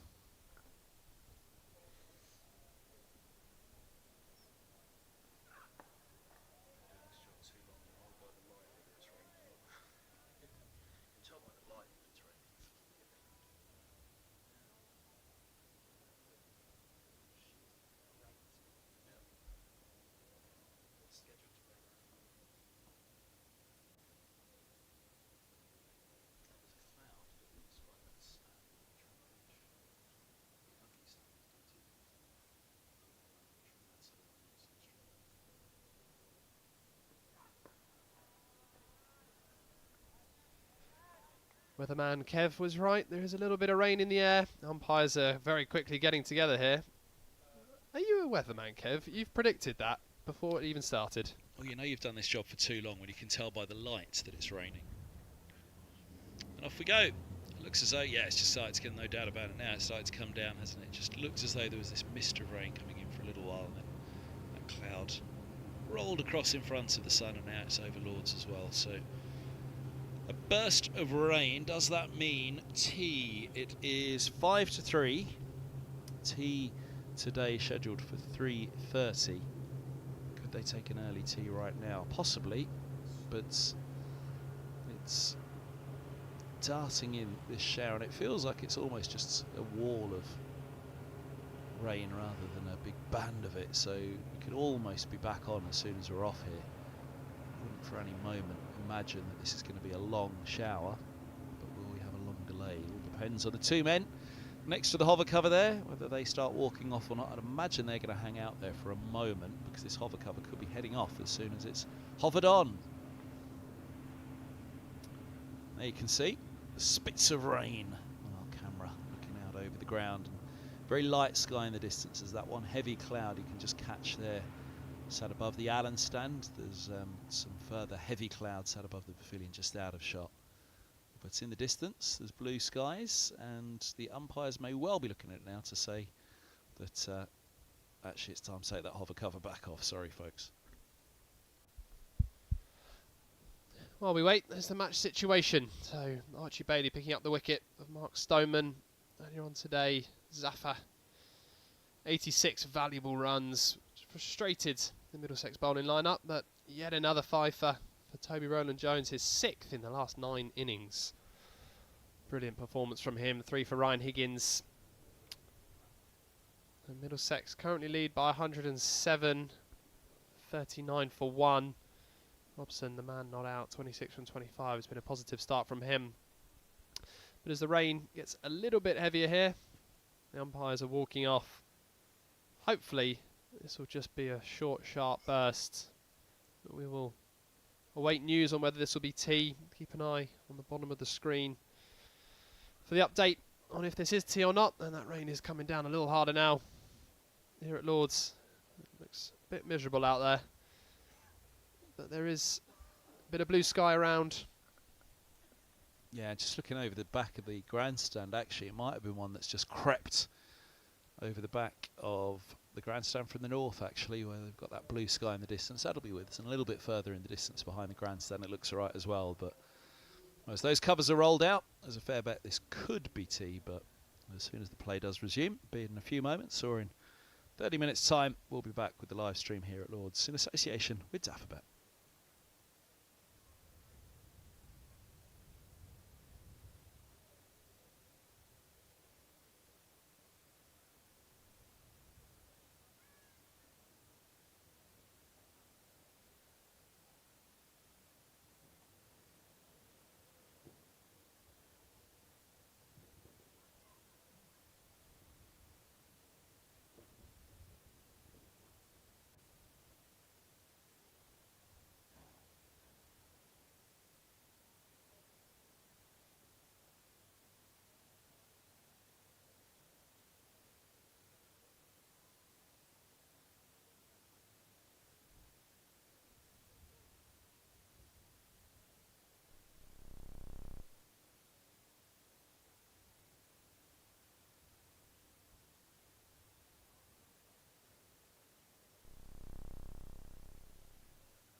Well, good afternoon, everybody. Welcome back to Lords.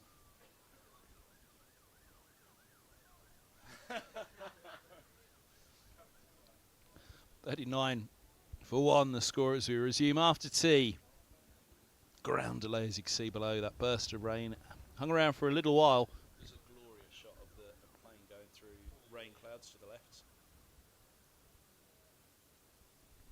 There's still a big band of rain which actually missed us to the south, way behind the Allen and the Tavern stand at present.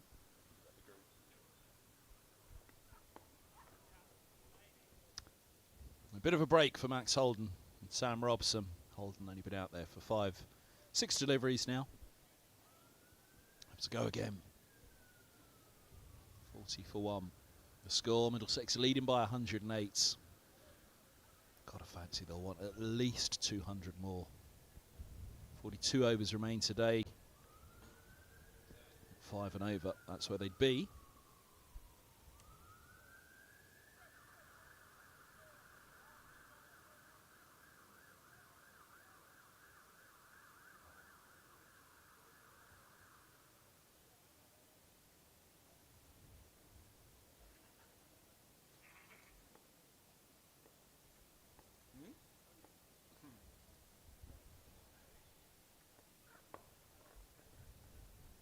Tucked away by Robson, a single taken.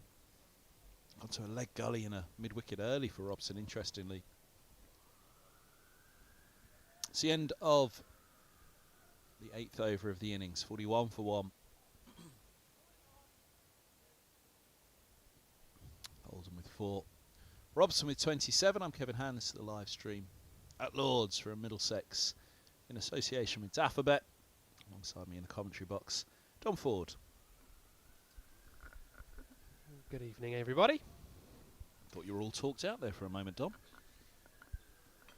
Busy tea interval, that.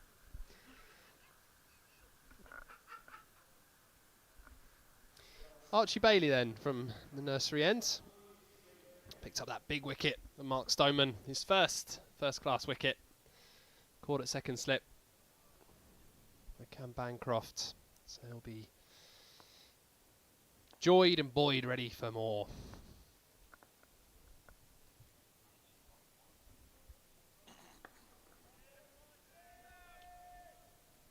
Middlesex in a good position here, 109 for 1 effectively with that lead. Just playing against the weather as well as against Gloucestershire here. Earlier on, Graham Van Buren opting to declare at 9 wickets down to get Middlesex back in. Able to bat, little rain interval. There could be some other scattered showers around, but hopefully they just pass us by. Slips out. Doesn't quite slip through. Van Buren with the block. Followed up by Hammond. A couple more to the total. Robson moves to 29. Yeah, those planes, the bowling's at this end at the moment, but when the bowling's at the other end, those planes are coming down through all those rain showers descending into Heathrow. It's quite a cool little shot if someone can get it. Planes behind the mound and the tavern stand descending into Heathrow. They're coming out of a wall of rain into the blue skies. That's a lovely ball. That's the tour walking up and down that gantry, isn't it? Making a shape like that. That's why it's wobbling. It's not the wind, it's the tours, isn't it? We've got to put stops on that stuff. Imagine we get a great wicket or something like that. The tours causing the gantry to wobble.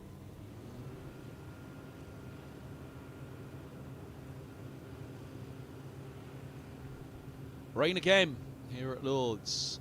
There are some greyer clouds coming in over the back of the grandstand. This will be a bit of a concern. There's a patch of blue behind the grandstand, but either side of that famous old pavilion. There's grey skies and another rain delay incoming here at Lords. Middlesex leading by 111, 1 down. They may have to take a pretty bold move at some stage this evening. The ground staff there with that hand taped up dragging on the hover cover. Featured in a match here at Lords the other day. Alongside the rest of the ground staff, but still working hard, even with the injury. We'd be feet up by this point, wouldn't we, Dom? Now fingers hurt and can't do it. With feet up anyway, or you are anyway, usually, Kev. Usually. Quite enough room in this box to do it, but there's the position for the moment. It's pretty dark as well, with this heavy cloud sitting in front of the sun, and annoyingly, over the back of the Warner to the right there, which is where it's coming in from, there aren't many glimpses of blue left. So, it's going to be a bit of a nervy wait this evening. Middlesex have got work to do. Rain delay here at Lords. We'll be back as soon as the players are back on as well. The live stream brought to you in association with Daffabet.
Very good evening, everybody. Welcome back to Lords. Play about to resume here on the live enhanced stream from Middlesex in association with Daffabet, with Middlesex 43 for 1, leading by 111 in their second innings.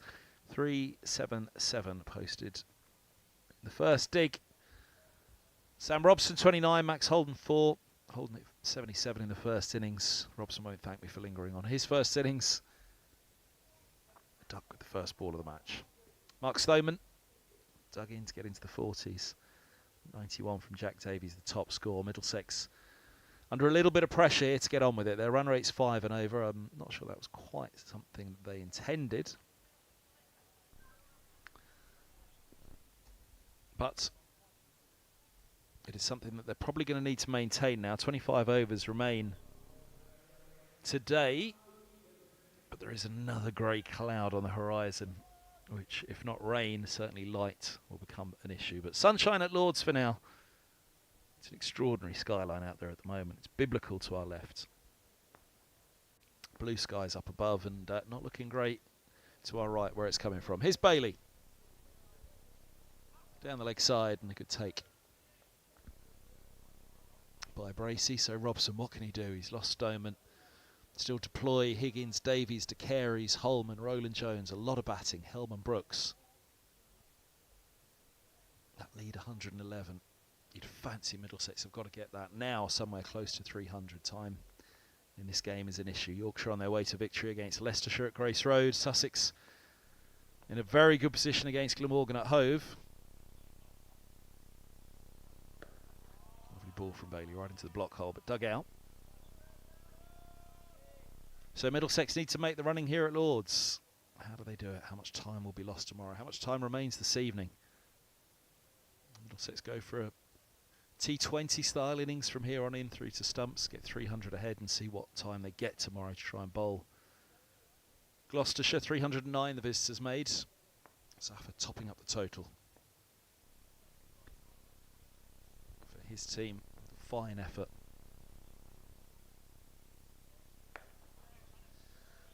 His first runs since the restart, and could be a boundary. It's just going to be pulled up, I think. They're thinking about an all-run 4, but they have to settle on an all-run 3.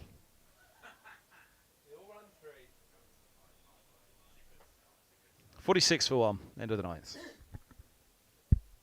I'm Kevin Hand, Don Ford alongside me in the commentary box. And Don, well, we'll take what we can get this evening in terms of play. As cricket fans, as observers of Middlesex, they need to get a move on here, don't they? It's a difficult situation. Easy game to sit here and say that, but something that I'm sure they'll have pondered in the dressing room. Yeah, plenty of thinking time, that's for sure.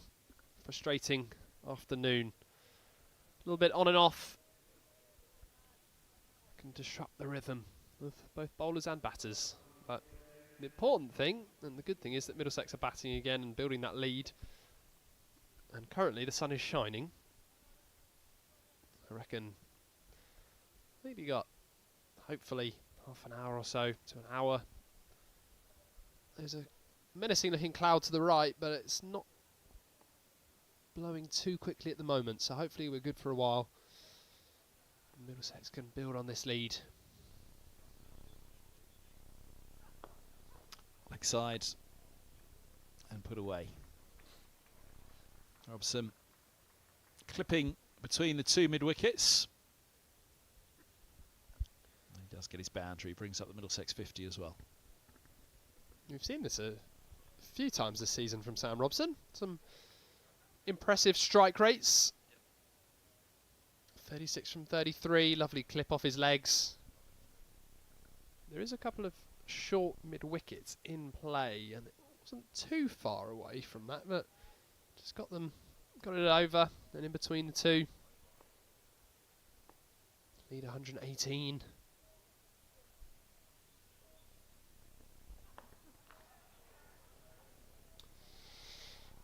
And as Kev mentioned, that Leicestershire-Yorkshire game, that is all over. Yorkshire win by an innings and 72 runs. That final wicket has just been taken. George Hill ending with 6 wickets in the second innings. Emphatic. victory for Yorkshire. That game was as good as done when Leicestershire were bowled out for 98 in the first innings. Rain was frustrating Yorkshire, but they've got an important victory under their belts.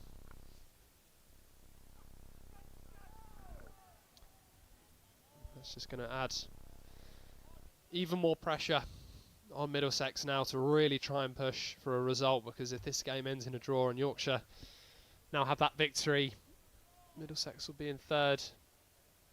Yorkshire will start to build a bit of a gap in second place with a couple of games to go following the end of this round, so victory is very important for Toby Roland-Jones' team.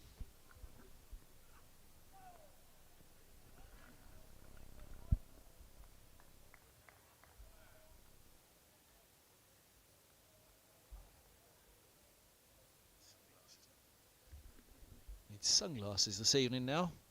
How long it'll stay like that though, the flag or the pennant of the MCC above the grandstand blowing in towards our commentary position here, so we almost look perfectly in line at what's behind it, and it looks grim in the north.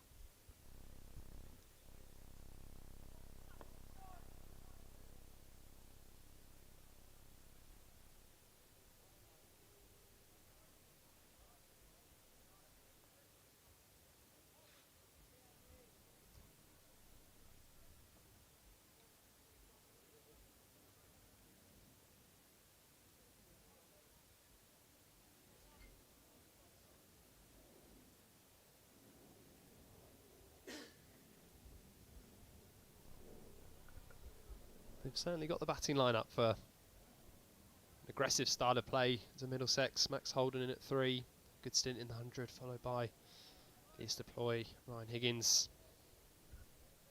Jack Davies got some runs, 91 in the first innings. Luke Holman got some big hitters in their lineup, Middlesex. Face from Holden and a chase on here for deep third, managed to hold them to a couple.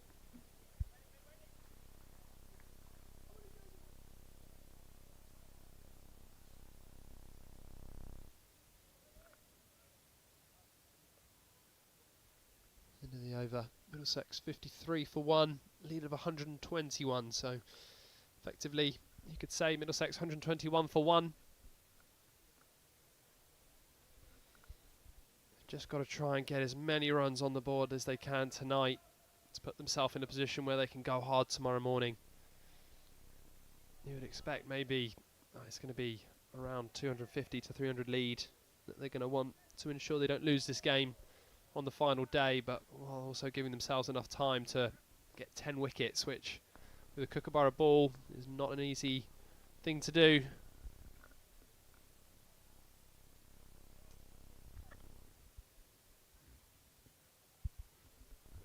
And with dark cloud coming in from the right, might not get a huge amount of play in this mini session, so try and be as proactive as they can.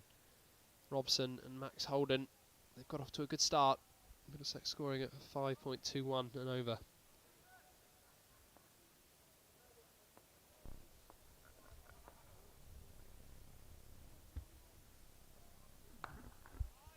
No ball called. 55 for 1. Middlesex 1, 2, 3 the lead. Ideally they'd like that to be 320 to be setting on this. 337 plays 309.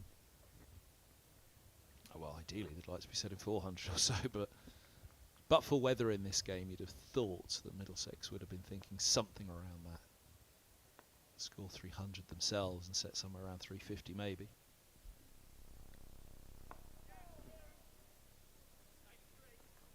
Couple here. Robson just working off his ribs. Not even think about the third, and back they come. Holden's faster. Oh, a slip and a slide. Hopefully that's okay. Yep, there's a smile. More fear for the hallowed turf.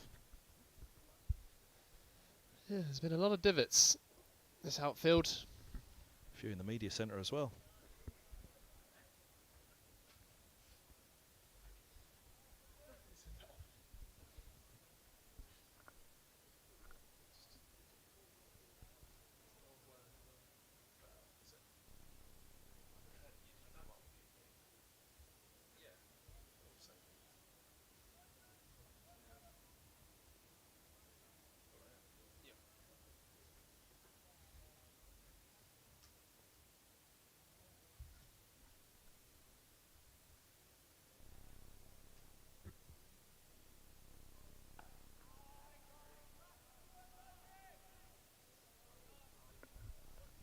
Archie Bailey. His first senior wicket. That of Mark Stoneman, edging to second slip. The only wicket to fall. Apart from that, spinner Sam Robson show at the moment. A runnable 40.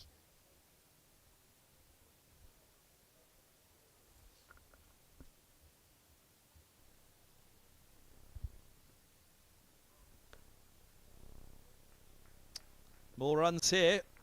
Middlesex are indeed on the move this evening. Holden and Robson both look as though they've got a bit between their teeth. It's the perfect fall.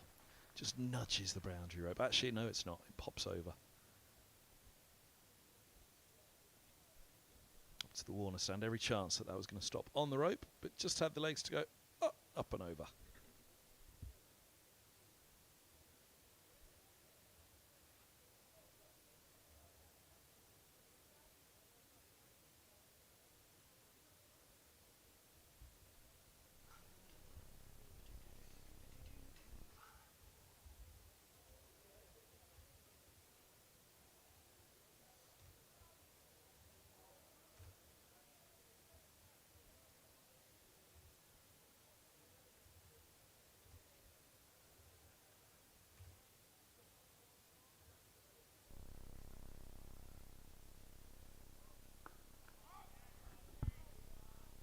Taps that one away. It's a long leg and a deep square for Holden. Two slips gully, point, cover and a mid-off, mid-on.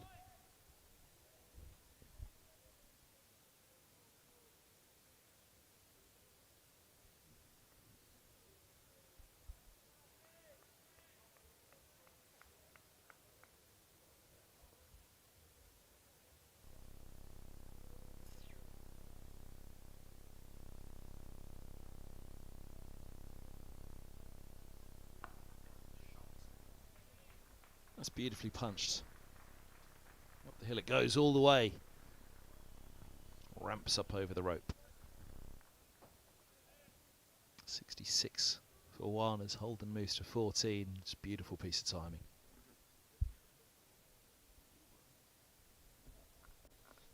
So with Yorkshire's victory, that moves them top of the table now.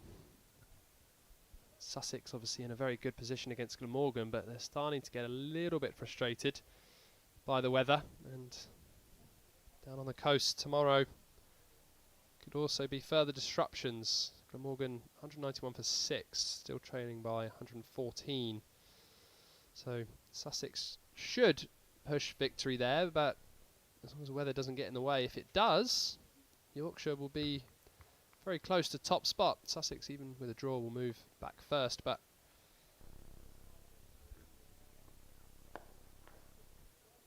things will really tighten up. Currently Yorkshire 179 points, Sussex 177, Middlesex 158.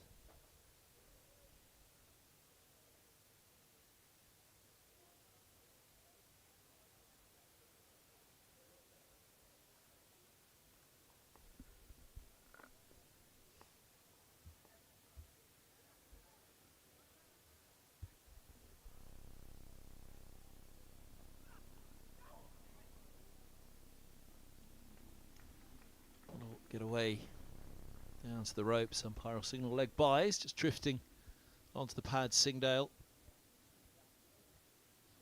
Robson remains on 40. Middlesex's lead moves to 138. Got a lot to do. 23 overs tonight.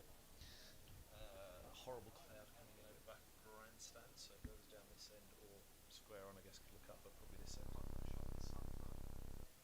Over the back of the Warner, really wide shot of the wind and the rain. Two slips still for Robson. Just going to adjust the line here. Singdale. He's got a 5-4 Fields. It was a 4-5 Fields in terms of the onside, but bringing another one across just to reinforce the covers and perhaps reinforce the mind of the bowler that he's got a little bit of protection on that offside.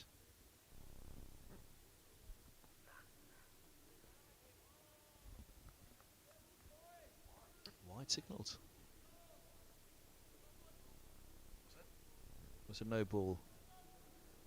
It's gone down as in the scorebook. Let's have a look and see. I thought both arms went up, but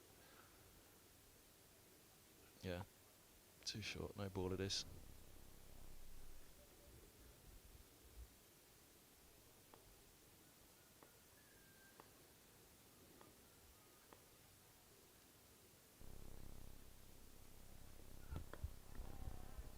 Onto the legs again, but Robson picks out mid-wicket. Funny old game now.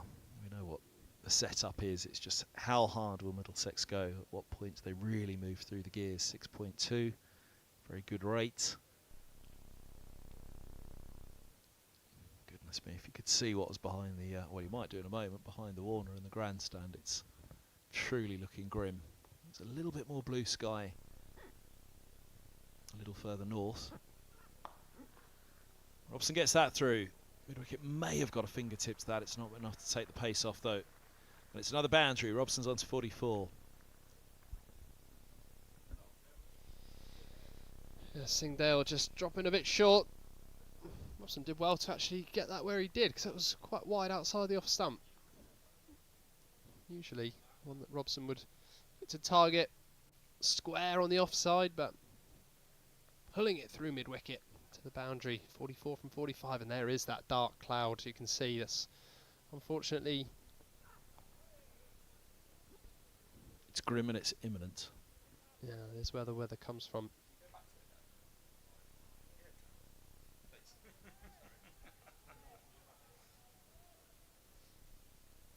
Yeah, it is where the weather comes from.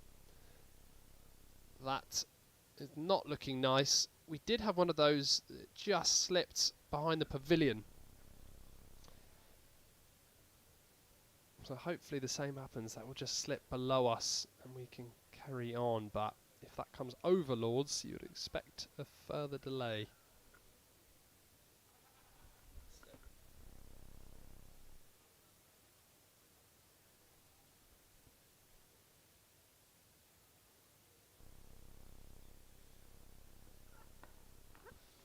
Holden strokes that again. Lovely shot. 4 more. 149 the leads. How quickly can Middlesex keep this moving? 15 runs off that Singdale over. Down for 32 off his 6 now. 12 overs gone in this innings. 22 remain of the day. Right now, if you were to say to Middlesex, you'll get another 81 runs today, i.e. 12 more overs. I think they'd take it. There's the shot, isn't it? You can see that blue sky above the grandstand. Horrible grey stuff behind the Warner.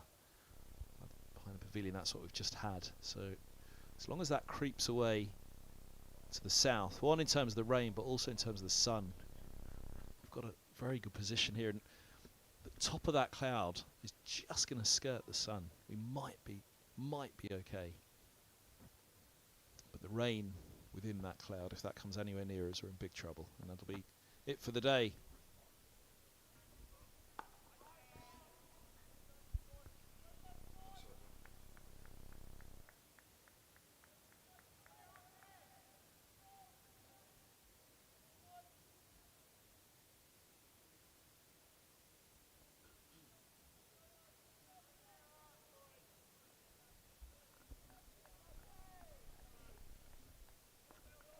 We love British summer, don't we?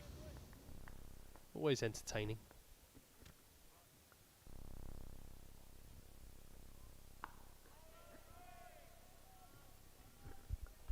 I'd say this cloud that's going in looks a bit more like a storm that you would expect somewhere in the Caribbean or down under. Tropical storm when it's bright sunshine and then you just see something rolling in that looks like it could end the world.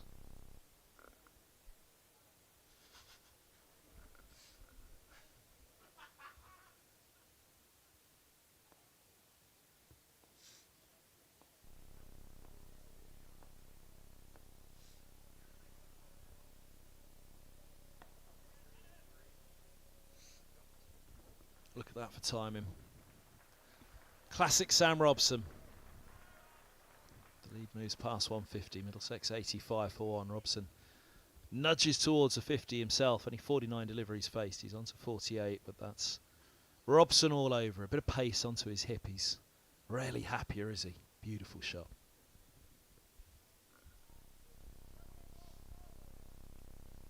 Yeah, you take away that first ball duck in the first innings. He's been in really good form. Century against Yorkshire, a couple of half centuries against Northampton at Merchant Taylors. He's 2 away from a 50 here.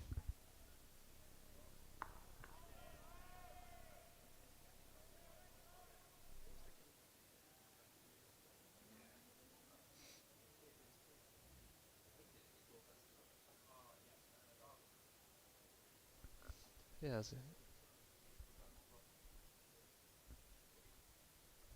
been a couple of times this season where Sam Robson has batted very fluently, can score very quickly at Lords.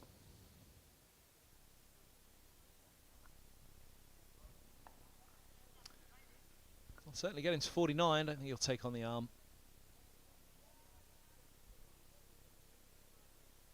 49 it is for Robson.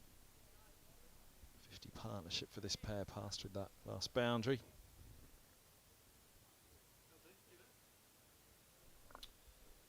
$40 for that partnership. Just 29 minutes. Mostly Sam Robson, but Holden contributing 18 of that as well. Just what Middlesex needed. It's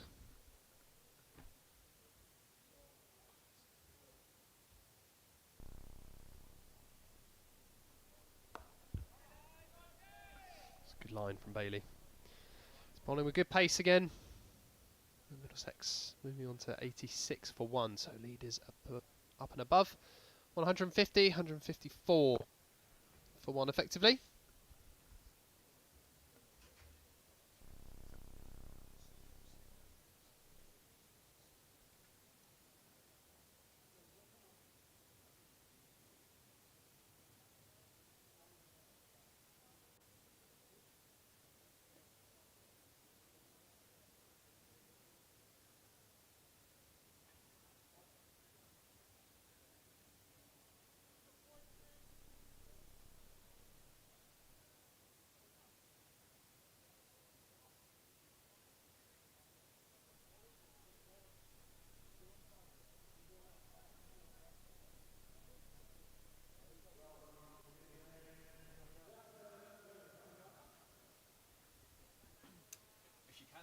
Shots again down at the sun, it's quite impressive.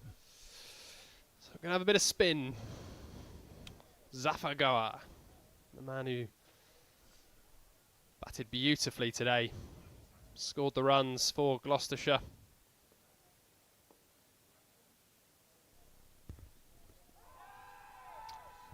Big appeal, but nothing doing. Lane watch. Oh, look at that. Which one? That one? Aer Lingus? It's green. Alright.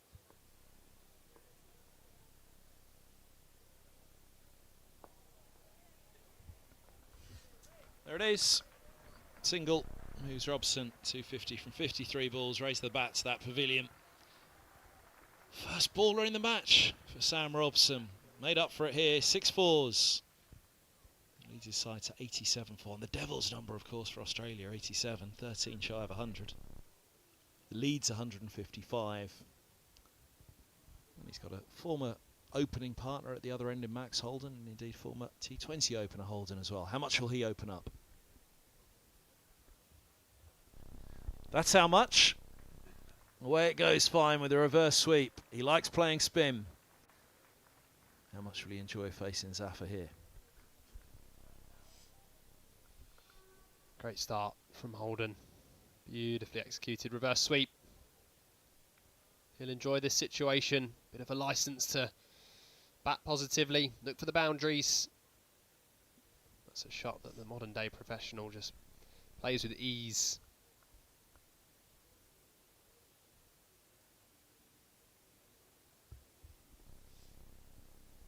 Goes again. Fielder goes with it as well, trying to preempt the shot and preempt an edge. But it's sweetly struck once more by Holden. Back-to-back reverse sweeps. Both going away for 4. Holden moves along to 26 of 15. Middlesex, even nobody in any doubt whatsoever that they're well aware of the time constraints on this match. Potential to lose more tonight. It's gloomed over here. The top of that nasty cloud that we've been looking at has just jumped in front of the sun. Will we see any more sunshine today? There's a chance it might just squeeze through. If we could get that shot above the grandstand again, it'd be great, that wide shot. Oh, good man. Down the track using his feet. He struck on the pad, but well outside the off stump. A long way down the track as well. There you go. That's what's dimmed the light, but that looks as though it is going to creep across behind the pavilion. Reverse one more time. Yes, no. Oh, what a save that is. Like a penalty kick, that wasn't it? Keeper's made a late call to go to his right. Yes. That's how it works. And he knows it, the youngster. Watch for the bounce, watch for the spin on the bounce. You're going one way, you're going one way, and then, whoop, there goes the spin the other. That's a brilliant stop. Bottom right corner. Going sudden death. Sam Robson's 50th first-class half-century. 3500s to go along with that. 35 years old, Robson, but still at the top of his game. Averaging 64.5 in red ball cricket this season. He's the former England opener.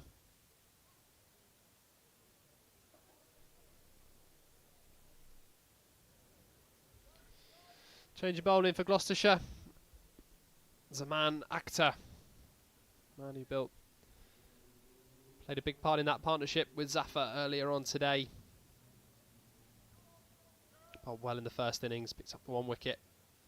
Unlucky not to get a couple more. Then he'll be in from the nursery end. The floodlights have just switched on here at Lords. Edged and gone. 50 and out for Robson. 54th ball, nicked through. Akhtar into the attack and into the wickets, and a big one as well in Sam Robson. Just going for a little dabble. It's a fine take by Bracey behind the stumps. Just had a little nibble at it. Floodlights coming on. And Robson was caught in 2 minds there, I think. Neither back nor forward. Neither across either, really, behind that one. Feet haven't particularly gone anywhere for Robson. Caught in 2 minds of the match situation, but it's a beautiful delivery by Akhtar. 97 for 2, the lead 165. Middlesex will want to try to at least double their total, potentially even double the lead if time allows. Good start by Robson. But here comes the big gun, Leicester Ploy. How hard does he go from the off? One of the hardest hitters of a cricket ball around. Big job to do. Yeah, great start from Sam Robson, 50 from 54 deliveries. But also a wonderful start for Zaman Akhtar. Just said he was a bit unlucky not to pick up a few more wickets. That first innings comes in first ball here and he's already in the wickets tally. Reward for what was a lot of hard graft over the first couple of days of this county championship game for Zaman Akhtar. She picked up 7 wickets for England Lions against Sri Lanka a couple of weeks ago. 5 for 32 in the first innings and a 2 for 59. 25 years old. 43 first-class wickets to his name with that dismissal of Sam Robson. And he's got a left-hander in his sights now.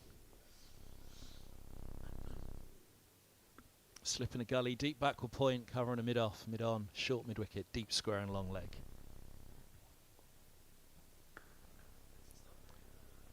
Well, said he hits it hard. That's ripped through the covers. Off the mark, first ball with the boundary.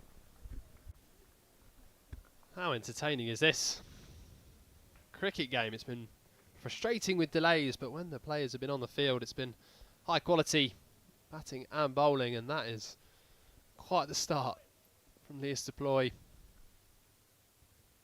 Favourite shot of his through the offside. I'd say that's hit on the up as well. Incredible start to his innings. Could be entertaining to watch.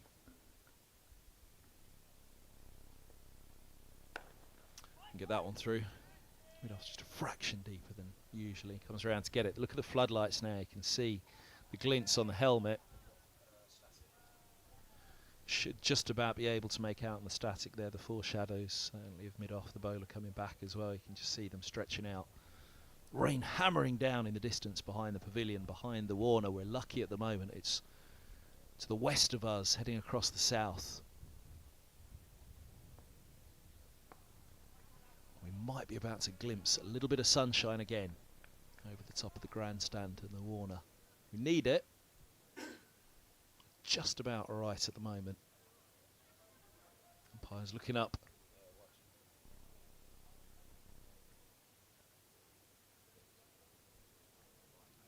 Now that looks grim for all of you at home, but we've got a viewing position here that shows over the back of the grandstand where it's brighter prospects.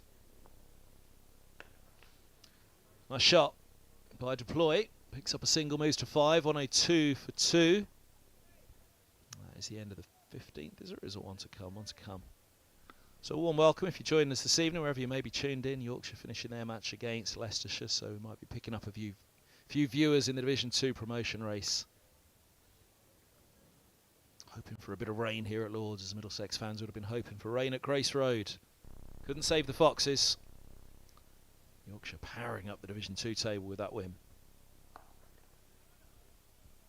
Over to Middlesex and Max Holden. That's a nice single. They'll think about 2. Big boundary out there, but just the one. Holden keeps the strike. He's on to 29. Middlesex lead by 171 there. 103 for 2.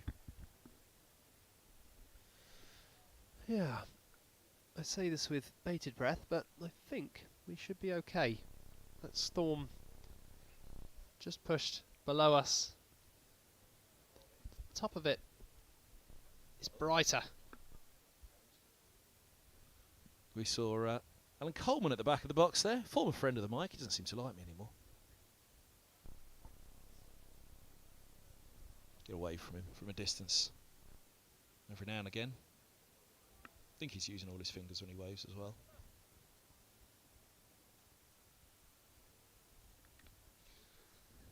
Speaking of which, I did just give you a funny sideways look there a moment ago, and he said, "I think we're going to be okay." Famous last words. But no, it does. It looks as though there's a little bit of hope. There might be a shower and it's still to come, actually, looking over the back of the grandstand. Are we going to dodge that as well? But it's a much smaller shower than the heavy storm that's heading towards Heathrow by the looks of it. A few choppy landings over the next couple of hours. Some of those planes dipping in over the back of the grandstand, over the back of the pavilion as we look.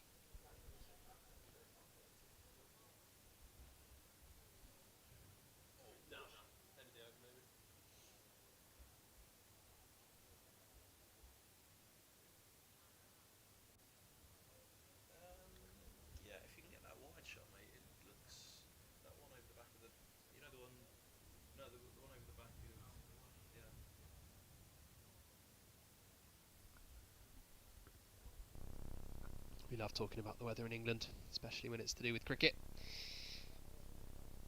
Deploy down the track. Zafar getting a hand on that, so no run. Yeah, any game time is valuable for Middlesex. They're in a really strong position, lead of 172. They want as much time tonight to build that lead, gives them more time to go at Gloucestershire tomorrow.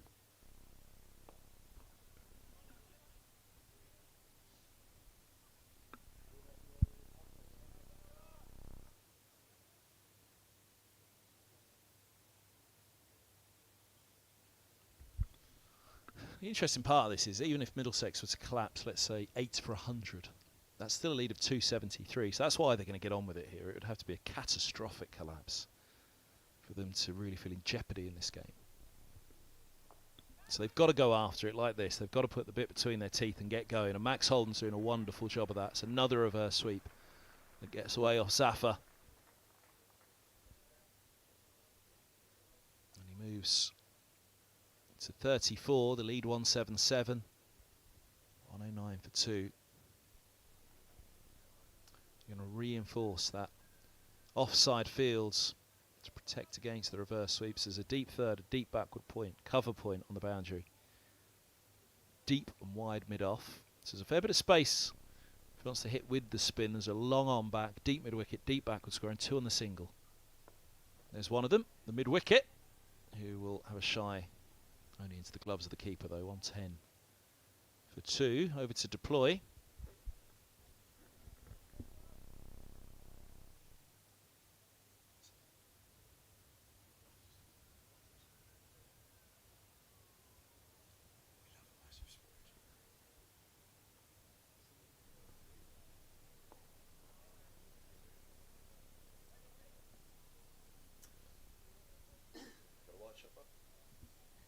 End of the 16th, 111 for 2. Bring me sunshine, bring me joy. Look at that. Beautiful sight at Lords. But a late evening sun this September evening. Middlesex desperate to see a fair bit more of it. It's touch and go how much more we'll see. The really grim stuff in the distance is slipping away to the south. Good luck down in Southampton if it's heading that way. England playing down there tonight against Australia. First ODI. They'll be starting at 6:30.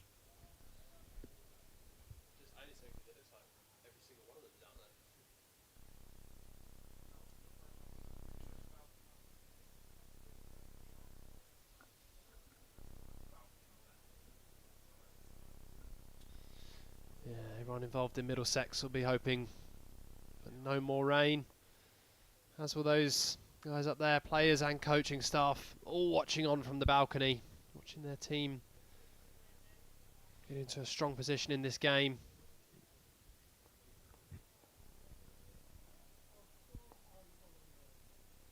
Well, this should be exciting, shouldn't it? Elias Deploy, very aggressive player in the 100. Gun cricketer in all formats. Big name for Middlesex, signing from Derbyshire. They were all after him up and down the country. Middlesex managed to convince him, not putting their money into an overseas player, but instead into a domestic signing, also with Henry Brooks. Pretty happy with their captures. And they're all out to watch him now. That's why. Down the ground it goes. Gorgeous shot for 6. I mean, look at it go. It was an economy of effort. Clears the ropes. Slight shuffle. Slammed down the ground. What an incredible shot that is. Couple of steps down the ground. Again, it wasn't a bad delivery at all. It was on a decent length, but Deploy making that look easy. Straight back over the bowler's head. Cleared the ropes with ease. Back towards us in the media centre.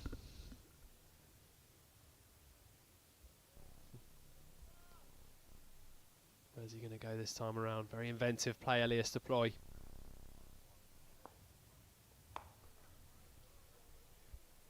Looking for 2, but they'll settle on 1.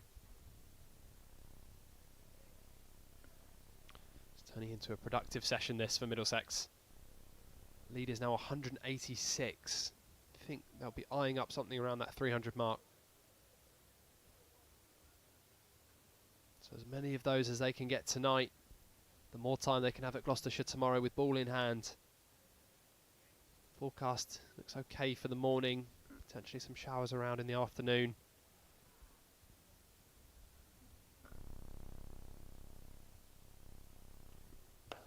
Oh, wow. Don't put your hand in the way of that one, actor. Holden's into the 40s. Another one. Hammered down the ground. Holden this time gets hold of that. Taking your fingers off.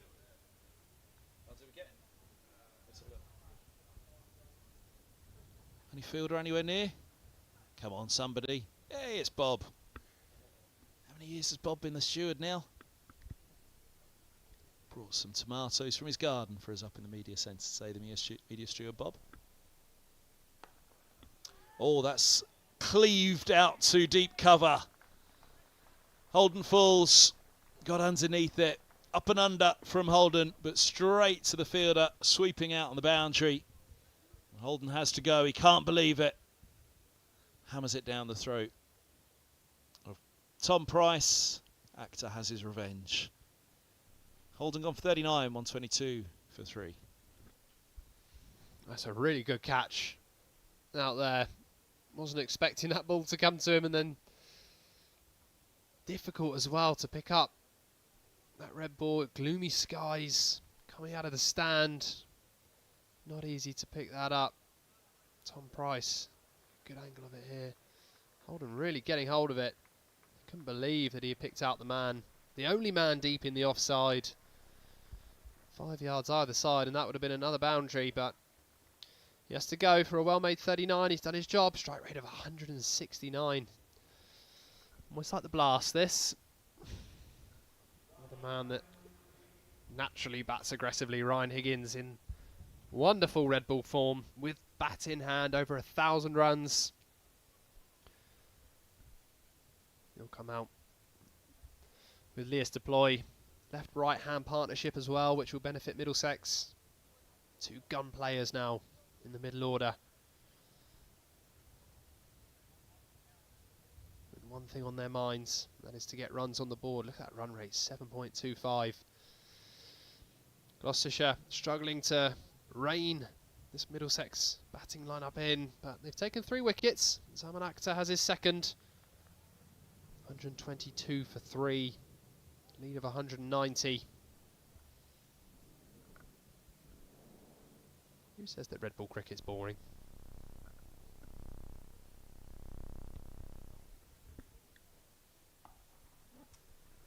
Again, they'll think 2 here. They might have a chance at it. I think Higgins will come back. Well, no, they'll settle on the 1.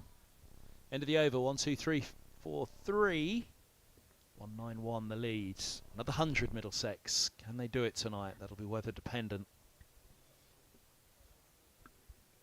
And performance dependent, of course. But again, if they were to lose the last 7 wickets for 100 runs, I think they'd take that. If they lose the last 7 for 50, 60, 70 runs, of course, they might be a little bit concerned. But setting something around 300 from here is basically what Middlesex are going to have to consider because of the time left in this game. 17 overs gone in this innings.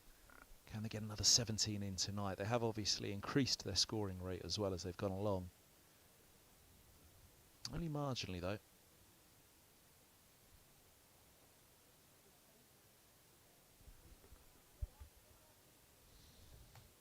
Yeah, I think another thing to say as well is the way that Middlesex have scored here just proves that this pitch is still very, very good to bat on. And that also has an effect because Middlesex are going to have to take 10 wickets at some point tomorrow on a pitch that is by no means at all minefield. New ball's been doing a bit, but to be able to score at 7.2 has to be a good batting track as well. On the ground that goes from Higgins. I don't think he's got all of it. Ushers it back past the bowler and straight a mid-on, and oh yes, very nearly a brilliant dive. Asking Dale to stop that one going all the way.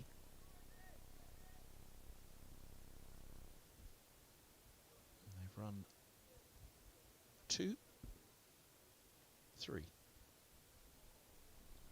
Yeah, Tom Price back into the attack. 5 for in the first innings. Change of ends though, bowling from the pavilion end, which I think is his first bowl from the pavilion end in this game. He's going to come around the wicket to the left-handed batter of Leas deploy. Deep square fielders, deep fine, 2 on the deep mid wicket, deep square leg. Where's that gone? Good point doing the fielding. AG from deploy. The light's hanging in there at the moment. There are definitely brighter skies on the way, but there's also rain in between. Don't think it's going to skirt us, unfortunately. So then it's a case of how quickly does it blow over, how much damage does it do in the meantime, how many covers of the ground staff got on before it stops raining. It's certainly going to have at least a mist of rain hit us at some point. Weatherman Kev with his predictions again. I will be impressed if you get this one right. Where did the if come into it?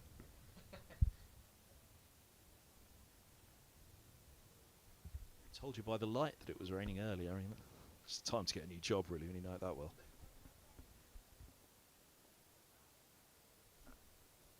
Yeah, the chandeliers in the pavilion are looking a bit gloomy as well. A bit brighter. In the gloomy conditions as Deploy knocks that into the offside for a single, well run.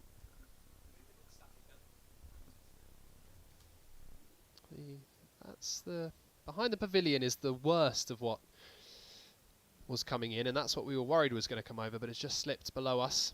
Thankfully for Middlesex staff, players and fans. To the right is where the weather comes from, and that does look brighter. There is a mix of rain and sunshine, so it just depends if that breaks up, what hits us, what doesn't.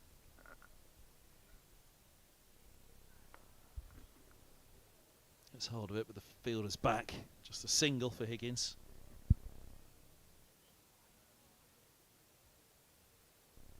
See on the players' shirts as well, it's breezy out there, so weather is passing through pretty quick. So even if there is a bit of rain or a dark cloud that brings the players off for light, hopefully it might push through and they can get back out there. It's beautiful skies as we look here from the media centre though. All around the ground is moody, bright, a real nice mix.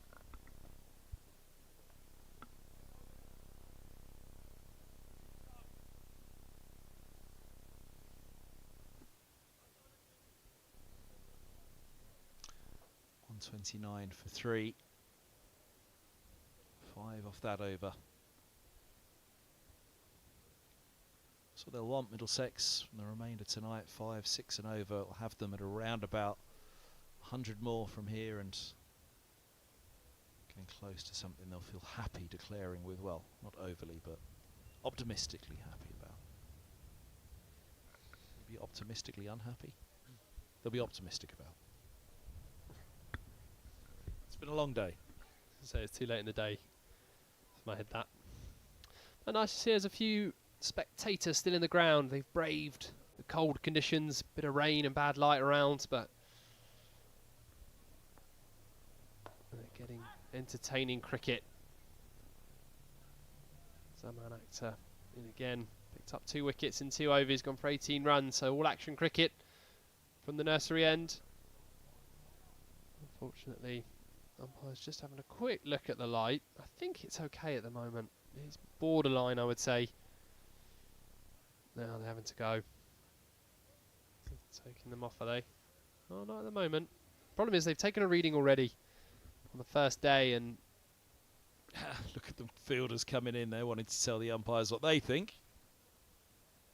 Radio and upstairs. That means we're off, does it?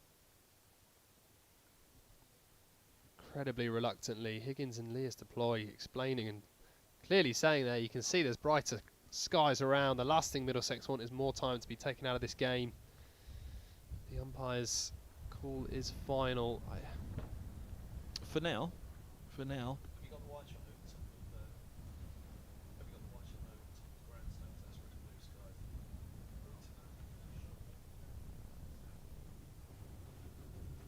So if we can have a look over the back of the grandstand where it's coming in from, you'll see the MCC flag fluttering away. So there is the Warner stand, and as we pan out here, you can see the flag of the MCC fluttering. So that's where it's coming from, and you can see the difference in the lights. It's a considerable difference, and you can see a little patch of blue there behind the MCC flag. Now, how quickly can it blow that grey cloud overhead? Problem is, I think there might just be a little mist of rain on the edge of this really dark grey rain cloud which has slipped to the south. So the hover cover's coming on down below, which is a problem because actually looking at it, time of day, that could well be stumps. Not making up time from yesterday. Disappointment for those two. The lead's 197. That's not enough for Middlesex. gamble draw points pulling out on that. You wouldn't have thought tomorrow, unless there's maybe a session to go at them and that's all they have, but frustration for the hosts. They were ticking along nicely, 1, 2, 9 for 3 after only 18.1 overs. And, well, the umpires are still out there, so that's not stumps just yet.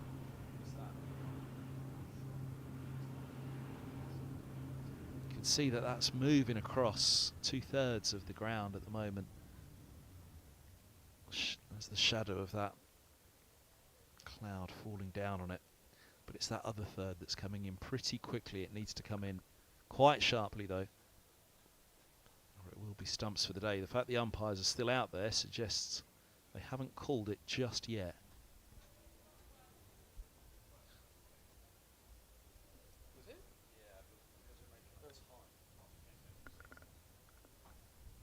The ground staff look as though they've called it for the day. It may be that the umpires have as well.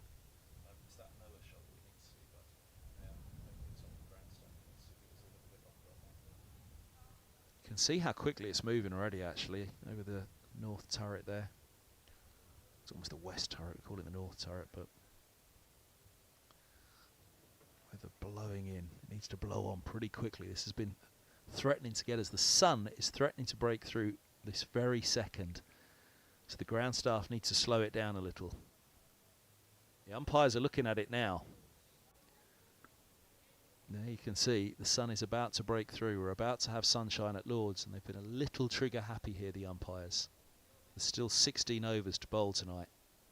Similarly, the ground staff need to get those pipes packed away because the sun is out and the umpires have a big problem now. Yeah, that's the thing. It hasn't actually been raining either. It's the light they came off for, and the cover came on because maybe the potential threat of rain, but you can see from that shot, a beautiful shot, the sun coming out and the umpires now having a chat with the ground staff. This isn't a good look. The umpires need to make a call very, very quickly here. Everybody's standing still in the middle. There's a lot at stake. And it's pretty inconceivable to think with blue skies that we're not playing cricket right now.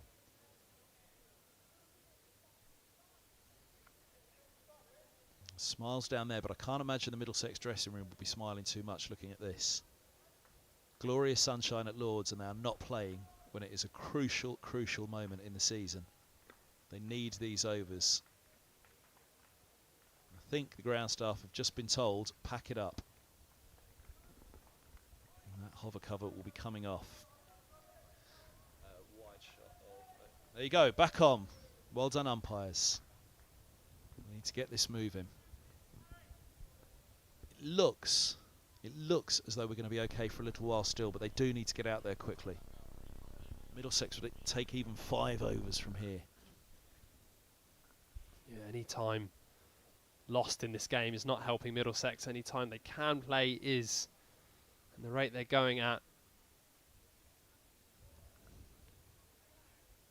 even if it is just a couple of overs they can get in, it's going to help them get more runs on the board, and again, less time needed to bat tomorrow. So it's a good call from the umpires. A bit of common sense came in. As soon as that cover came on, the sun started peeking through, and it's been that sort of day. Dark clouds all around, a huge storm, as you can see, that's just passed left of Lords now, behind the pavilion. We're lucky that didn't hit us, because if that did, that would have definitely been us for the day. But you now have bright sunshine here at Lords. There are a couple of clouds around, but nothing too menacing. So scheduled end of day is around now, but obviously we're making up time, so we can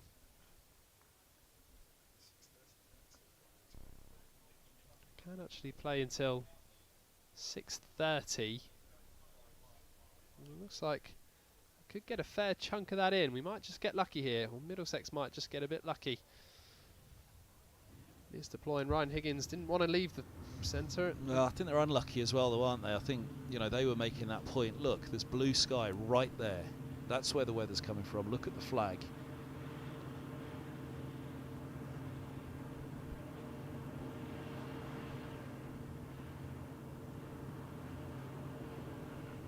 Yeah, They didn't want to leave the pitch, did Higgins and Deploy. Probably, I can imagine they were waiting at the bottom of the pavilion because they knew that sunshine was coming. Straight back in the middle. So, a delay of a few minutes.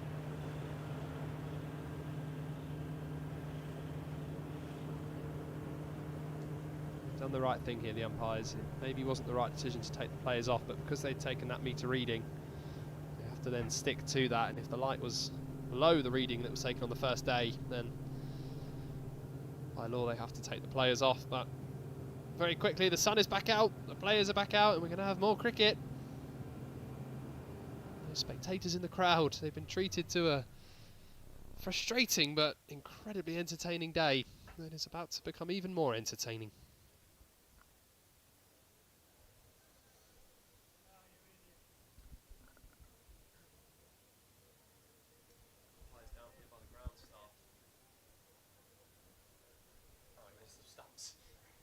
We're missing the stumps. This is not good at all. This is not good when a season is coming to a close with some pretty important matters at stake. Vital time lost in this game already.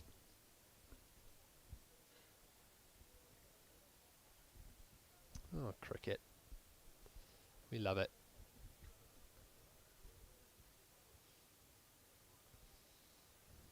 Quite important that we need those wooden things. Yeah, although maybe Middlesex would be happy if they weren't there.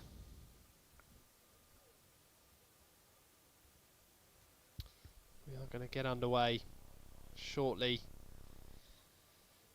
So bad light, stop play for moments. We're back on. Zaman Akhtar just bowled one ball of his third over. So he's got 5 remaining. Elias Deploy on strike, 16 not out. He's been there for 15 deliveries, and cricket is back on. Not just yet. Elias Deploy wasn't ready. It's Gloucestershire that are eager. Incredible events here.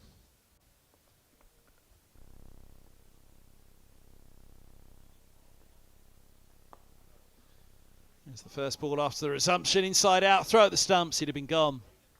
Deploy.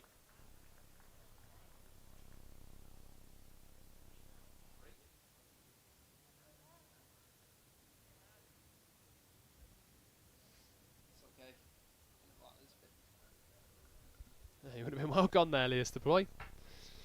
Luckily, no direct hit.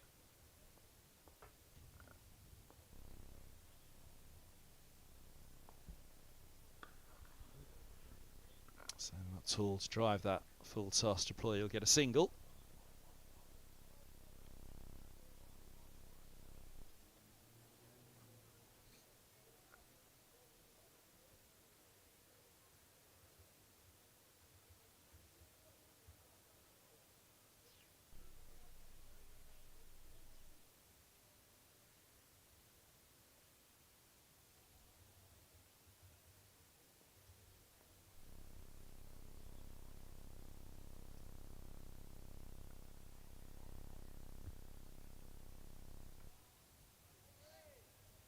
Bouncer from Akhtar. Higgins just ducking underneath.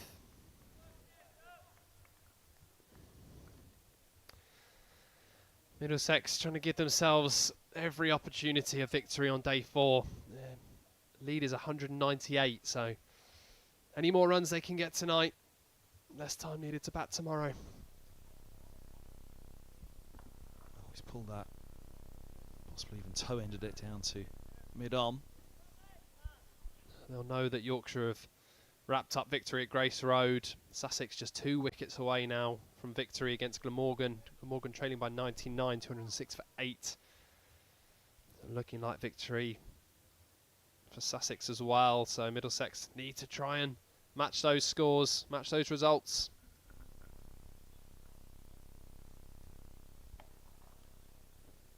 Pulled away for a single.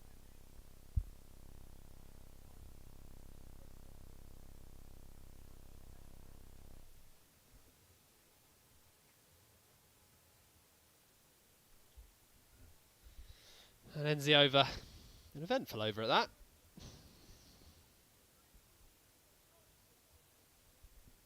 Middlesex 131 for 3. Lead 199.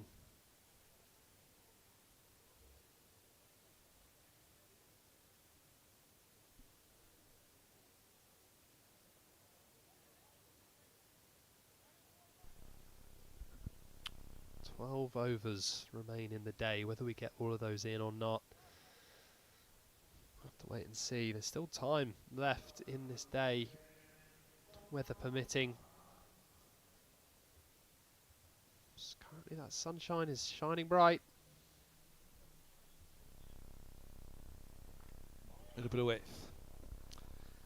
And it's played on, is it? From Higgins, little bottom edge. Higgins has to go. 131 for 4. Higgins looking to cut. Chopping down onto this one. Higgins can't believe it. Off he goes. Gone for 6. 131 for 4. Yep. Disappointment for Higgins. Just trying to cut that away. He's gone for 6. Another wicket for Tom Price. 5 in the first. 5 in the first innings. And he's got his first in the second. 6 wickets in the match now.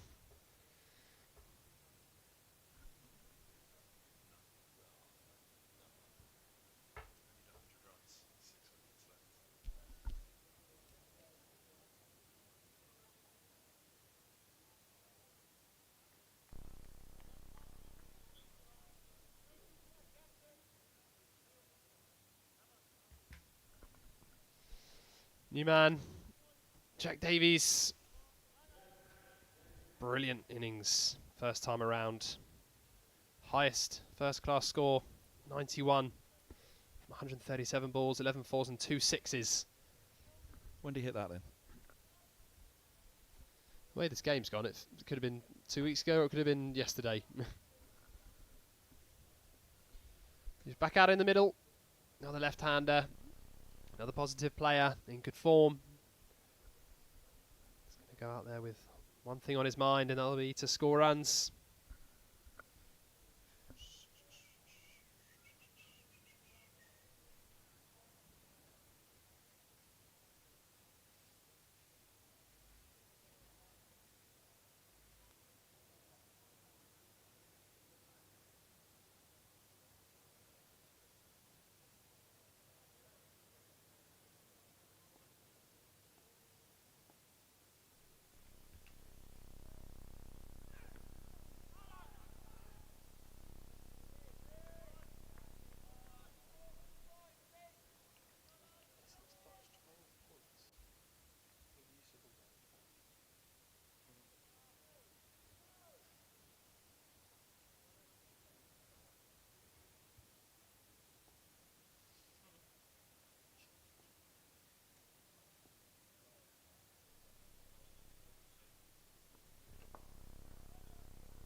Oh, that was a nasty one. Diving on the rope for Bailey. He's almost eaten that.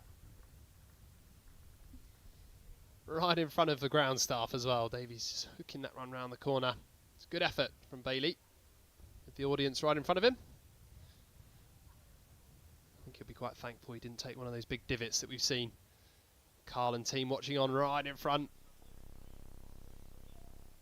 4 runs for Davies to get off the mark.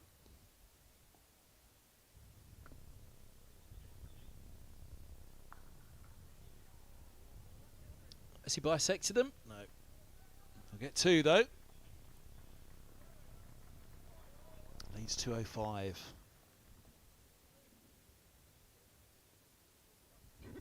The weather looks good at the moment. Middlesex should get another 12 overs here. 11.1. Where can they be by that point? It's going to put them very, very close to somewhere that they can feel they can declare. Look at the forecast tomorrow. Make a decision in the morning. Having the decision to get at them at 10:30 tomorrow morning could be very, very tempting if Davison deploys. And the rest can get the runs tonight.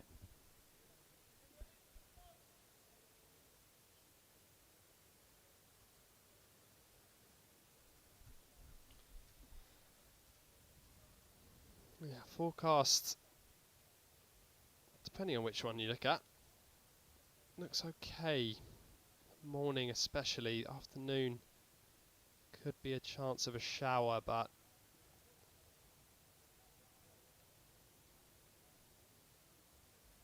yeah, about 50-50 chance tomorrow afternoon of some rain. But again, it's not just the rain, it's the light. Any cloud cover, although good for a bowling attack, is not great, because it could mean more time out of the game. Single for deploy.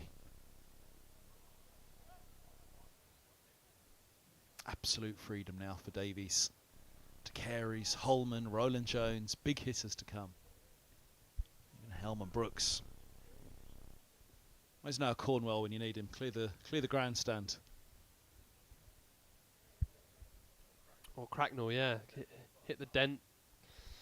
It was definitely a dent in there. I'm not having it. I've been told that my fable for many years now of the dent. Cracknell's dent in the tower up Sol Father time was never a dent at all.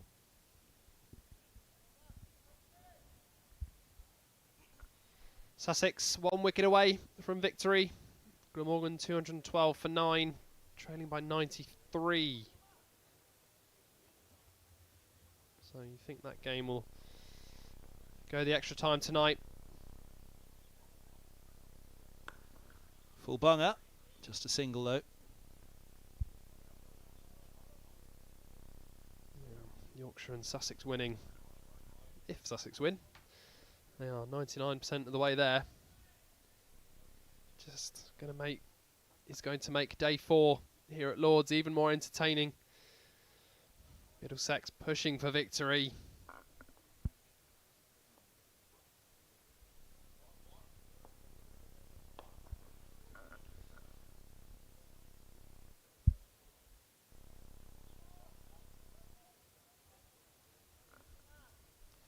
Yeah, tomorrow's going to be a cracking day of cricket. We've still got time left tonight though. Middlesex will be pleased to see the blue skies around. Pleased to see that storm pass us by. Should be good for the remaining 11 overs.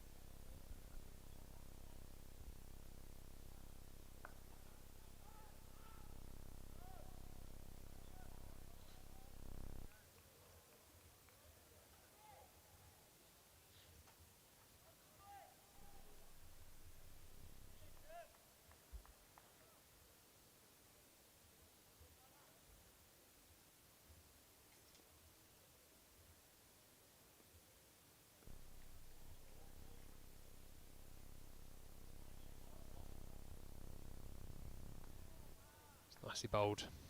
Salman Akhtar to end the over. Dot ball. Middlesex 140 for 4, lead of 208.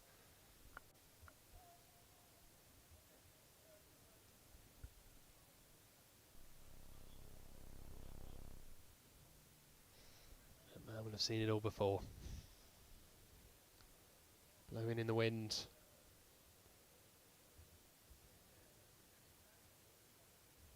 Overlooking proceedings here at Lord's Old Father time. We've seen some entertaining games.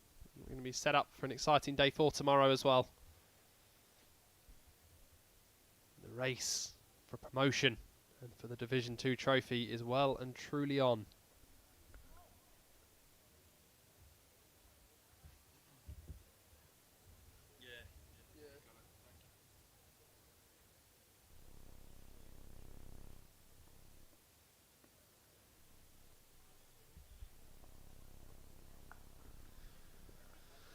Hooked away by Deploy. They'll get back for a second. Deploy will have to hurry. Throw to the non-striker's end. That's close and he's gone. Bracey takes off the gloves, throws down the stumps. Deploy's got to go. Frustration for him. That's Davis that's gone, my apologies. Is he a little slow on the second?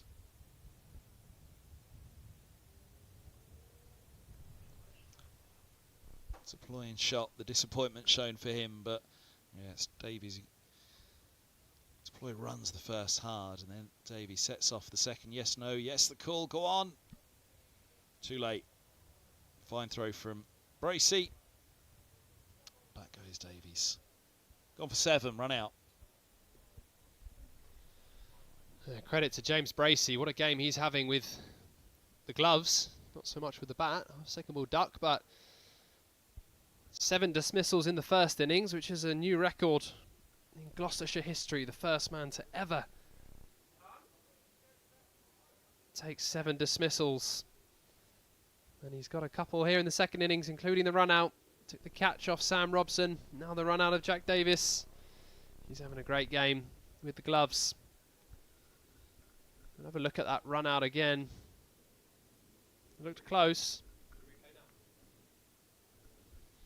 Yeah, we'll have a look at that. It's just that little bit of hesitation from Davis coming back for the second. Deploy wanted it the whole time. He was straight off, but Davis just late. Brilliant from Bracey, and yeah, that is out, yeah. Davis trying to go round the bowler. Wasn't too far, but it was a good decision from the umpire. Deploy wasn't happy, slammed the bat onto his pad. Frustration for him. That's another wicket down. Middlesex 141 for 5, so effectively 209 for 5. And although they're in a good position, the wickets will just halt the progress. And the last thing Middlesex will want to do is have this tail collapse and then leave Gloucestershire 230, 240 or 50 to chase tomorrow, which, I mean, would make an entertaining day, and chasing anything above 200 on a day 4 pitch is not easy. They don't want to let Gloucestershire back into this game.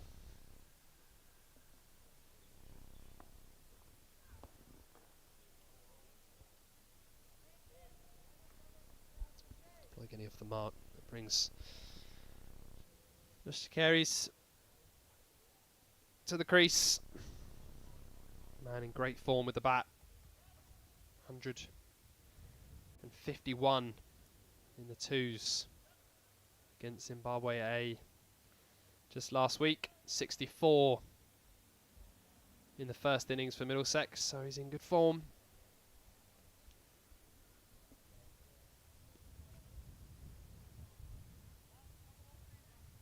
A little bit of a job to do. Middlesex would just want another 30, 40 run, 50 run partnership just to secure this game again. A couple of quick wickets. Now, this time it's to Carey. He's looking to cut. Middlesex desperately trying to push on. Another 80, 90 runs from here is what they need. Deploy needs partners as well. De Carey's a top order bat. Holman is a fine bat coming in next. Then the tail, but what if ever you wanted a batter leading the tail, it's Roland-Jones.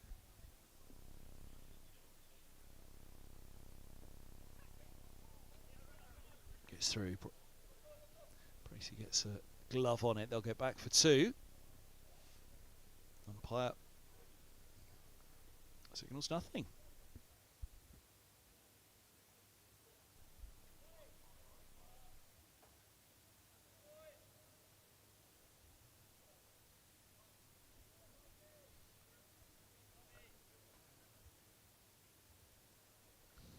Really entertaining cricket every day. As soon as the players have been on the field, it's been a game that's kept you on the edge of your seat the whole time.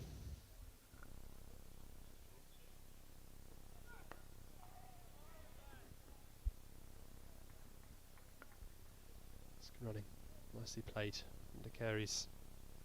They don't have to take unnecessary risks. Middlesex just can score at 6 and over.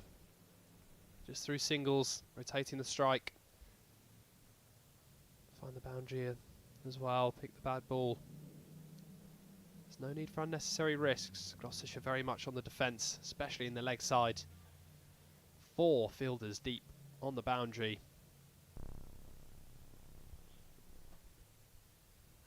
Might be some short ball tactics from Tom Price. That one's hooked again. Just the single to deep square.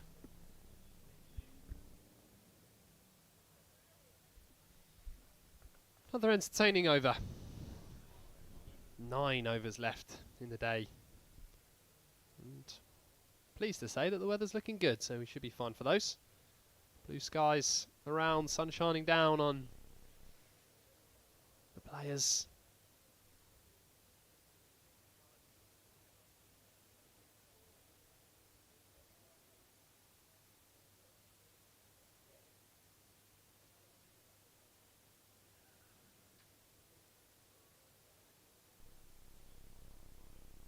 Akhtar again then from the nursery end.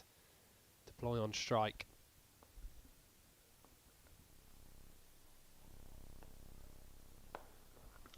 Smeeks out on the full. That's going for the Yorker. We have a single.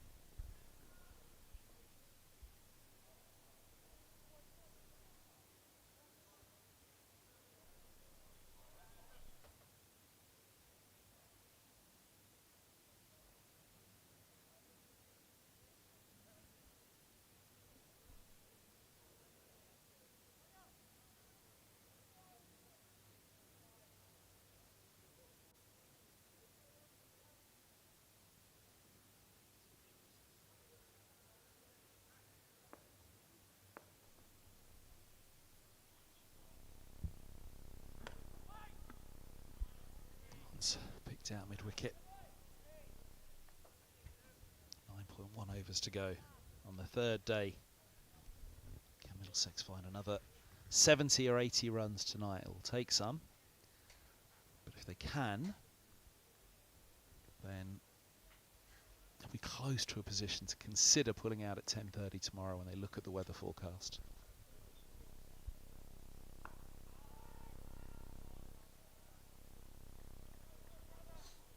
End of the over. 22.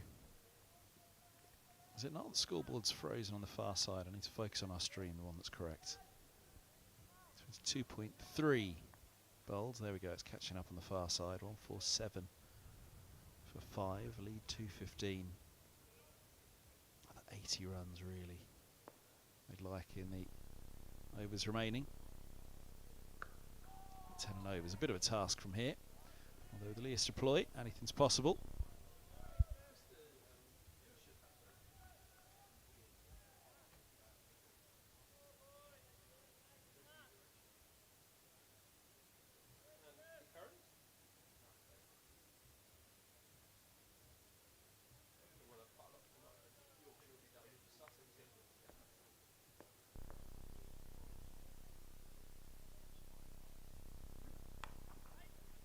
It's pulled, but only along the floor to mid-wicket.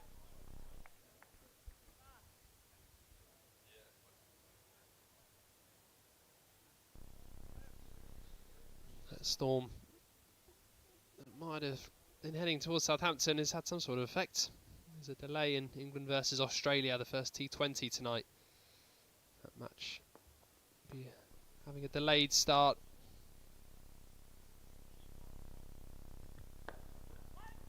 Single.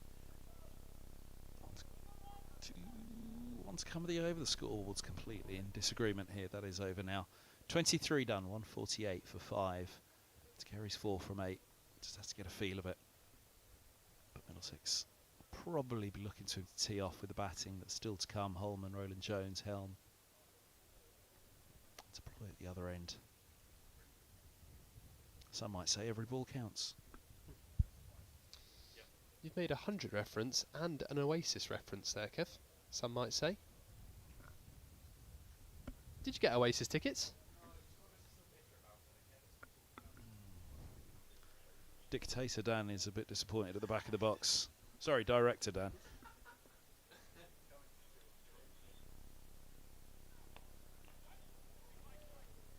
problems with the website, Dan? There's grumbles at the back of the box about Oasis tickets. Aren't you too young to know what, fair of you, what Oasis is?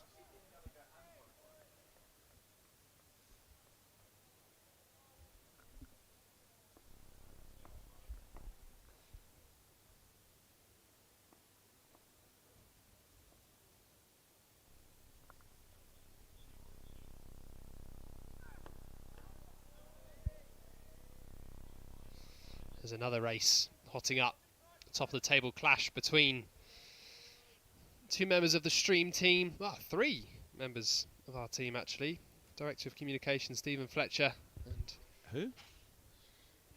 He's been on the stream a few times. And Ollie Thorpe, both in the race to win. Know your cricket. It's nicely cut by Josh Carey's for a single.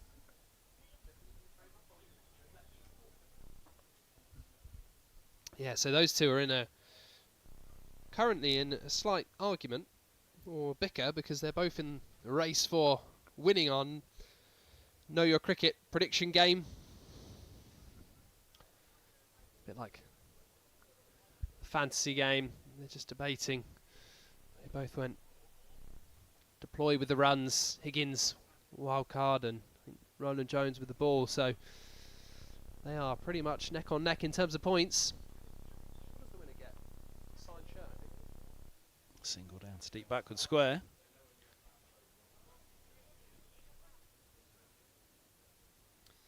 Deploy 6 to 24. It's the 150 up for Middlesex, 150 for 5. Ray, our wonderful photographer, is also in with a shout of that. That's the top three in our club league. Stephen Fletcher, Ollie Thorpe and Raimondo.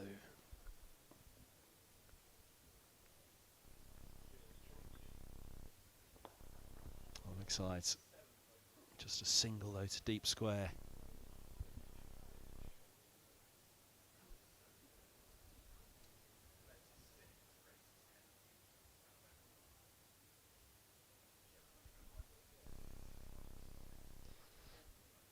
Director Danny not doing quite so well in the Know Your Cricket game.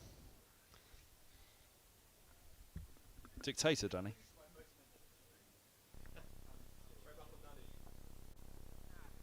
Oh, one day wide. Deploy's not happy.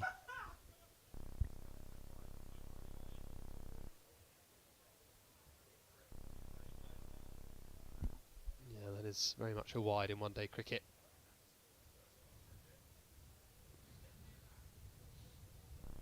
Deploy wanting a wide there as well, but didn't get it. 7 overs remaining today. Lead is 219.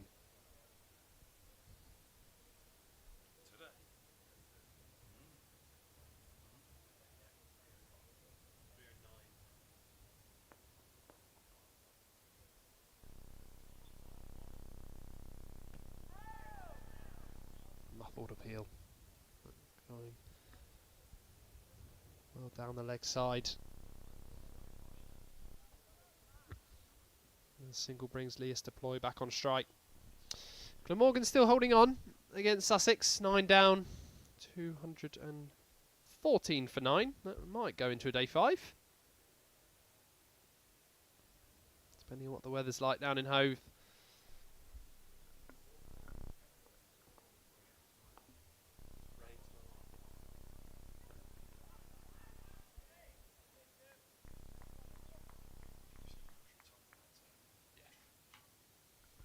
Reminder that Yorkshire are currently top of the live table with that victory over Leicestershire. Draw, well, when that Sussex result comes in, they will go back top of the table, but Yorkshire have really done well to make some ground. It wasn't that long ago that they were towards the bottom of the table.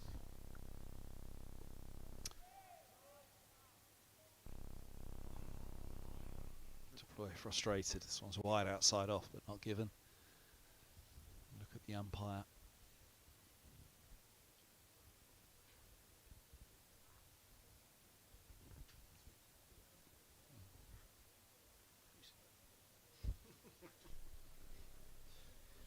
152 for 5. But Gloucestershire resumed this morning on 154 for 5.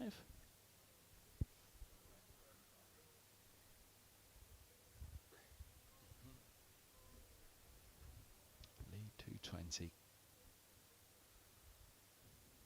There's a deep mid-off, a deepish mid-on.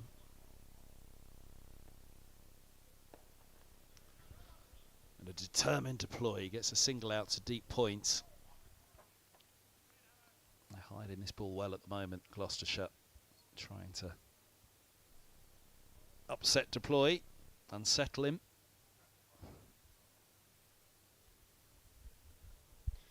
Yeah, they've done well, actually, Gloucestershire, just to bring that run rate down. They're still going at over 6, Middlesex, which is very healthy, but it's been 5 overs since the last boundary.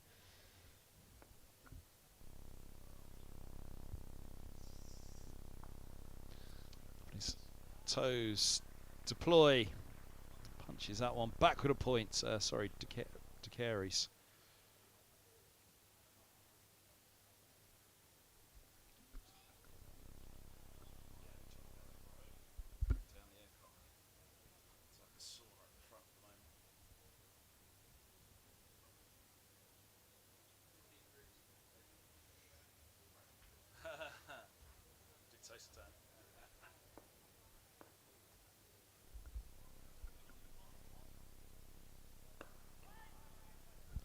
Good comeback from Akhtar.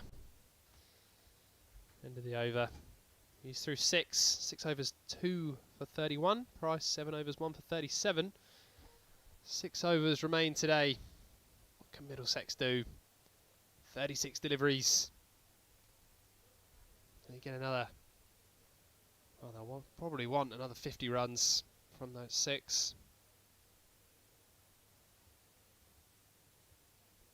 Give them a lead of 275, which means, I reckon, half an hour to 45 minutes tomorrow morning, and they'll pull out and get going with the ball.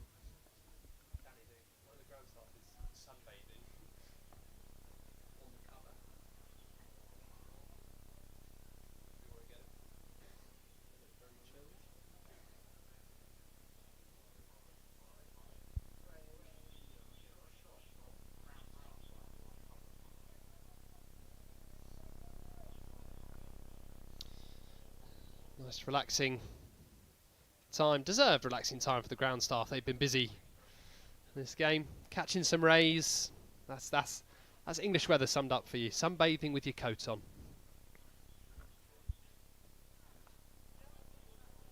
You sure he's not just using it as a park bench?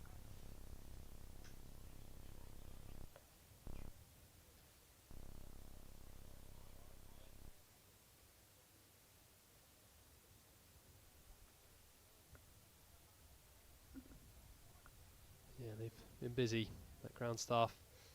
They produced a wonderful pitch that's leading to a very entertaining 4-day match. A lot of interruptions. They've been back and forward with the covers.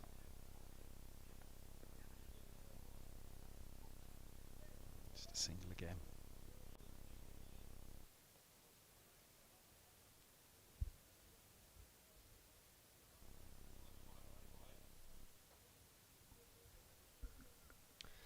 Yeah, if they can get to a lead of 275 at the end of today, for example, will they feel like that is enough tomorrow?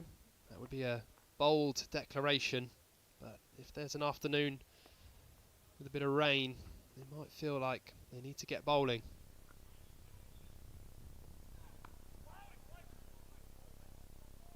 Dot ball. Yeah, 275 would keep Gloucestershire interested, because that's the other thing they often say with declarations is you don't want to completely bat the other team out of the game, because they then have no intention of trying to win it, which can therefore lead to just dead batting and blocking away for the draw. If Gloucestershire have 275 to chase, they might be interested.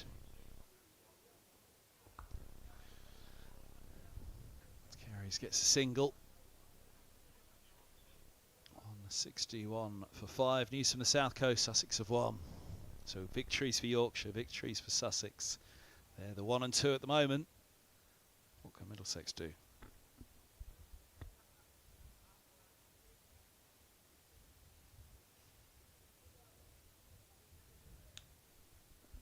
Yeah, another good win for the Division 2 leaders. Short. It strikes somewhere the midship. Again, Middlesex head down to Hove for the last game of the season. How much is going to be riding on that game?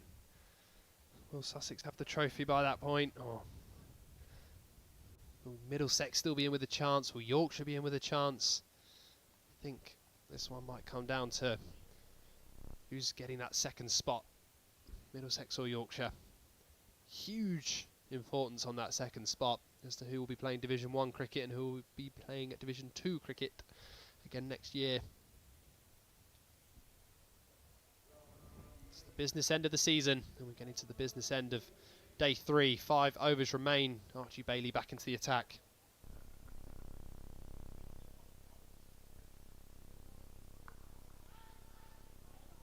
That's a point, no run again.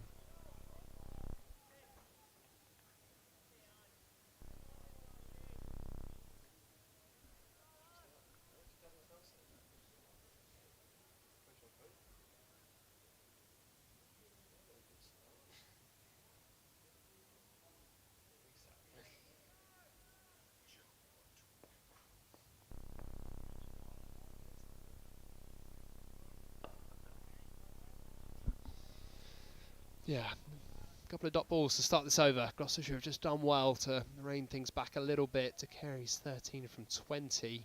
Deploy 27 from 31. That run rate's still over 6. Which is very healthy for Middlesex, but they would have been hoping for the way they started when Max Holden was flying. Edged it and gone. Carey's goes for 13. It's a brilliant catch by Bracey. On 61 for 6. Carey just couldn't get going there with Deploy. The field set back. They've been hiding the ball well. Deploy similarly. Getting frustrated out there with the wide balls. This one, given that little bit of width, and Carey's trying to throw everything at it. Bracey with a nice take behind the stumps. Yeah, what a catch from James Bracey.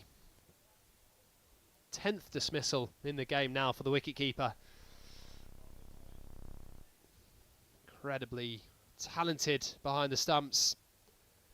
9 catches and a run out now for Bracey in this game across the 2 innings so far. Middlesex 6 down. Josh Carey's gone for 13. Who does that bring to the crease? Luke Holman is scheduled to be on the cards, and it will be a leg spinner. It's a big ball, Luke Holman. 4.5 overs remaining in the day's play. Does he have license to swing? License to thrill? Perhaps. Middlesex 229 for 6, effectively. Second wicket for Archie Bailey as well, deserved. He's bowled really well throughout this game on debut. Great challenge for the youngster under conditions like this. Middlesex have had the upper hand throughout most of this game. But Archie Bailey, he's held his own. He's picked up a deserved couple of wickets. Firstly, Mark Stoneman. Secondly, Josh Carey's. 2 left-handers at the crease now with Luke Holman joining Lias Deploy.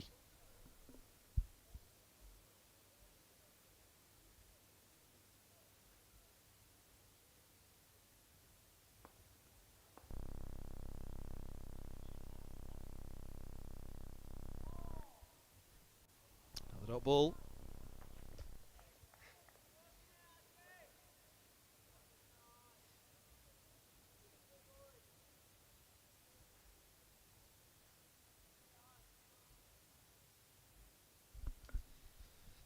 .49 catches now for James Bracey in Division 2 this season. He has 5 stumpings. That run out as well.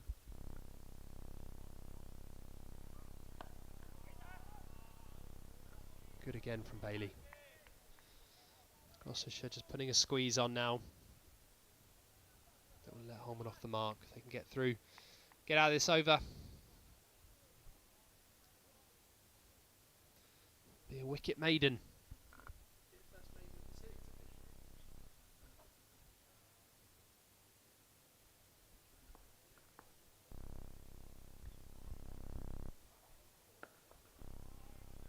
Top ball to in the over, 161 for 6.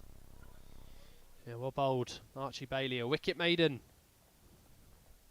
In this game situation, very impressive from the 19-year-old. As the first maiden of this entertaining 27 over innings. Middlesex at one point were going at 7.5 and over. That run rate's come down to below 6 now. 4 overs remaining in the day. Middlesex 229 for 6 effectively, that lead. I want another 70 odd runs. 275 absolute minimum you'd feel, but probably more likely 300 before they're comfortable. Got to take into consideration they're going to have to go on the attack tomorrow with the ball. Plenty of slips and catches in place, so you want plenty of runs on the board because runs can flow quickly when you are setting those attacking fields. Spin back into the attack. Zafar Gohar then runs with the bat earlier on today. Went for 18. 19, sorry, in his first opening 2 overs. Max Holden playing some beautiful reverse sweeps. Let's get him away.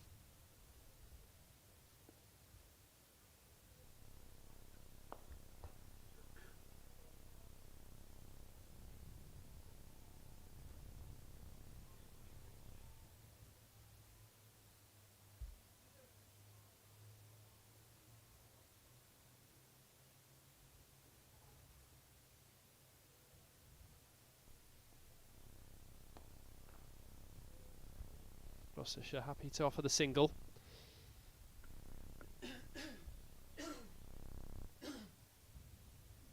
They know that the ball is very much in Middlesex's court, so they can just set defensive fields, let Middlesex push the ante.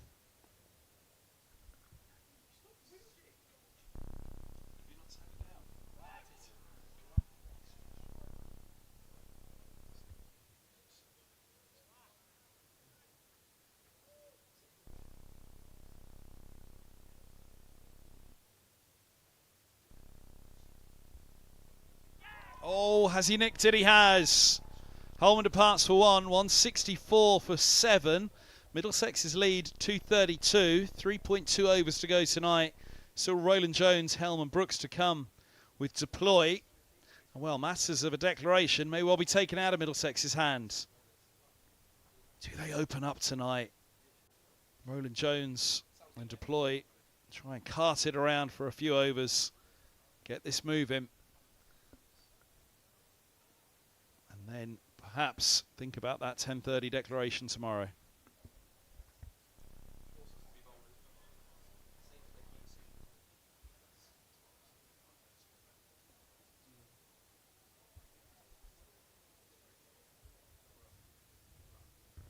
Holman makes his way off.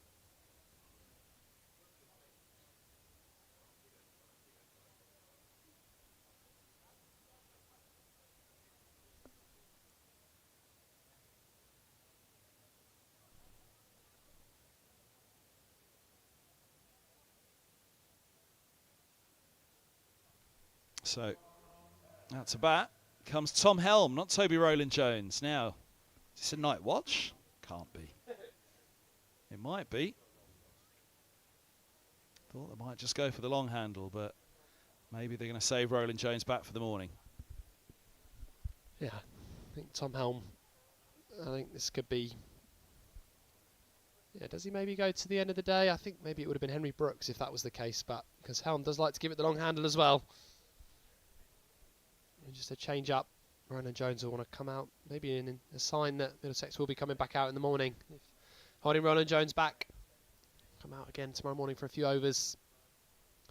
Does Leas deploy? Try and bat now to the end of the day. 3.1 overs remaining. That would approach to Middlesex take. Lead 232.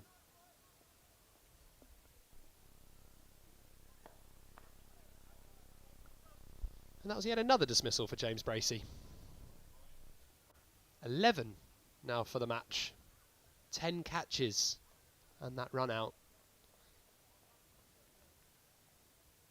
He's setting records with the gloves, but he's going to have a job to do with the bat tomorrow. Second ball duck in Gloucestershire's first innings. An unsuccessful over. Zafar with his first. Backing up the runs he scored earlier on in the day with the bat. Archie Bailey has 2. He'll be coming in 3 overs remaining, 18 deliveries. What do Middlesex do? What does Lias Deploy do? They just tick over at 5, 6 and over. Make sure these two get to the end of the day and then go big tomorrow morning, or does Deploy look to take the attack to the 19-year-old?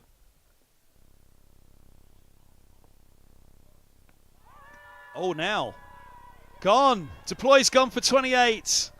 164 for 8. And well, 232 is the lead. Roland-Jones, assuming he's okay, will have to come out now. And you do wonder, should Middlesex just open up? Now, has it pitched in line just? Does that pitch in line? Looks as though it does. Bailey has a big one. 3 for 30 for the youngster.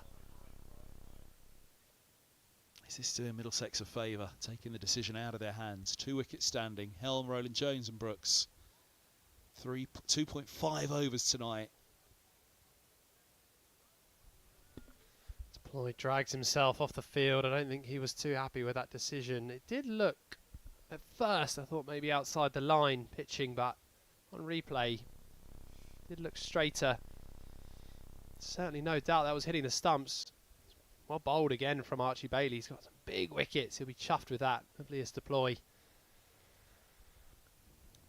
There was a slight promotion for Tom Helm, but Roland-Jones quickly out there in the middle now as well. What does the skipper do? Fight for with the ball. Made for these occasions. Middlesex man. 17 deliveries left in the day's play. Middlesex 232 for 8. That will make really interesting. Let's say, for example, a lead of 250. Gloucestershire need 251 to win, let's say. Make for a fascinating final day. That will keep the visitors interested in chasing down that target. They'll feel confident being able to do that after a good start,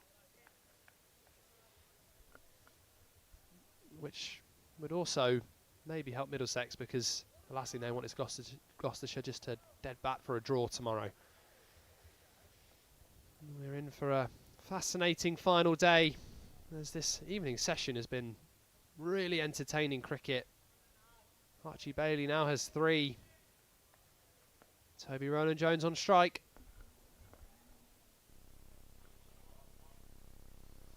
And strokes it back.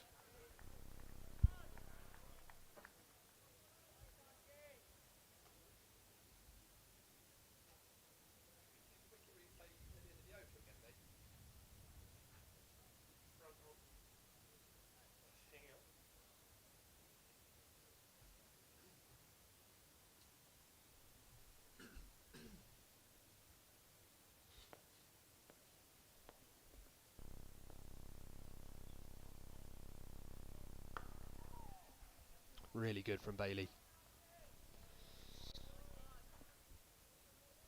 Wicket maiden in his last over. Wicket in 3 dots. Well, 3 dots including that wicket in this over. 2 wickets for no runs off his last 9 deliveries. 2 slips in play. Deep third, deep fine, deep square on both sides for Toby Roland-Jones. Oh, a double and he's gone. Middlesex are 9 down. 164 for 9. 232 is the lead. And it's got to be time to open up, hasn't it, for Helm and Brooks tonight now. 2.5 overs to go. Grab what they can, surely. And then in the morning at 10:30, this might not be the worst thing in the world for Middlesex. Time will be an issue for them tomorrow. Yorkshire and Sussex will have a different opinion, though. They'll be cheering on the Gloucestershire runs in the chase on the final day. 4 for Bailey on his first-class debut, and what a 4 it is. Stoneman, deploy to Careys, and now Toby Roland-Jones, the Middlesex captain. Extraordinary bowling, extraordinary scenes here at Lord's. What an entertaining day's cricket this has been. What an entertaining evening session this has been. Archie Bailey, 3 wickets for no runs from his last 10 deliveries. Really impressive from the 19-year-old, a feather of an edge. Through to James Bracey. There's a 12th dismissal of this match. I'm not sure what the record for the most amount of dismissals is for a wicket-keeper. Maybe we can find out. But he must be getting up there. 1 run out, 11 catches. Bailey has 4 for 30. He's got a whoa rather than a wow. Wicket, 2 dot balls in another wicket. Henry Brooks comes to the crease.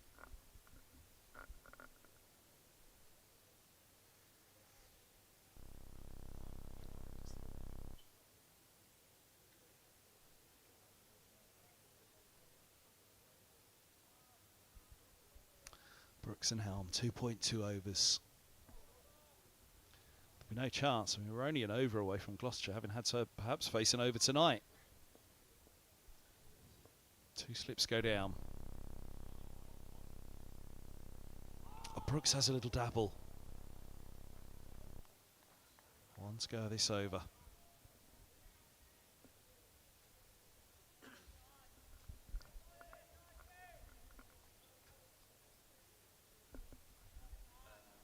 Middlesex were 122 for 2. Now 164 for 9.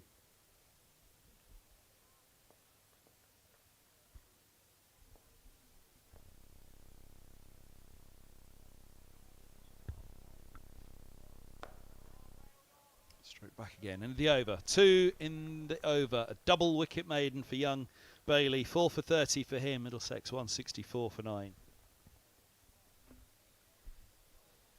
3 wickets for no runs from his last 2 overs for Archie Bailey. Really brilliant work from the 19-year-old. Was unlucky not to get a wicket in the first innings, but he's getting his rewards now. 2 overs remaining in the day. What do Helm and Brooks do now?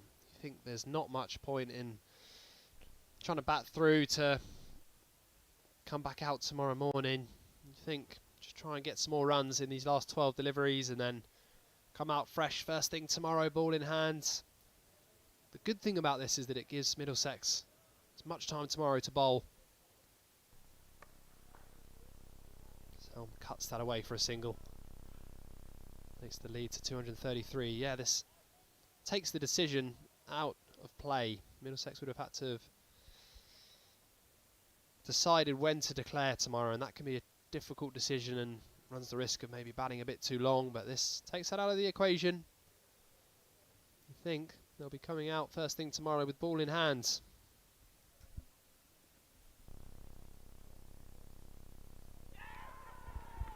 There it is. All done for the day. All done for the second innings, Middlesex. 165 all out. Brooks makes his way back. Helm follows him. Middlesex and Gloucestershire have a clear task for tomorrow. The top of off is taken. Middlesex bowled out in the end this evening. They won't mind that turn and bounce there for Zaffer. They'll hope for a little bit more of that for De Careys and Holman tomorrow, but it'll be over to the seamers first thing in the morning, 10:30 in September, to try and tumble a few Gloucestershire top order wickets. For the game, it's certainly not a bad thing. If there's time to be lost tomorrow, then surely there's time either for Gloucestershire to hit 233 or for Middlesex to take 10 wickets. Unless we lose, well, I'd have to almost lose 2 sessions, wouldn't we? But it's game on the final day at Lord's, and it promises to be an absolute thriller. I'd imagine there'll be a fair few eyes from Yorkshire and Sussex keeping an eye on this as well. Yeah, well bowled Gloucestershire. 8 for 43, that collapse for Middlesex.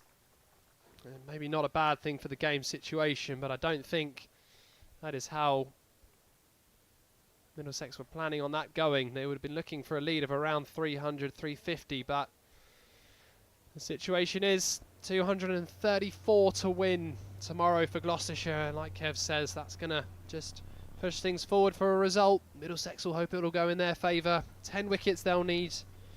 234 for Gloucestershire to win. And there's the situation. Feels like a lot has happened since Ollie Price was dismissed for 76. Zafar came out, batted beautifully for 86, and those runs look even more important now. Roland-Jones with a fifer, and then Middlesex starting their innings. Robson, rapid 50 from 54. Holden, even more rapid 39 from 23, when Middlesex were flying, going in around 7.5 and over. But then the comeback, Archie Bailey on debut, the 19-year-old, 4 for 30 from 6 overs. Zafar coming in with a couple of wickets at the end of the day as well. So end of day 3, it has been an absolutely fantastic, entertaining one, as I'm sure it will be on day 4 tomorrow. Let's hope the weather holds out. Middlesex will be needing 10 wickets, Gloucestershire 234 to win. Should be an absolutely brilliant final day here at Lords. Do join us back in the morning if you can.